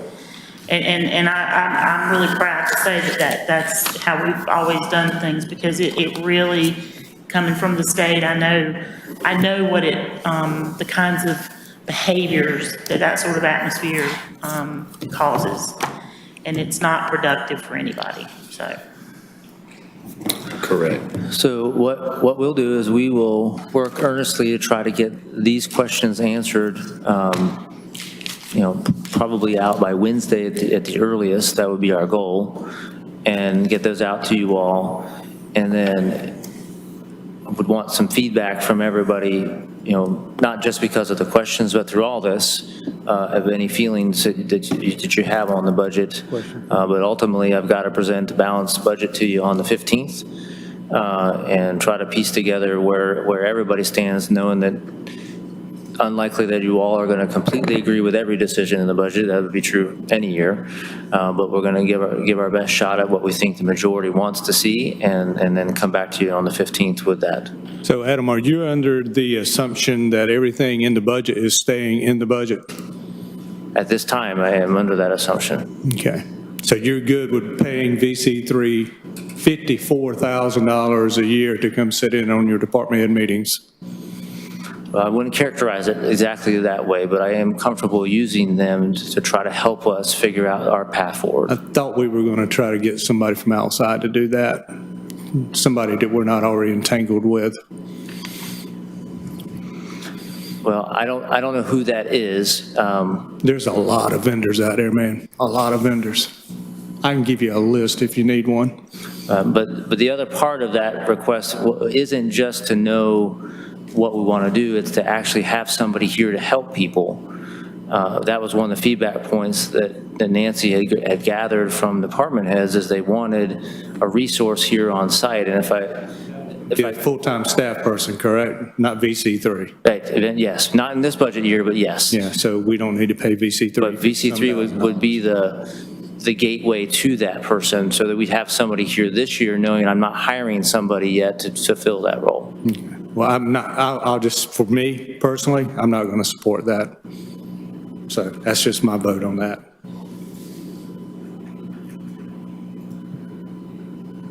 I'm done. For me on that topic, I just see it as you're going to spend $54,000 on a salary to get the help that you need. And then next year, you're going to spend $54,000 on a salary that somebody you're going to keep and add the benefit package on top of that. So 6 of one, half a dozen of another.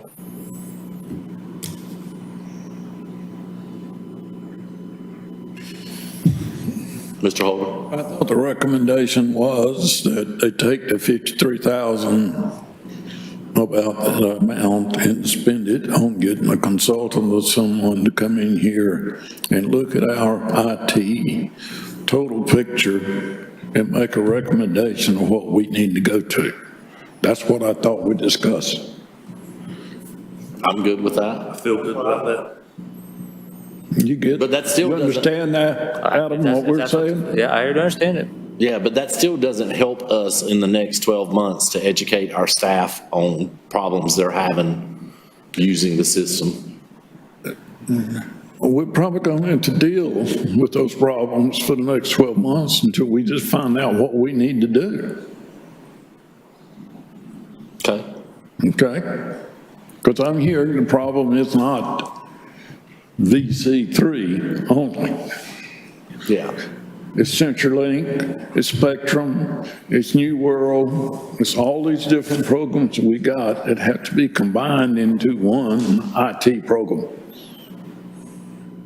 I'm good with that. I'd feel much better using the taxpayers' money for an IT consultant that maybe worked a lot more hours than one day every other week or something like that. That's right. You know, have somebody on our staff that we're, you know, working with that can look at the big picture and accomplish that same goal. I think we could find somebody who could do that. Right.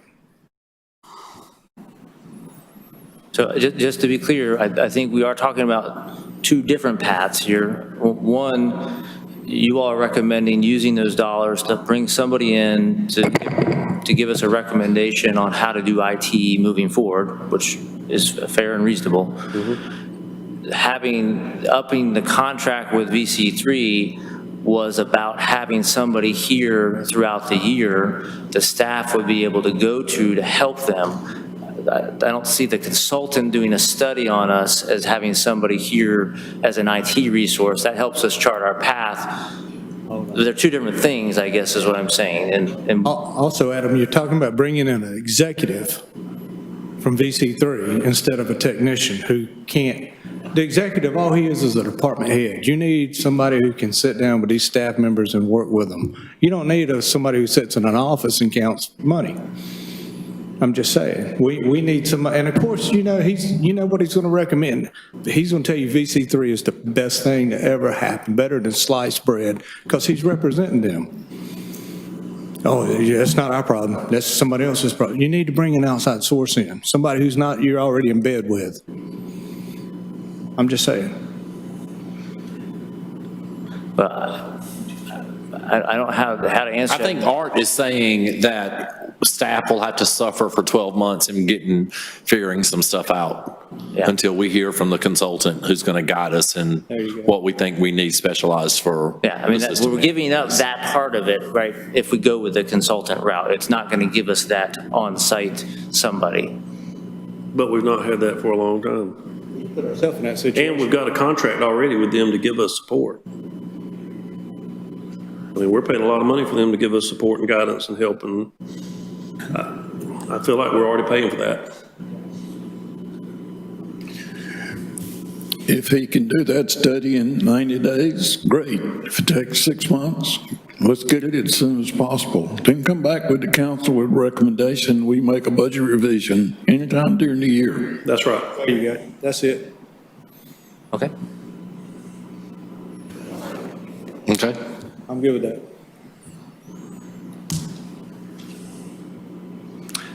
All right, so before I say thanks to everybody, we do need to set the special, what do we call it, Kimberly? The special meeting following the June 15th public hearing. Because we're going to hold that meeting as a virtual meeting, we cannot take action on the 15th to adopt the budget.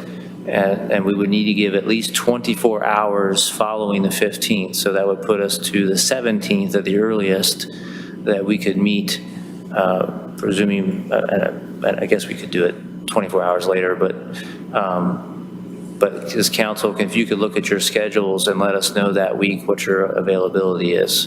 Didn't you already send out a request of which days? Say what?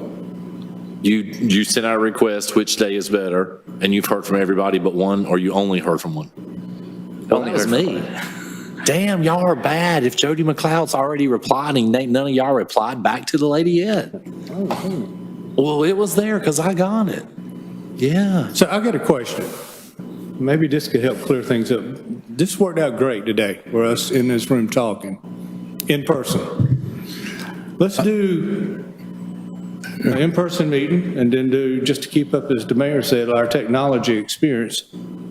We have 2 meetings a month. Let's flip-flop. Let's do this one meeting, let's do a virtual one the next one. And we can figure out when we need to do a budget vote, let's do it in person so we can have. That's my question. Why can't we have a June 15th meeting like this? If we want people attending, put chairs 6 feet apart all the way around the wall. Yeah. We can get in here and we can have a public meeting. I think you have to worry about capacity in a room. The number of bodies in one room. If you put, well, what's Like the limit? 25 is the maximum. In What's the state. limit? 25. Am I wrong, or is it still 10? I think it's still 10, but government may have some immunity to that, and we need to look into that, but. Okay. That's the only thing. I don't have a problem with what you're saying, but I understand we have to watch the numbers of bodies in here. Okay. I think, Kimberly knows the answer. I think we're, Not answer that. The only issue that we do have is that we have already advertised, because we have to advertise the public hearing. And the way we had to advertise it this year was that it was going to be remote, and again, share that information. The deadline for that ad was last Friday, so that ad is going to be in the paper this Wednesday. So we don't have time at this point to change the ad. Okay. So the ad states that we're going to meet virtually, and we have to go with that for this time. Because it has to be published at least 10 days in advance. Well, it says virtually, does it, but if we meet in person, but we still broadcast it, does that meet that requirement still? So I don't, People would know if they had the opportunity to come in person. I just don't. we'd have to figure out a way for people to interact with you virtually, which is what we were trying to avoid. Is it wouldn't avoid that complication. Well, I think Catherine had concerns about that anyway, even if we had a way for the public to interact remotely, because not everyone has that capability at home. No, they're not in a different room. I think she was concerned about that. we're doing virtual. So you're fine. Yeah. But we're doing virtual anyway on that night because we're going to be broadcasting it. No matter if we're here or, in my case, in a car in the street somewhere.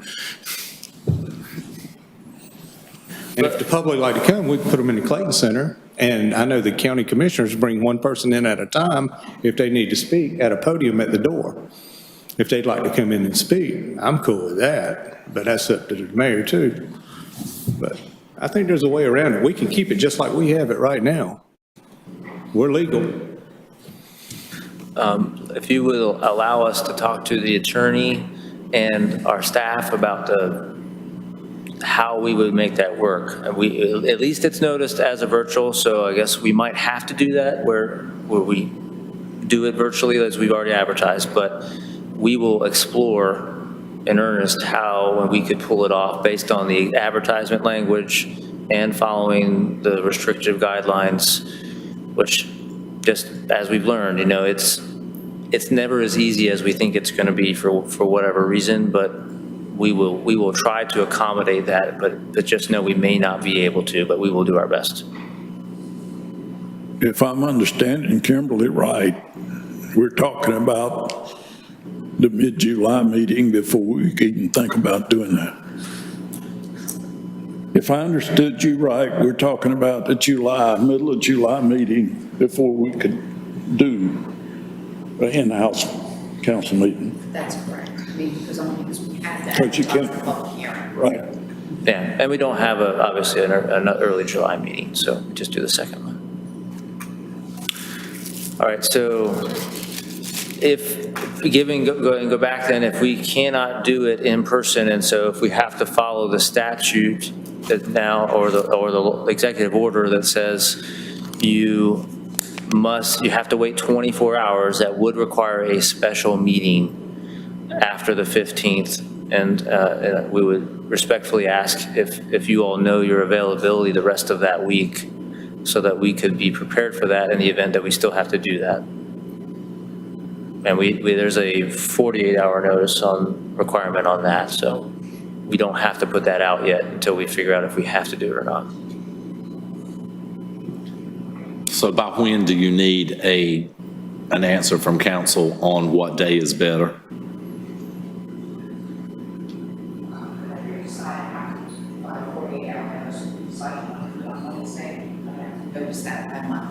Okay.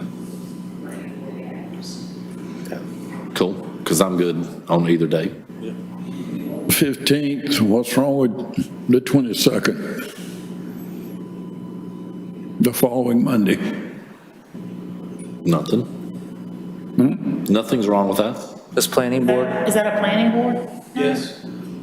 Yeah, That what? Yes. Planning board. Night. planning board meets that Monday.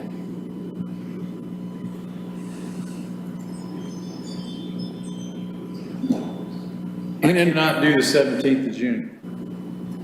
What? I cannot do the 17th of June. I have a Campo meeting. And the proposed dates were 17 and 18? Yeah.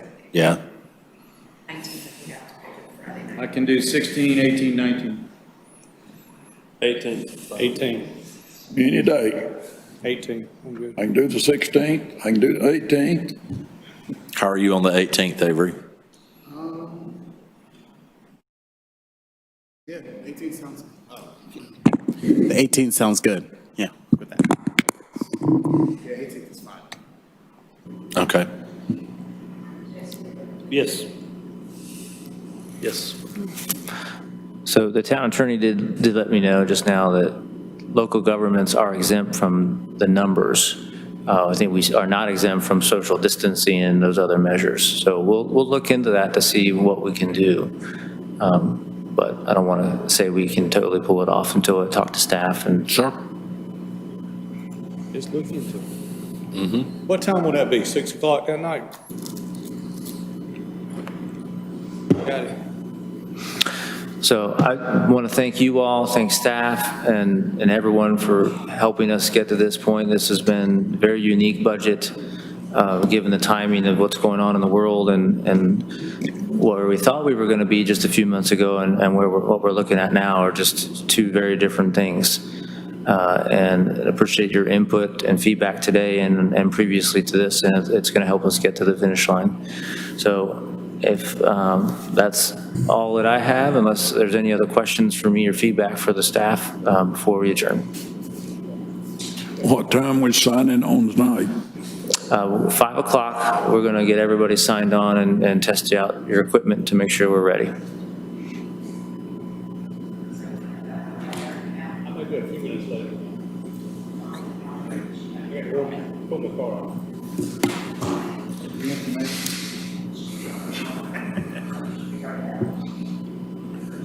Someone needs to make a motion to adjourn. All in favor, say aye. Aye. Motion carries. See you back around 5.